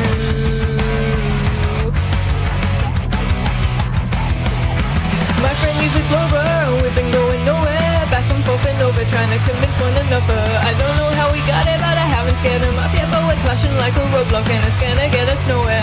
I can convince him of a foreign sky, and he can convince me to correlate the sky. My friend, he's a Glober, if he agreed, he'd probably know that he can see there's evidence, all this foreign evidence. My friend, he's a Glober, he's a Helioa. Thinks we met the moon, and I know we didn't go there. He's a love of NASA, but I know she's a liar. He can't comprehend the lie until the night that she would lie. Yeah, but I can sympathize, cause I was stuck at 2 months, couldn't comprehend the way that they would lie and make the world of the intent won't really matter, regardless the lie is still there. And now that I'm aware, I think it's time to wake the world up. And that's how we get nowhere. We've been discussing this for years, but he can't seem to comprehend the lie without knowing the intent. The reasons you can speculate, but you don't really know what it might be. But they don't admit it openly, so he dismisses a constant incomprehension. It's not a reason to dismiss the message that you don't like. Ignorance is better than knowing there's a liar, and the lie sits at the center of the work you admire. Comprehension is not a reason to dismiss the message that you don't like.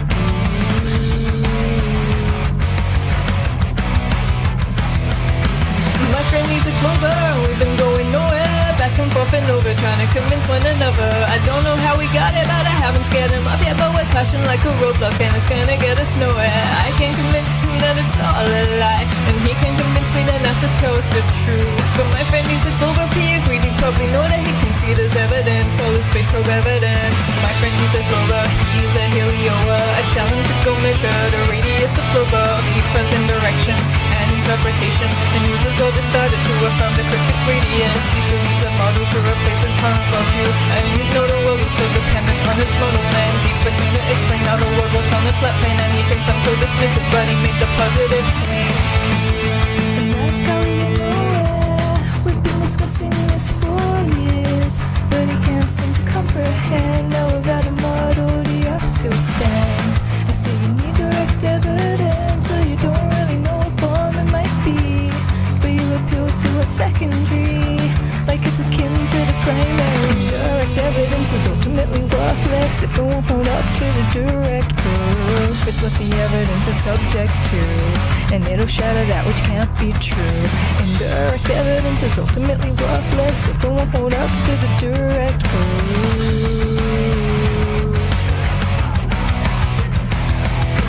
My friend, he's a Glober, we've been going nowhere, back and forth and over, trying to convince one another. I don't know how we got it, but I haven't scared him off yet, but we're clashing like a roadblock and it's gonna get us nowhere. I can't convince him the model has no need, and he can't convince me his proof is primary. But my friend, he's a Glober, he agreed, he probably know that he can see there's evidence, all this globe of evidence.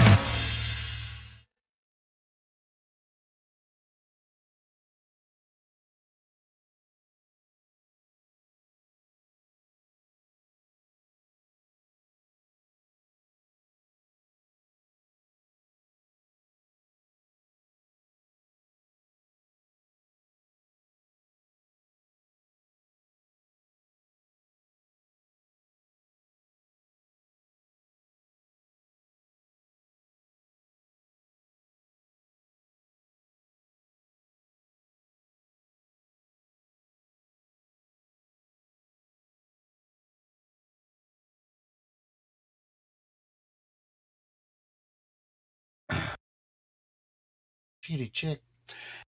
Yeah, that song's pretty awesome. Ain't gonna lie. The lyrics and rolled it out. I like that, Stacy. You're pretty low on the voice. I can't hear you. Oh, let me check. What up, guys? Hey, Mickey. Hey, Mickey Ben, how you doing, brother? Pretty good. I'm fixing my stream. I had a day off today from work, so. So my microphone's low. Maybe I'm too far away from. I was trying to adjust my mic volumes to get it kind of bassy. I don't have the bassy tones in it right now, so I'm trying to see if I could mess with that. I was about to ask you which microphone you're using, but I'm not that hip on. Oh, I can tell you. It's a Rode Pod mic. And I have the input, which is a Rockville Rock Mix 5. Is it a USB going through a something else like a? Yeah, it's the 3-prong thing that goes into your microphone. Yeah. Oh, so it's XFR. Yep. Plugged into a preamp. Yeah, exactly. I just couldn't get the bass volume because I'm there's a lot of settings here, man, and if I mess with one, I like because I have an equalizer. Hey, don't try to over. I'll just give you this much advice: don't try to overdo it, and get put everything to natural tone, and then adjust from there. And sometimes with those adjustments, you have to do it kind of like maybe on a private call, and so you don't do it on live stream. Oh, it's testing. Yeah. You know what I mean? But somebody said, is my mic still low, or I'm closer to it now? No, you're good now. All right, cool. Yeah. But yeah, it's like mine's just and I think this Blue Yeti that I'm using is like 10 years old, at least. And on this side, it sounds bassier, but if I turn it around, it sounds different because it has different settings. There's like 4 different settings where you can have it just for one side of the microphone, where you can put it between 2 individuals, and so there's a microphone on both sides of the Blue Yeti. So go into testing mode and check it out on the Discord real quick before I come back. See how it sounds. Sure. But yeah, man, that song is really cool. I'm digging that, man.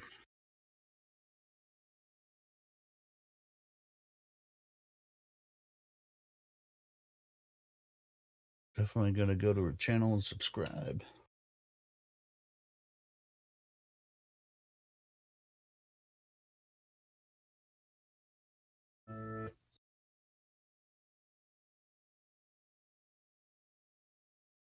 Oh, I'm already subscribed.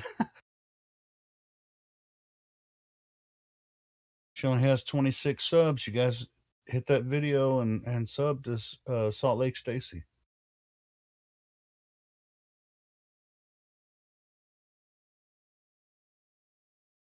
Yeah, we're cool to help her channel out a bit, I guess. Yeah.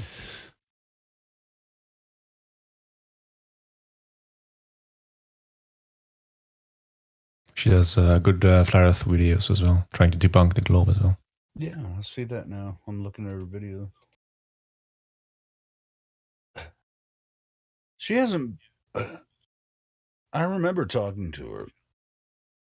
I think at least a few months ago, and we talked about her videos and stuff. She has some really cool videos. So yeah, you guys jump over there, check out her stuff. Looks like she put oldest video is 6 months ago.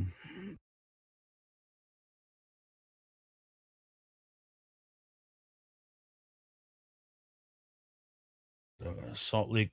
Yeah, that's the one I remember. Salt Lake curvature test in Western Australia. That was a good one. I remember watching that one.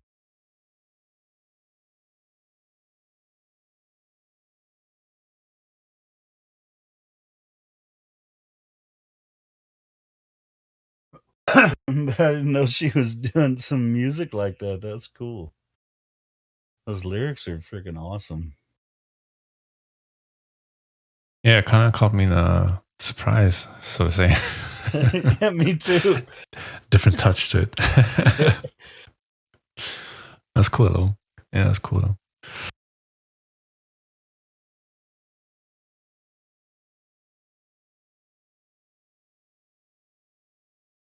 Wouldn't be listening to that song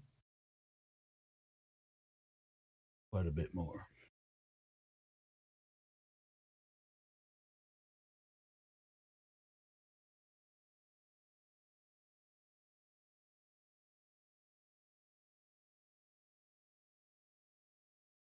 I messaged Ethergrass. He played that that song earlier. That was a parody of "Rooster" by Alice in Chains. Here comes the truther. I was like, who is that? Because I haven't heard that one before. And that's that Flat Fellow. He just told me, and I'm already subscribed to that channel too. But I miss a lot of stuff because you can't catch everything. That was pretty cool. I like that parody. That was really nice. Matter of fact, I'm going to comment on the video.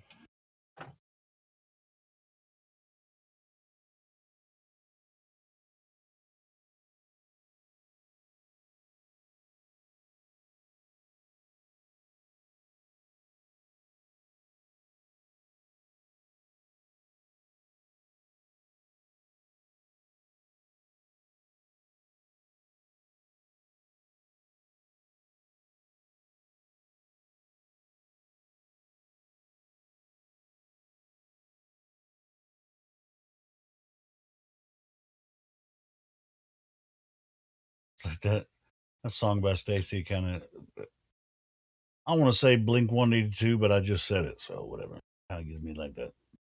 Blink 182. Yeah, those vibes. Yeah. But I mean, I've never been a hater of Blink 182. It's just like, even though I'm a metal guy, I like the punk kind of feel, and it's just like,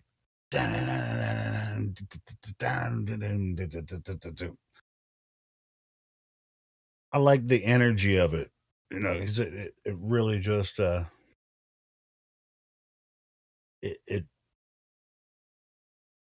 and the music is simple, straightforward, but the lyrics are what makes the song.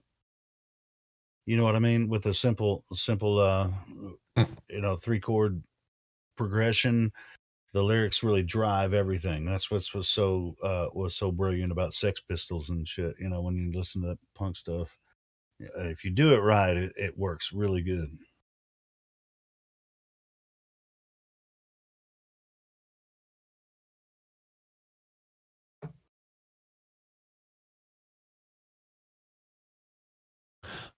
Yeah, I think she did a valiant attempt, I guess. Yeah.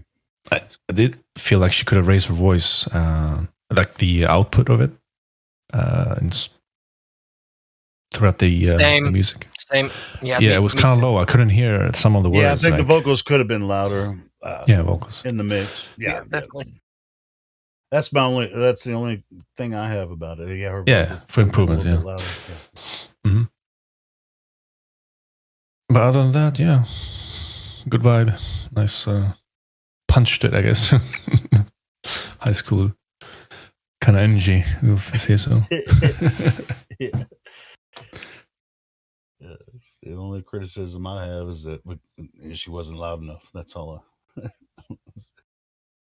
Other than that, the lyrics were great. The vocals are great. Good stuff.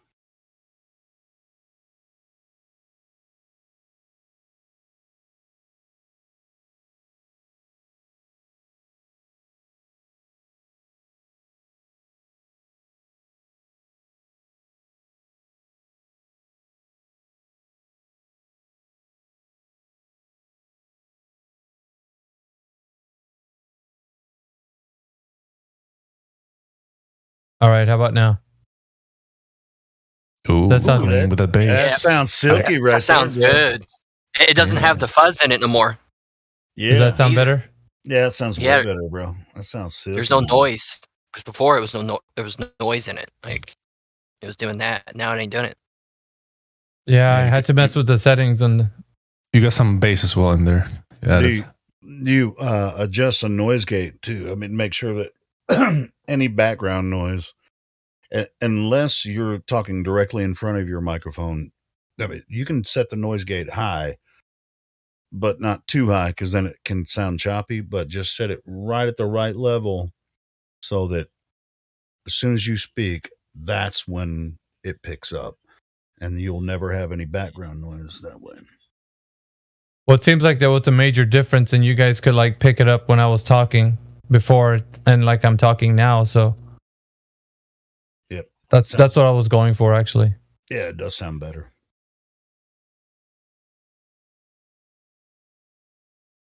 Well, good. Let's see. So when I have adjusted the microphone and I got a soundboard up, so now we can, like, people that have the soundboard can play clips now. I don't know if you know that, Helio. Yeah, I don't know how to use it yet, but CB said he's going to do, teach us how to use it. Hey, but I do want to say something, and you might listen back to yourself. There is a little buzz though when you do. Still, right now. Yeah, it's like a like in the background when you're speaking. Oh, okay. Not right now though, but before, yeah. Before or now? Now I don't hear it. Do you hear it now, Helio? When I'm talking? Hello, testing 1, 2, 3. Do you hear that buzz right Nope. now? No, I don't hear Okay. it now. Yeah. Yeah, there was a buzz before, and that's what I was trying to get rid of because I heard it when I was testing it. And I couldn't get rid of it, and there was a setting on Discord that said crisp, like on the voice settings, and I clicked on that, and it just like it eliminated that buzz noise. Okay. Yeah. I don't hear it now, so yeah, you're good. Yeah, it'll do that, and then also take out any people that are talking in the background. It seems like for me it does that. Like it won't pick up the TV. It won't pick up. But if I turn it off, it'll pick the TV up. It'll pick everybody up. Freaking 50 feet away, they'll be talking. It'll pick them up. Well, it's just like I have my settings where I can have a fan on as long as it's not blowing directly into the microphone. I can have an room air conditioner on, and it won't pick up any of that until I start speaking. Even when I speak it doesn't even pick them up. It's weird. You just have to have your settings just perfect, and then. Yeah, the soundboard is awesome. Gotcha, bitch. Did you just do that? Yeah. It comes with like the ones that he pre-programmed in here.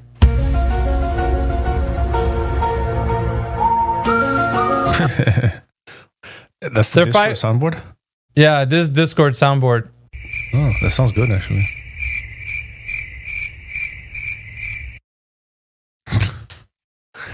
Do you speak any English?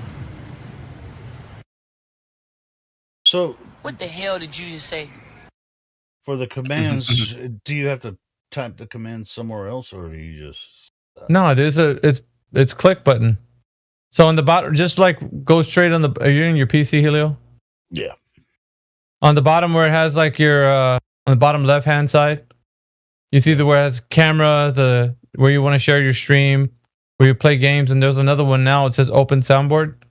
Yeah, Click on that. I don't think I have the soundboard role yet. Oh, let me give that to you. Okay. Oh, you need the role, yeah. I think they. I added the soundboard role. Go ahead. Oh, okay. You have it now. Okay, I see it now. All right, cool. Now just click one of those. You'll see. Shut your fucking mouth. That's good. This is too good. Oh, how many clips can you put in there? So 48 for now, but we're trying to get Indio to put like the bot in here. The bot's gonna add, because they're 5-second clips. The bot will add 8-second clips, and then like an extended library of them, like 300 or something like this. What? So we're gonna have like a whole bunch. Oh my God! Stop your fucking lying. Yeah. So you don't have to adjust any settings, nothing? It just plays right through it? Yep. With a click of a button? Click of a button. Yep. Yeah. That's cool. So you know how like they're in here. Yeah. Rim shot. My bad. Go ahead. No, you can play around with it because it's like we've been doing that this whole time. You got a mic? Hey, y'all got a mic?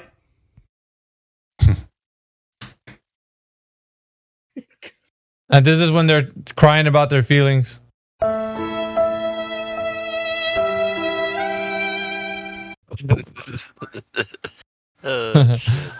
Hey, to be honest though, like even with it sounds a little like loud. If we can turn it down, like because it's like if people are talking, even if you want to play the little background sounds, just like when they get all, people get emotional and shit. And you want to play a little. You don't want it to interrupt the conversation, but you can just like. If you don't know what the goes on in this show, I guess by a lot of now, the clips probably are louder than others, though. So you really can't know, which one's going to be louder than the other one. So either way, I still like it. Oh, here. What's this one? Yeah, that was. Wait, is my mic picking that up? I think it's picking it up. Yeah, it is picking it up. What are you talking about? I think it was picking it up. My mic was picking it up. From the. Yeah, my audio through my headphones. Oh, through so my you're brain, hearing like an through echo? my eye socket. Yeah. Oh, okay. No, I'm not hearing an echo. I just saw my mic light up. When I wasn't talking yet, it just lit up. Yeah. So yeah. That's me. That's a me issue. That's because my headphones are kind of loud right now. Well, if there's any kind of issue like that, if it's coming through here or on live stream, we'll know. Somebody to let us know.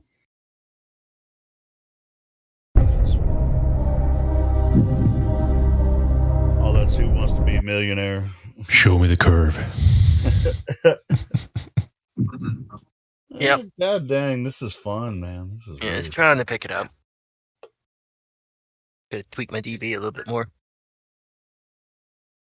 Yeah, but we didn't hear it, feeding back from your microphone or anything. So as long as we don't hear that here, it won't be an issue, as far as I know.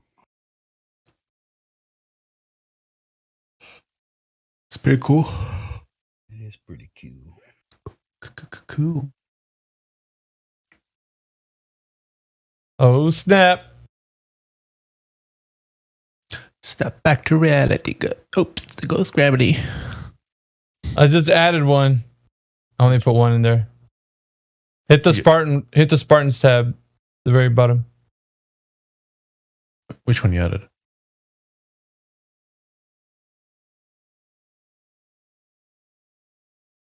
What is your profession? Me and you played it at the same time, Helio.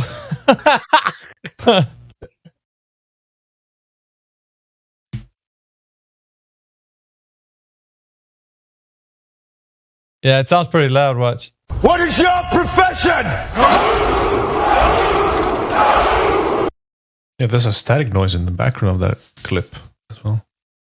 It's not bad if it's loud. It's just bad if if other people are talking and you're just playing little things in the background. Here's you might want to. Is the X-Files? There it is. Yeah, this one. That one's pretty loud. So, it would. Cover you can up, miss. It would be too loud over while people are talking. Yeah, I understood. You can mess with the sound. I don't know exactly how to do it. You might want to ask CB on that. Yeah, we'll. But I just wanted to see if I could add that one because it said that you could add a sound. Hey, you might want to, I don't know, back away from your headset because I'm about to play when it blares when I play it. Watch. I'm already half deaf. Don't matter. All right. Be connected! Oh, that's fucking loud as fuck, man. That's what I said. Like, Holy shit. What did he say? What was he? BitConnect, dude. That Spanish guy's. And he's what do you call it? Like he was found to be a fraudster. Like, I don't even know about that. Anyway, What's this yeah. record scratch thing? Like when somebody says something that's like over the edge, you know, like they bump the table like on a party, you know, like it makes everybody pause. Lady, you're talking about party? I'm having a party. So if I block you, you're not coming back. What was that? What? Hold on. What is it? This one. What's this? So if I block you, you're not coming back. Who was that? Who was that? Oh, it doesn't matter who it was. Getting back. Well, I was just looking at these things and it's got like a preview, and that came through my speakers, and I was like, "What the?" Oh, you can mess the sound volume up. Let me see. Yeah, but as far as for live stream is what I'm talking about. I mean, Oh, let me see. Just wondering if we can have like a certain level where they're all pretty much the same level. You know, just so we can play a little clips in the background, little soundboard clips while people are still talking, and not just like they have to stop talking because all of a sudden it's just blasting, you know. I think we'll figure it out.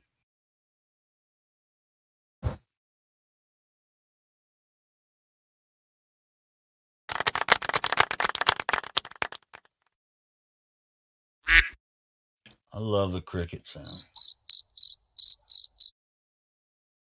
Can you record your own voice into the soundboard directly? Yeah, you can upload it. Yep.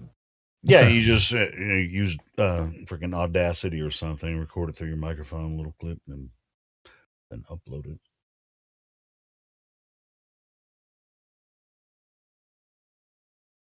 Okay, I just added a sound, but how do you remove it? Right. I couldn't tell you. Let's see. Let me go here. Edit sound.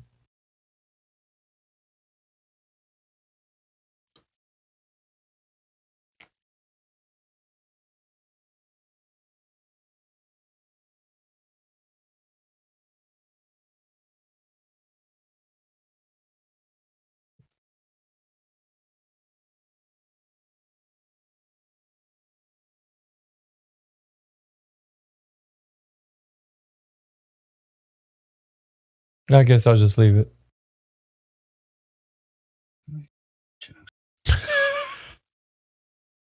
Well, maybe put some Star Wars as well. Hey, that wouldn't hurt, you know. Like dark side sounds. Yeah, when they're fighting, like about to meet up. Dun, dun, dun, dun, dun, dun, dun, dun. Flashback. Boom, boom, boom.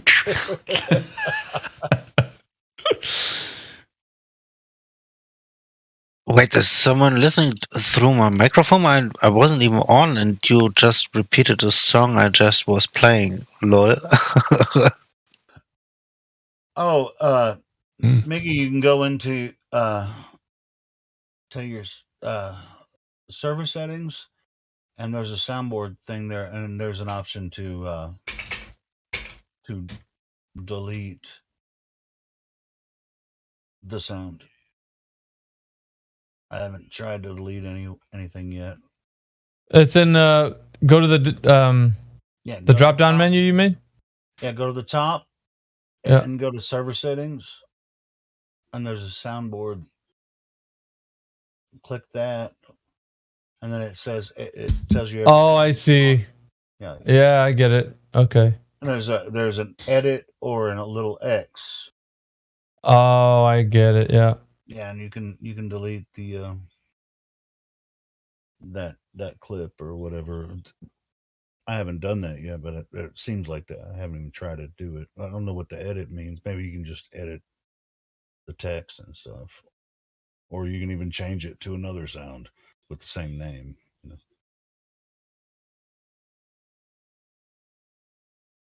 Let's see. When I click the X, it says delete. Are you sure you want to delete this? Is the hill of water added This as well? action cannot be undone. So yeah, I'm not going to delete anything. But that's you just go to the server settings and you can delete. Yeah, no, I'm gonna leave it there because that's a pretty good clip, by the way.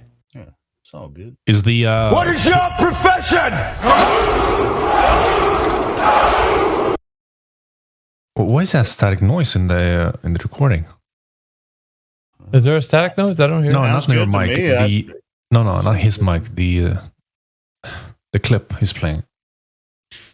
Talking about the Spartan? Yeah, Spartan. Yeah, it has some static noise in the background. Sounds all right to me. Oh, there's just like it's a bunch of like shields clanking, like they're Oh, it sounds weird to me though. I don't know. in the Sounds scene, in the actual scene, because I take it from the movie. It's the scene where they're using their spears and their shields and they're clanking them in the background. It sounds like maybe static, but it's there. Watch. What is your profession? No, Yeah, there is. definitely. No, there's some static noise in the. Well, it either way, happens I mean, before you the could- clashes. If there is an issue with that, you can replace Maybe it. them on my side. I don't know. Sounding What's one. going on. I don't really hear. more about. It's really more about the idea than it is. Yeah, it's like the quality. I know. Yeah, sounds more like it was recorded and then replayed and over and Yeah. over. You know the gist. Yeah, it sounds like it was like somebody put their recorder button next to the TV screen or something, and they recorded it that way. Let me see if there's a quality clip, man. Fizzling sound in the back. Yeah, if you can find a better quality clip, maybe, or I don't know. I thought it sounded okay, but we're always up to up for. Do we have the hill of water voice line? Hill of water. Yes, that's the hill of water. What do you mean? What hill of water? I can't find it. On the Phil, the Phil guy. Every time I move toward the horizon, it seems to be the same. I can't find this hill of water. I mean, he said in the Black Swan, there's hill of waters over there. Oh, so he stood in the same place and he's trying to find the hill of water. Okay. Well, that's going to work. That's going to work out really well. Yeah. Freaking Glubbies just make shit up every day. It's like, all right, so how are we going to get these flatties? Even though the earth looks flat, I'm going to find this hill of water somewhere. Yeah, it was like around the oil rigs. Yeah. I don't know why he was saying that, but it was No, true. I mean, and that's a perfect example. It's just like they'll look at the same video. They still bring up those freaking generators, the power the hell did you generators just across say? the ocean. And they say, well, you can't see, the bottom of the generator, so the earth is not flat. It's like, bitch, how far away are you looking at these things? They're from 60, 70 miles away. And it's just like, you think that automatically, since you can't see the bottom of them, that automatically means that's the curvature of the earth obstructing them. Yeah, no, I mean, they are not cyborgs. If they would be cyborgs and have enhanced vision, and can zoom in on their own, then it would realize, there is some change. Yeah, well, they're Oh my god. Stop fucking lying. They're lying to themselves every day. They're just like cherry picking all kinds of. It's like, no. The flat earthers can't be right because this and this and this is just like. No, the problem is they are not honest with themselves and in terms of what they are seeing with their own eyes. It's like they have the formula from school in their head, and they're trying to force their view into their speech and vision, and they don't realize that they are talking bullshit. Yeah, well, but after a certain amount of time, like 5, 6, 7 years talking to us, the big, YouTuber guys that are like flat Earth debate is still a thing. After they talk to us for this many years and they understand our arguments completely, and we understand theirs, why do they still keep doing it? I mean, even if you Season 9. even if you talked about them, how the horizon works, it doesn't matter what point of view you have, regardless of height you're observing the horizon, it always stays the same. Even if you would be at the dome, at the ridge on the top, you would still see the horizon. Exactly. And by their view, it's like you have to have evidence for curvature. The curvature would exist if then the horizon would make a curve or something. It would always go downwards. And that's why when you go in height, yeah. Yeah. That's why I was asking. So you're saying the horizon is the curvature of the Earth. And they either have to say yes or no. You know what I mean? And then we can move forward from there. Now, there might be some distortion on the horizon that can cause an illusion or, some type of refraction. Yeah, of course, when you take temperature into the... No? But if just like with the Black Swan argument, if there is no type of illusion or that could cause something to be seen above the horizon of Earth, if the physical Earth curve is in the way. Yeah, here's the thing.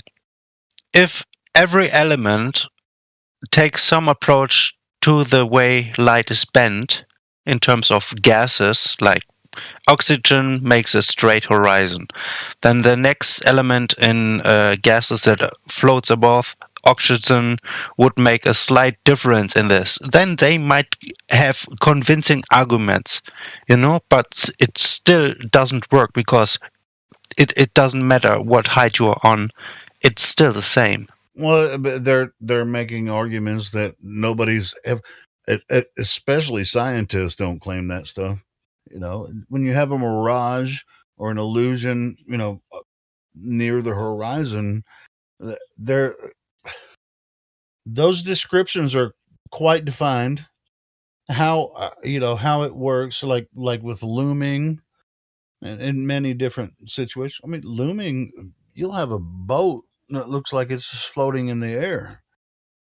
It looks like but it's still it's still wrong. You're standing at the shore observing something that has a difference in terms of temperature over a longer line of observation. All right. If there's 5 degrees difference over this object, then of course this object would float above.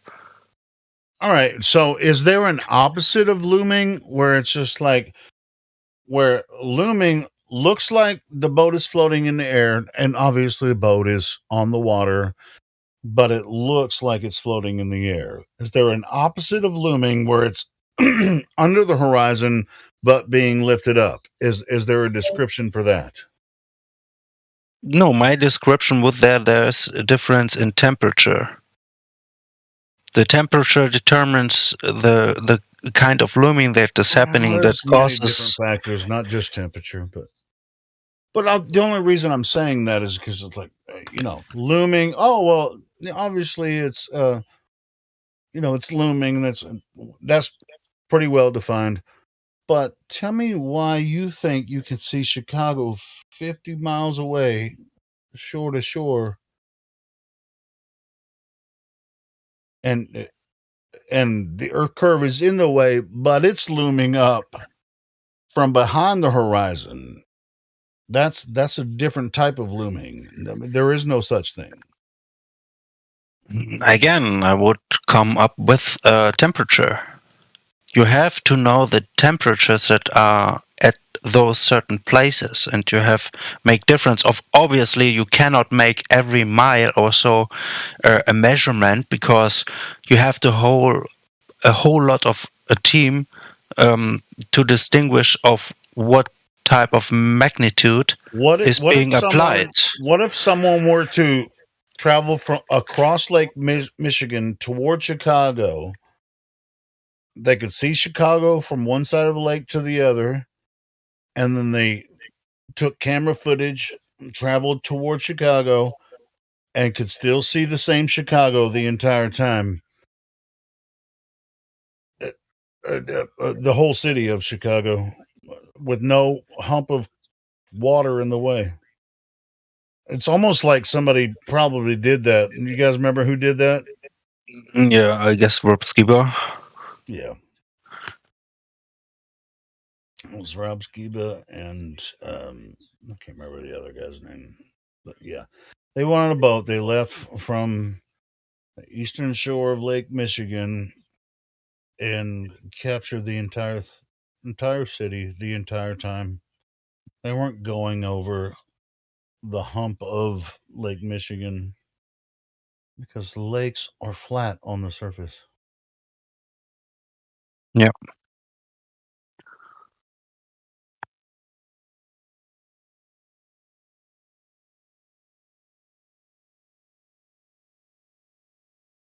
It's like it seems like people want the water to be in a hump because that confirms their globe or whatever. It really doesn't make any sense. Why do you want the Earth to be a globe when it's obviously not? I mean, to be honest, I wish King of God would already be here. You know, all those people would have been goners if they. Hey, this is our trial, man. I mean, this is our test. I mean, dude, enjoy it while you can, man. I mean, this is what life is about, man. We're yeah, it was Rick Hummer. Yeah, he was the other guy. Yeah, I'm not trying to be a meanie, but it's just frustrating, you know. It's like, yeah, sure, yeah, it's frustrating at times, but enjoy it while you can, because you know, life is short for a lot of people, and so yeah, just enjoy. If you enjoy this discussion, just have fun with it, and at a certain point, it's just like, you know, you just like give up on someone who's just like, look, well, you've heard every single argument on both sides, and just like you get to choose your own path. You know. Hey, Helio. Yeah, what's up, brother? Real quick, the other guy on the boat with Rob Skiba was Rick Hummer. Yeah, I just saw that. Critical Inception just posted that in the live stream voice text. Yeah, Rick Hummer and Rob Skiba sailed. Not sailed. I used the motorboat. Went across Lake Michigan, and the entire time we're filming, and they didn't go over any curve. They saw the entire city the entire time. And what they were seeing there was a mirage, right? I don't think you'd have to watch the video. You can come to your own conclusions.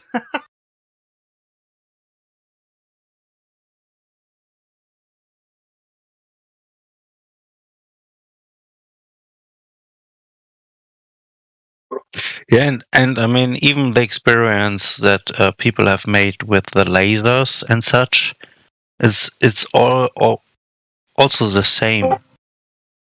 You know, it doesn't change. And when I presented this example, for example, one of my best friends, he took me as stupid, you know. He was like, "Yeah, of course, a light is bending," and I said to him, "No, it isn't." And he tried to explain to me, of course, in global terms and what he knew about how light bends and such. It's like, dude, light is not bound gravitational. This is nonsense. Gravitation does not exist. And he said, "What do you mean does not exist?" And then gives a whole about, you know. It's like, then it takes a loop. over and over.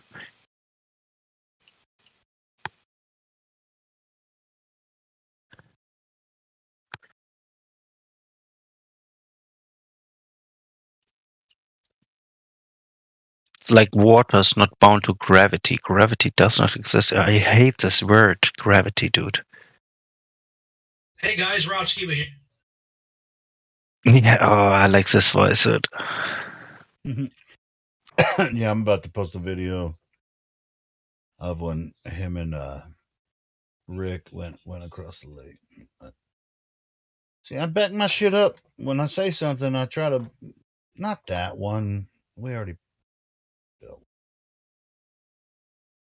Yeah, I mean, when Rob Skiba was gone, dude, I sobbed like a child, you know. Like I've cried more about someone who was familiar to me as a family than one who died in my own family. I mean, this has something to say. Yeah. I'm thankful that I actually got to meet Rob Skiba before he died. That was really cool. He's a really nice guy. I mean, we had the Flat Earthers took over a whole restaurant. There was like 70, 80 Flat Earthers in this restaurant, and oh, really nice. Yeah, it was really crazy. And after everybody ate and drank or whatever, Rob took time. A lot of people wanted to talk to him. He took time to talk to everybody. He sat at a booth, and it was like the people stood in line to actually just ask him some questions to get to meet him and take pictures with him. He was a really good dude, man. Yeah.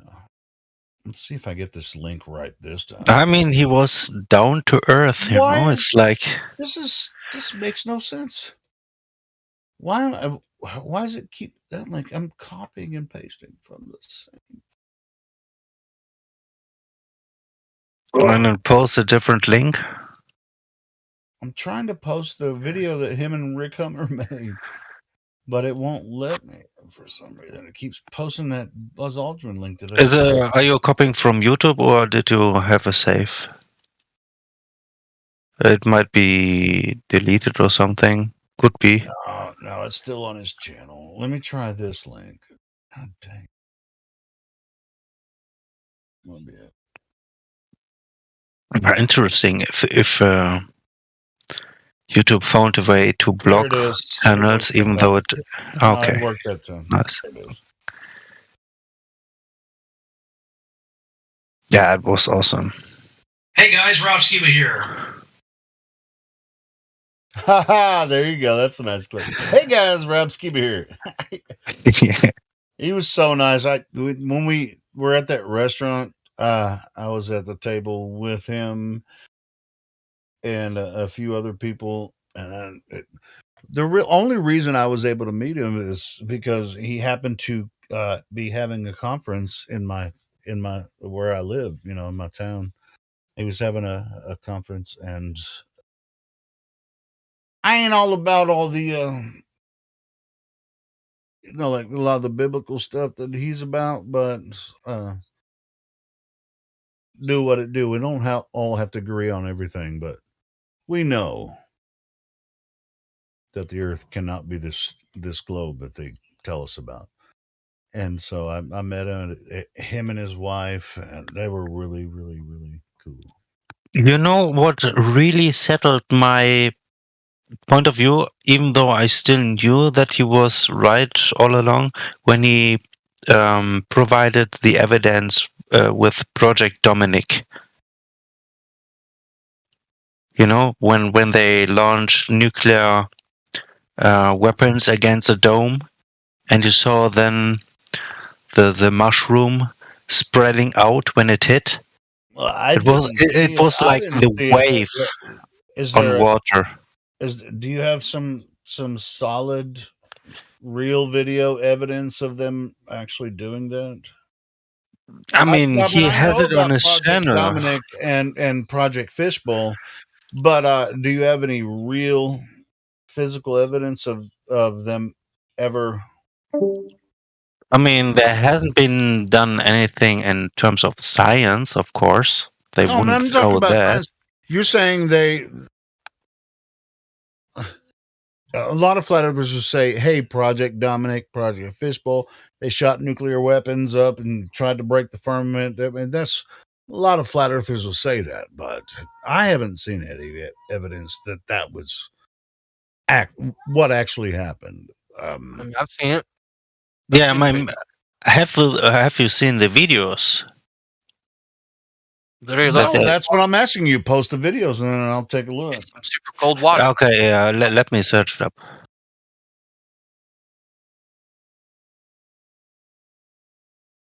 I mean, the concept makes sense. I mean, there's been some videos or like memes that came out about Elon Musk's rocket blew up when it hit the firmament, the past few days. But it's just like It ain't hitting firmament. yeah, it didn't hit shit. But anyway, it was just it's just everybody's, like people are fucking crazy. Hitting the fluid barrier before it even hits the dermis. So, Like I'm wondering if Elon already knows or he thinks he actually can go to outer space. That's well, Yeah, he knows. he knows. I guess, yeah. It's It just so doesn't dumb. work. I just play along. It's like, dude, what do you have to lose? Like Issa said, go along just to get along. Welcome to the show. That was a song that was played earlier. Freaking, I miss Issa, man. I wish he'd come back some more often. He's a very sensible dude.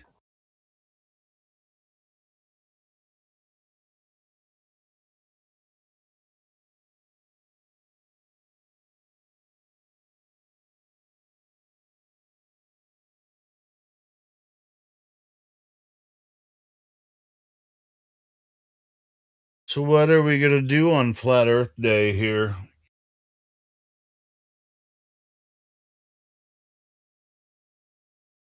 How's it going, guys? Hey, Ether Grizz, how you doing, brother? I'm doing okay. You realize it's Flat Earth Day, right? So I found a video, and it's not on his channel from Rob Skiba, but you have to jump on 21.8. Or you could watch the beginning, but the beginning is more like stretched out and in slow motion. 21 minutes in.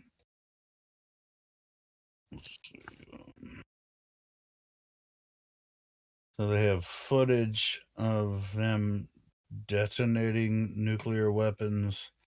I know that Rob Skiba had this video or more detailed on his channel, but I couldn't find it. Therefore, I'm expecting that it has been I deleted. remember Rob talking about some of that too, but it's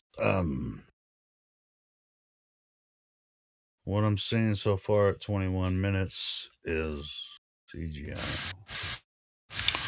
I'd like to reply back to you and say Happy Flat Earth Day to one and all also. Yep. Happy Flat Earth Day to everyone. We're going to freaking rob them of their stupid Earth Day where their Earth... not Earth Day. Is it Earth Day? So let's just say that is CGI.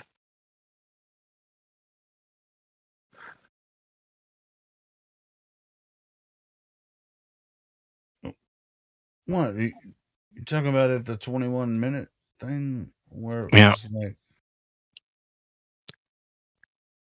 I'm giving you just preliminary, just from looking at the images without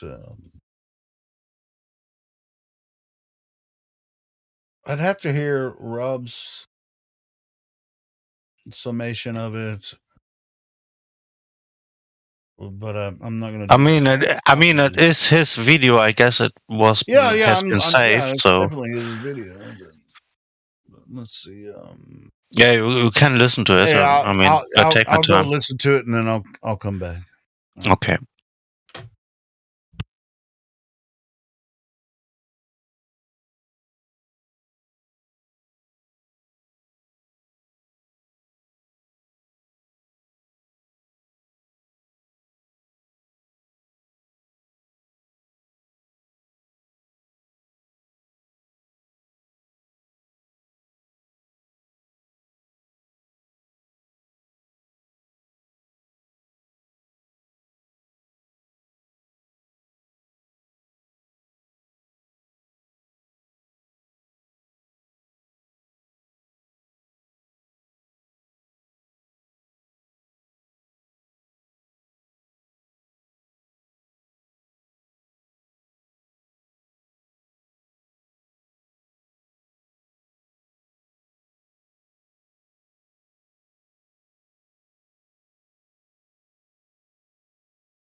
Hello?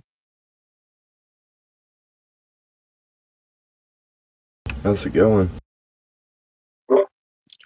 Good, good. And you? How's your day going? Pretty good today. Why is it so quiet today? Oh, no, Helio is listening to the video right now.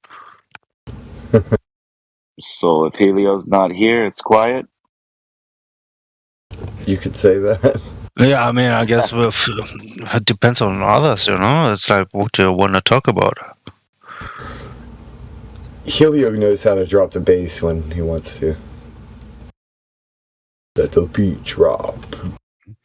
Hey, yeah, I checked out what Rob shared on that video. He was going through he was talking about Operation Dominic. I have a nephew named Dominic, and I knew it was of the Lord. Whatever, it's a really cool name. Anyway, but as far as that footage of those explosions, I mean, he didn't give any source information about that. So I mean, I'll dismiss that out of hand. But I think they probably tried it, but they didn't. They won't release the real footage to anyone. I mean, I think this was real footage, but before it was an animation, right? When the rocket started, you know, it's like this obvious animation, and the rest was then focused on the impact. Well, let me ask you something real quick. What do you think about the Go Fast rocket? It went like 70 miles straight up. Have you seen that video? No. Really? Can you post it? Yeah, I can do that. Once I post it, you're probably like, "Oh yeah, I remember that one." Probably.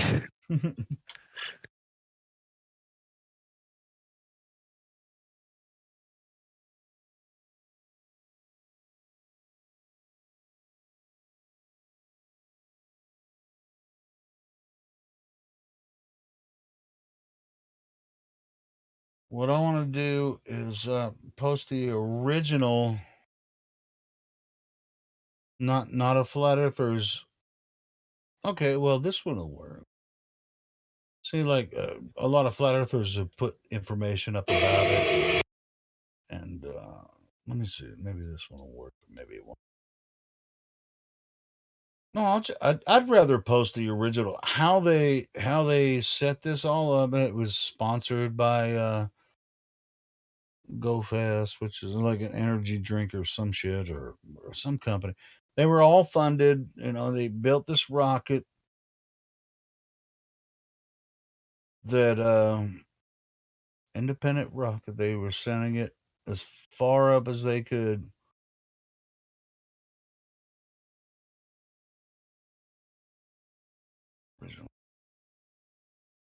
I mean, I guess Rob Skiba also posted a video where one rocket was about to hit the ceiling or the dome, where you hear a dunk, Yeah, and it's like it doesn't move. Yeah, Yeah, you saw that? That's the one. Oh yeah, well, of course, and I've seen it. Okay, well, it's called the Go Fast rocket, but if you haven't seen how it happened, it's something. I mean, I'm gonna post the Smithsonian channel link to where they give the backstory of how they created the rocket and made that happen. And from there you can do your own research about the rocket and what they found when they sent it up. I think about 70 miles straight up. They didn't do a rocket launch like Elon Musk or NASA does. They don't call it the gravity turn. They're not trying to go into orbit. They just shot that shit straight up. Yeah, I mean, when they say orbit, they're just avoiding hitting the dome, just sliding around. Yeah, so it's just really interesting They said right into space. Here's Smithsonian. Right into space with this record-breaking amateur rocket. Well, what they did, and that picture is not even what they did, but that thumbnail is so. See, this is what Smithsonian. I can't. They make it sound stupid on purpose. Smithsonian. They put a thumbnail for the video that even is not actually the rocket launch. Fucking idiots, man. Why wouldn't you just show a picture of the real rocket launch? That's not what it looked like.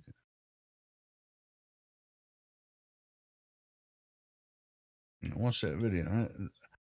They put a thumbnail on there that wasn't the real rocket launch.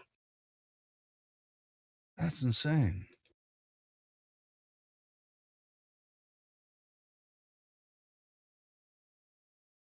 They did it. It beat their 2004 record. It went 73.1 miles above sea level and hit a new world speed record for amateur rockets. 3,780 Oh, and you can miles see the per hour. moon when it gets to the top. Yeah, but it's still a good video because they kind of give you a little preliminary of how they made that happen. That actually happened. That shit wasn't CGI. Yeah, but when you look at the moon, how he looks. Yeah, once it stops and starts spinning around slow, you can see the moon like Yeah, it's like you look at it even at an angle somehow. It's like it doesn't have a shape. Yeah, and that curvature you're seeing of Earth there, that's not Earth. Third rock from the sun in space. That's a And here's another reason. Every time they show something of this footage, the angle they are recording this on, you see no stars at all. None. Zero. But only the two luminaries that either be the lunar or the solar.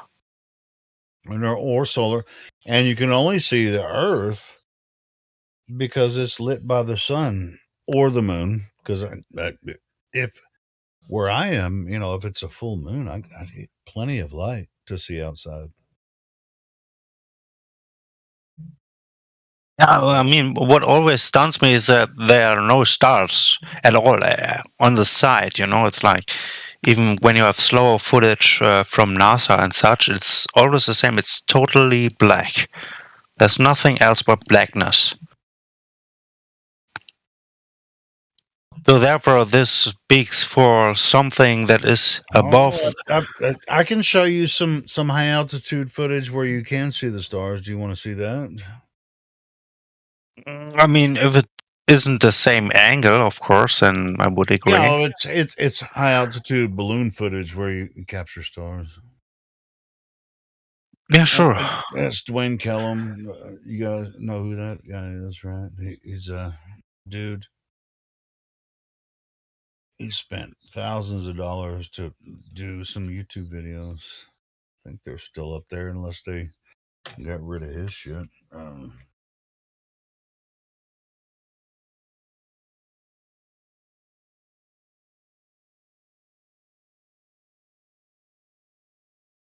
don't think he's going to be making a lot more videos now. I think he's moved out and trying to get more off, like moving towards off grid, but he spent a lot of money making some high altitude balloons. First, I'm going to share his channel, and then I'm going to share the video I'm talking about.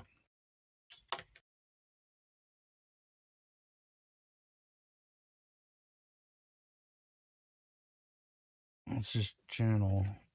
And the video where you capture stars, when the balloon was 100,000 feet high and 100,000 feet plus.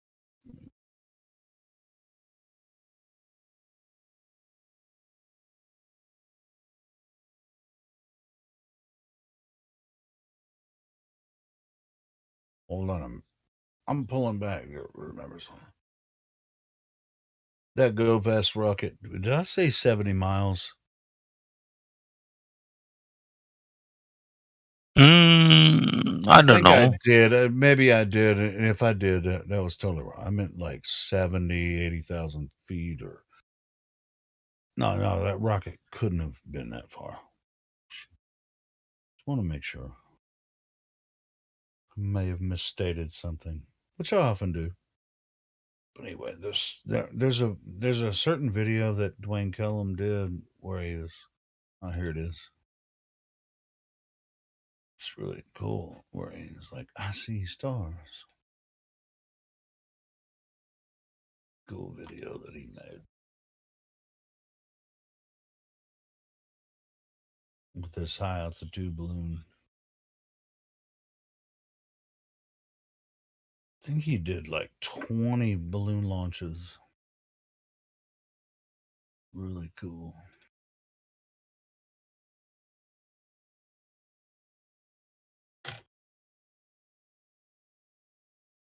I don't think you'll see much from him anymore. I think he's going off like not off grid, but the latest videos he made, he's like, I bought a farm. We're not going to be on here much anymore.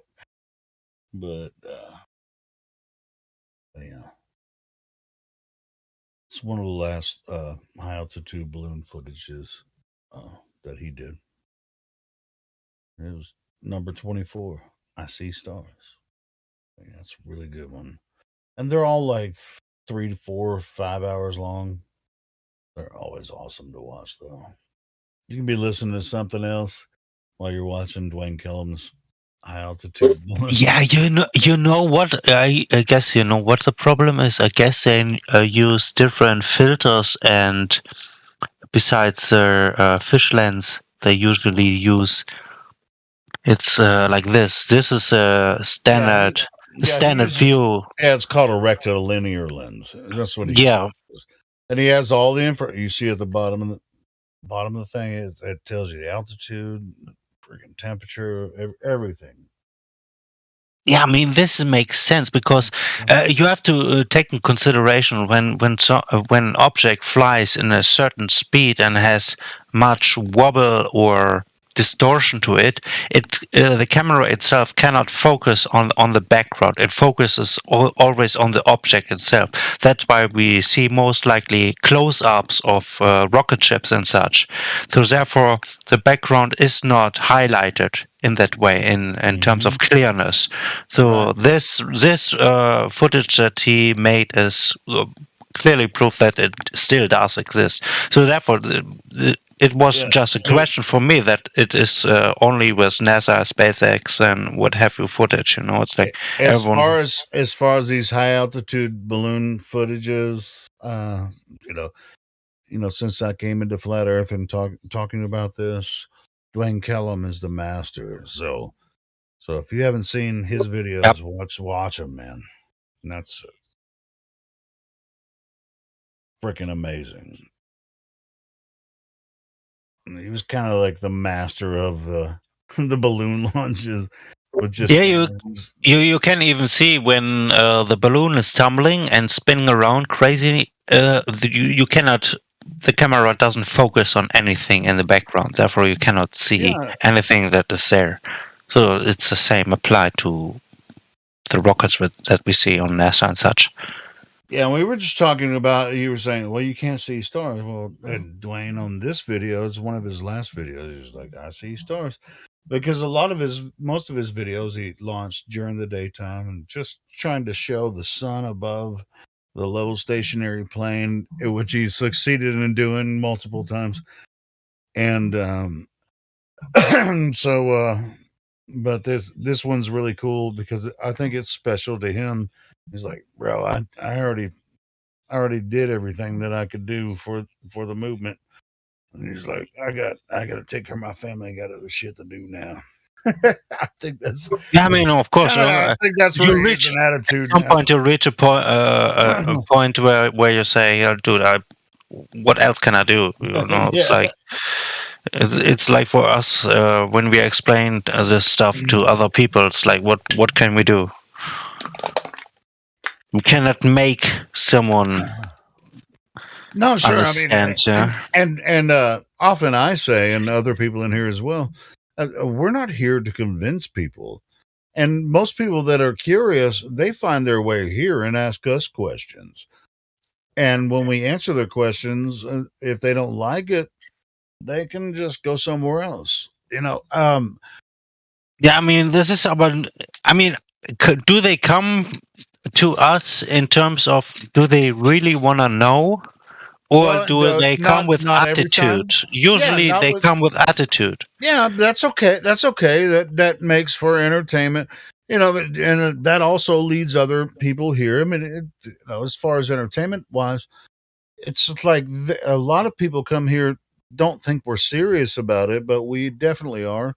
And, you know, that leads to entertainment value. Otherwise, we wouldn't even have a channel or a Discord for people to join and get involved. So it's just like pick and choose your battles. It's just like we're not a religion. You don't have to be here. We're not here to convince you or convert you to flat Earth. You have questions, we have answers. Ask your questions. If you don't like the answers and you get upset, that's on you. Yep.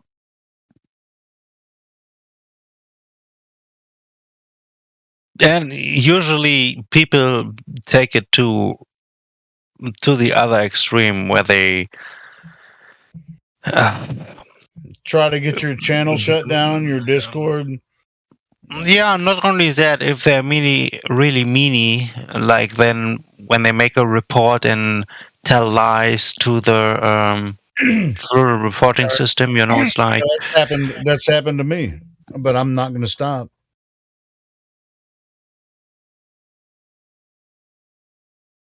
Not going to stop, and they know it. It means you're a big pussy. You can't even handle the argument. If you're going to report my freaking channel and my, the Discord because you don't like what we're saying, I mean, you're just a big freaking pussy. And if he's listening, he knows who I'm talking about.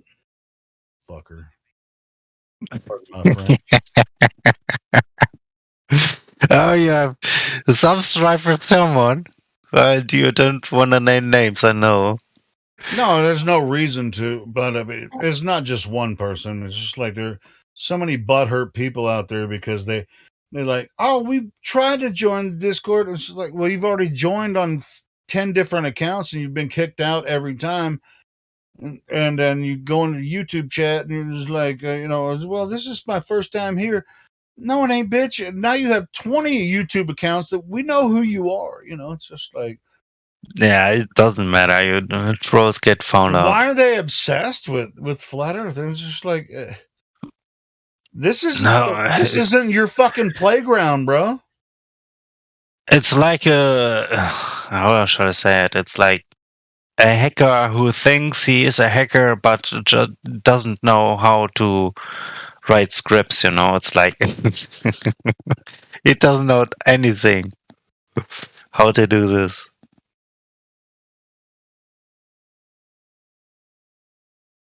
I mean, it's just It's like if they have to attack and report the channel, that means their arguments are weak.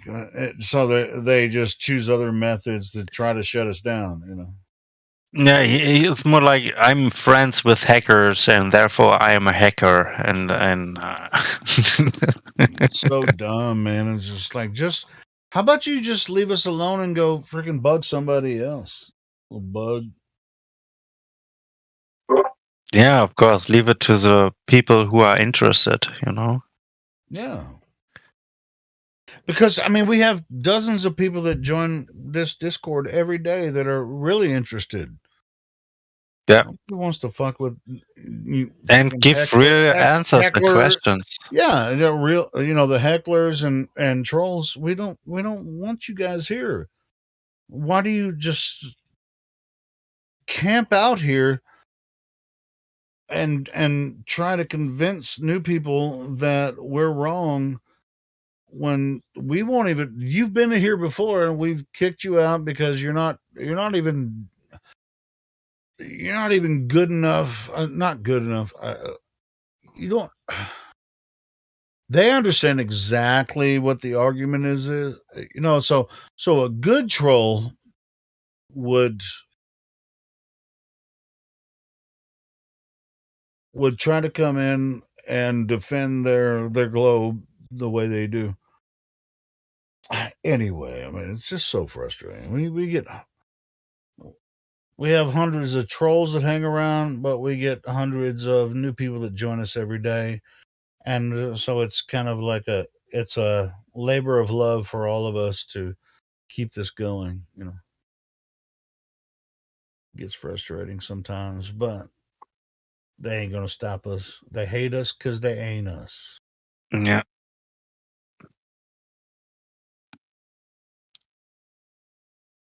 And I said ain't us, not in us. Anyway, I'm gonna take a break. All right. Ripcord, you got this? There ain't nobody else talking besides you. I mean, I'm listening to music right now, so I'm having a party here, anyways. But I'm listening beside that. So if anyone is talking and asking questions, I'm gonna be able to play a short video before. The only reason I'm taking a break is going to smoke break and kind of check some other shit out.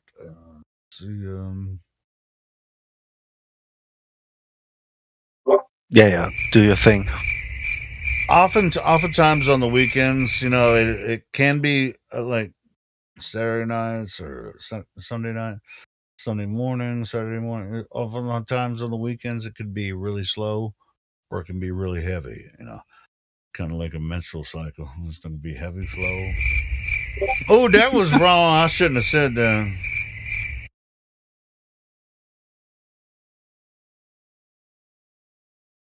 Yeah, Mayhem got us.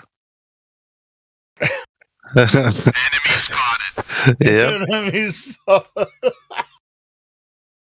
Don't even get me started. Enemy spotted. Don't get me started.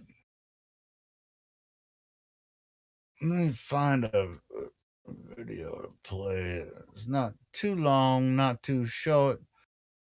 Hey, CB, I added just one more clip. Oh, you added two more? Yeah. Bitches be coming. What is your profession? Oh, that was a little like as far as like. Is that a different one? Same one. Okay, never mind. I didn't see any problem with that.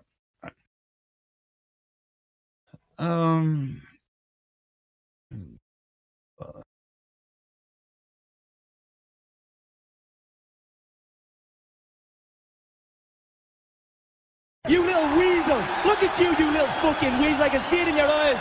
You're a fucking bitch! This is Scotty Rent.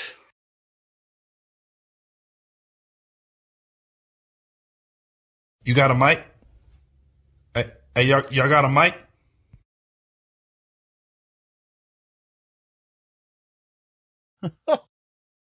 Oh man, we're gonna mess so many people up with this, man. This is stupid. Let's listen to this song again. I like it.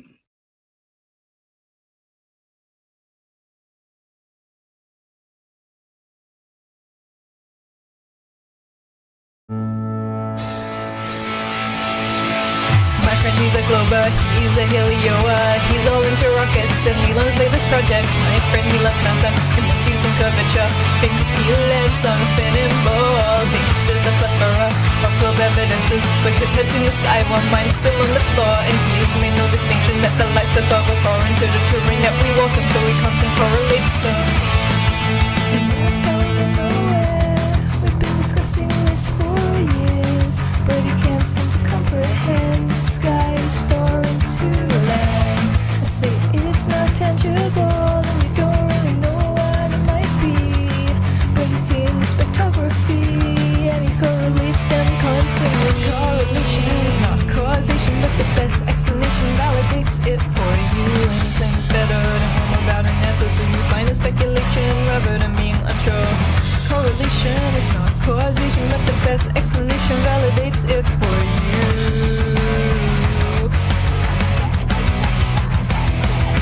My friend, he's a Glober, we've been going nowhere, back and forth and over, trying to convince one another. I don't know how we got it, but I haven't scared him up yet, but we're clashing like a roadblock and it's gonna get us nowhere. I can convince him of a foreign sky, and he can convince me to correlate the sky.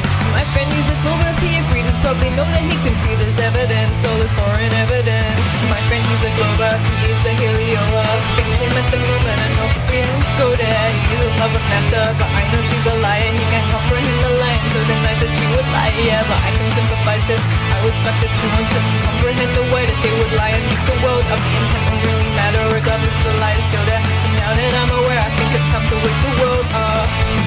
And that's how we get nowhere. We've been discussing this for years, but he can't seem to comprehend the lie without knowing the intent. The reasons you can speculate, but you don't really know what it might be. But they don't admit it openly, so he dismisses a constant incomprehension. It's not a reason to dismiss the message that you don't like. Ignorance is better than knowing there's a liar, and the lie sits at the center of the work you admire. Comprehension is not a reason to dismiss the message that you don't like.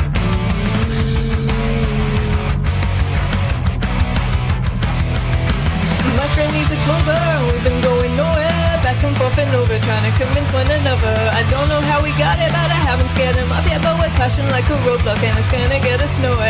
I can convince him that it's all a lie, and he can convince me that NASA tells the truth. But my friend, he's a Glober, he agreed, he probably know that he can see there's evidence, all this space probe evidence. My friend, he's a Glober, he's a Helioa. I tell him to go measure the radius of Glober, the present direction and interpretation, and uses all this data to affirm the cryptic radius. He still needs a model to replace his current worldview. I didn't know the world was so dependent on his model, and he expects me to explain how the world works on the flat plane, and he thinks I'm so dismissive, but he made the positive claim. And that's how we get nowhere. We've been discussing this for years, but he can't seem to comprehend. Now without a model, the earth still stands. I say you need direct evidence, so you don't really know what form it might be, but you appeal to what's secondary, like it's akin to the primary. Direct evidence is ultimately worthless if it won't hold up to the direct proof. It's what the evidence is subject to, and it'll shatter that which can't be true. Indirect evidence is ultimately worthless if it won't hold up to the direct proof.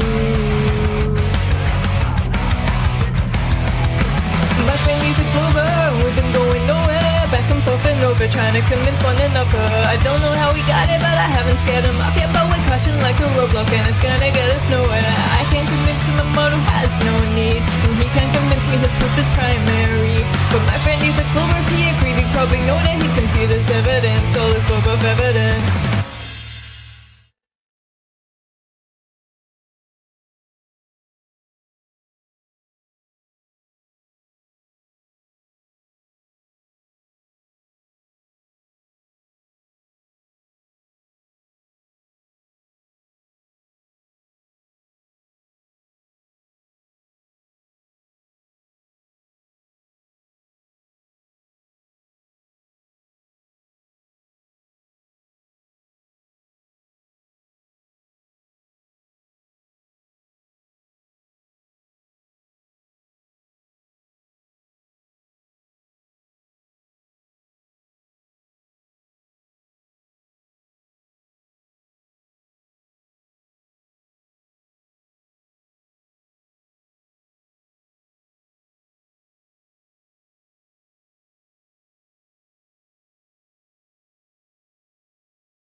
Tiny's go kart. Who the hell puts 3 lugs on a wheel? It's always 4 lugs. 4, 5, 6, 8. Not 3. Not 3 freaking lugs on a wheel. Oh my goodness.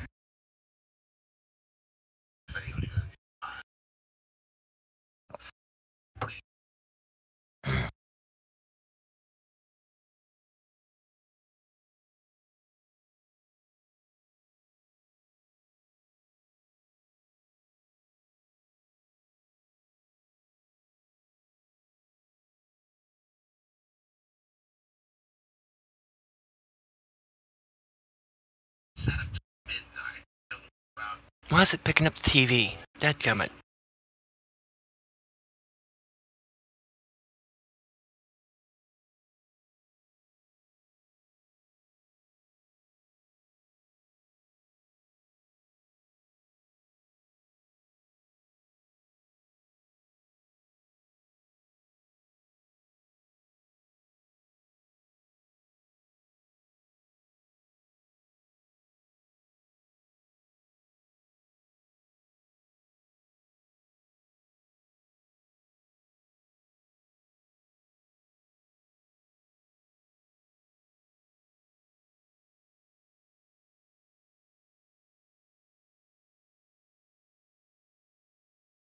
Yeah. Anyways, yeah, I broke my rim on my golf cart. I mean, not golf cart, go kart. They got 3 lugs on the sucker. On the front, the back wheel's got 4, like it should. Not the front.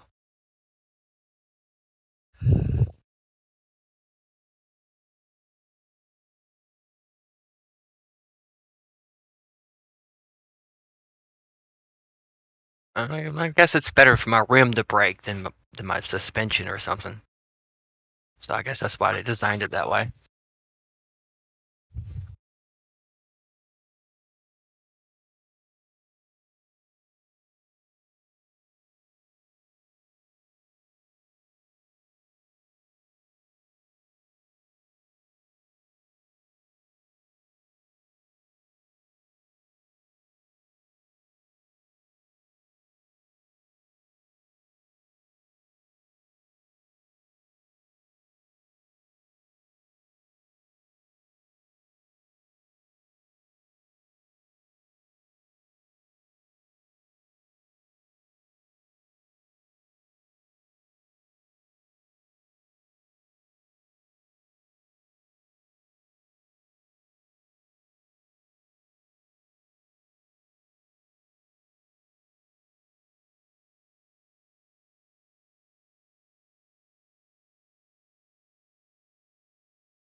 Whoever was just talking, I have no idea why.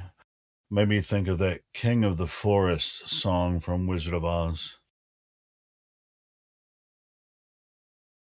And I want to make a heavy metal version of that song. If I were king of the forest, not queen, not duke, not prince. My regal robes of the forest would be satin, not cotton, not chintz.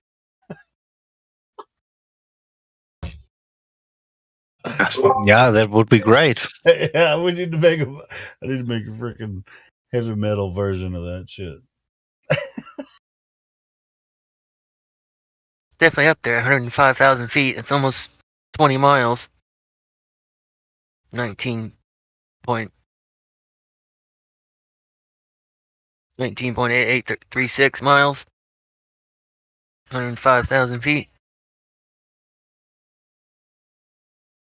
That was the story in the story. The Cowardly Lion is the guy that is singing that. But eventually, through the story, he finds his courage.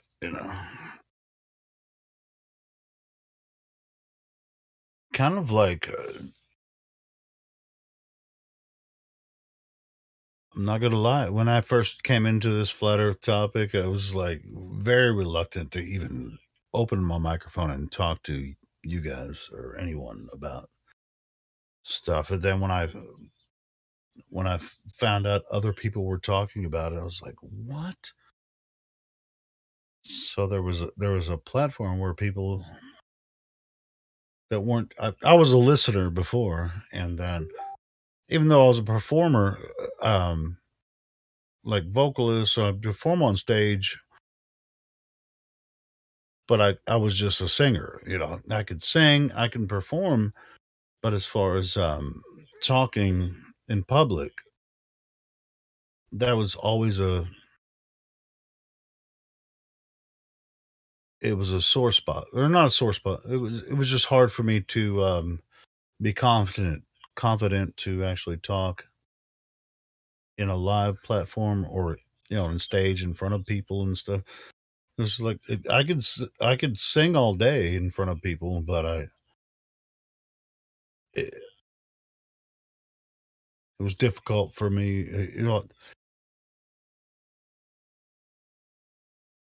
and I think that's the same way for a lot of people. So I they have like in high school or whatever, you have these debate classes and stuff. Well, I was never involved in any of that, and so when I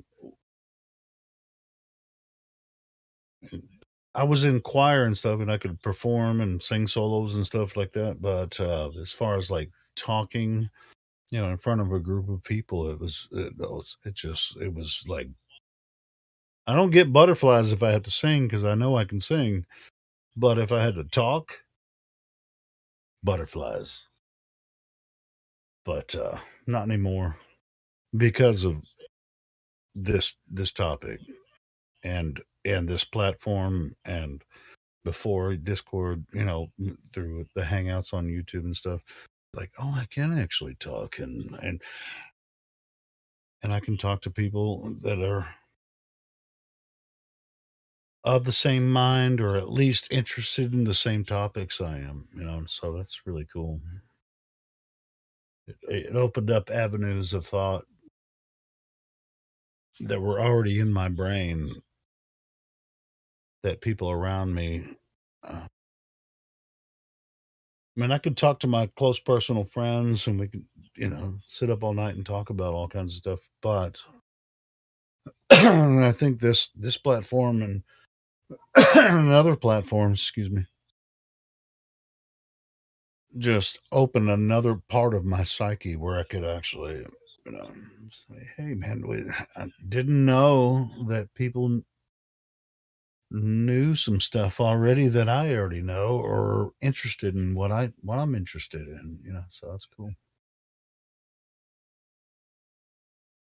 I don't know if that makes any sense. That makes perfect sense. Yeah, I was blown away. Yeah. That there was a place like this. I don't know. It was already a great day when it happened, if I remember correctly. And then I found out Discord, and then bam, there it was, 24/7 Flat Earth Discord. Yeah, bro, it's awesome, man. It's just like if you just find us, or find, somewhere where you can. I should have expected it, because I did pray for it. Sorry for interrupting. Go ahead. No. I want to hear your story too. I just told you I want to hear your. Yeah, I should have expected it, because it was bound to happen, and also I prayed for it too. So, That's awesome, bro. Amazing.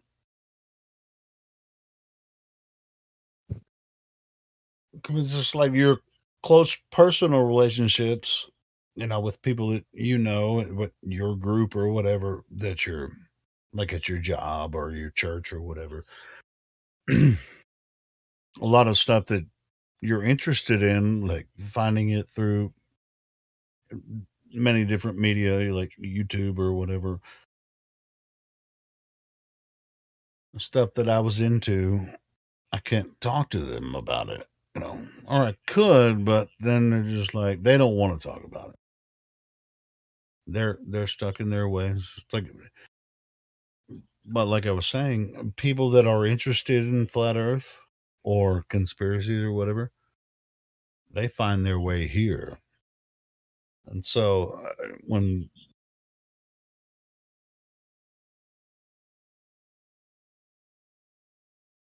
people are like, oh, you don't like us to talk about flat Earth, that's on you, man. I don't know why you don't like it, but apparently hundreds and hundreds and thousands of people do like talking about it. They find their way here.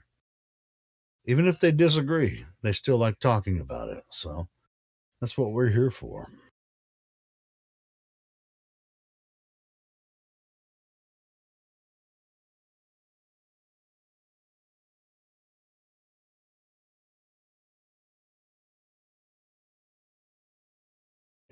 I'm going to go ahead and restart the live stream. I went late on the last one because I slept too late last night. Not sure if that one's archived on YouTube, but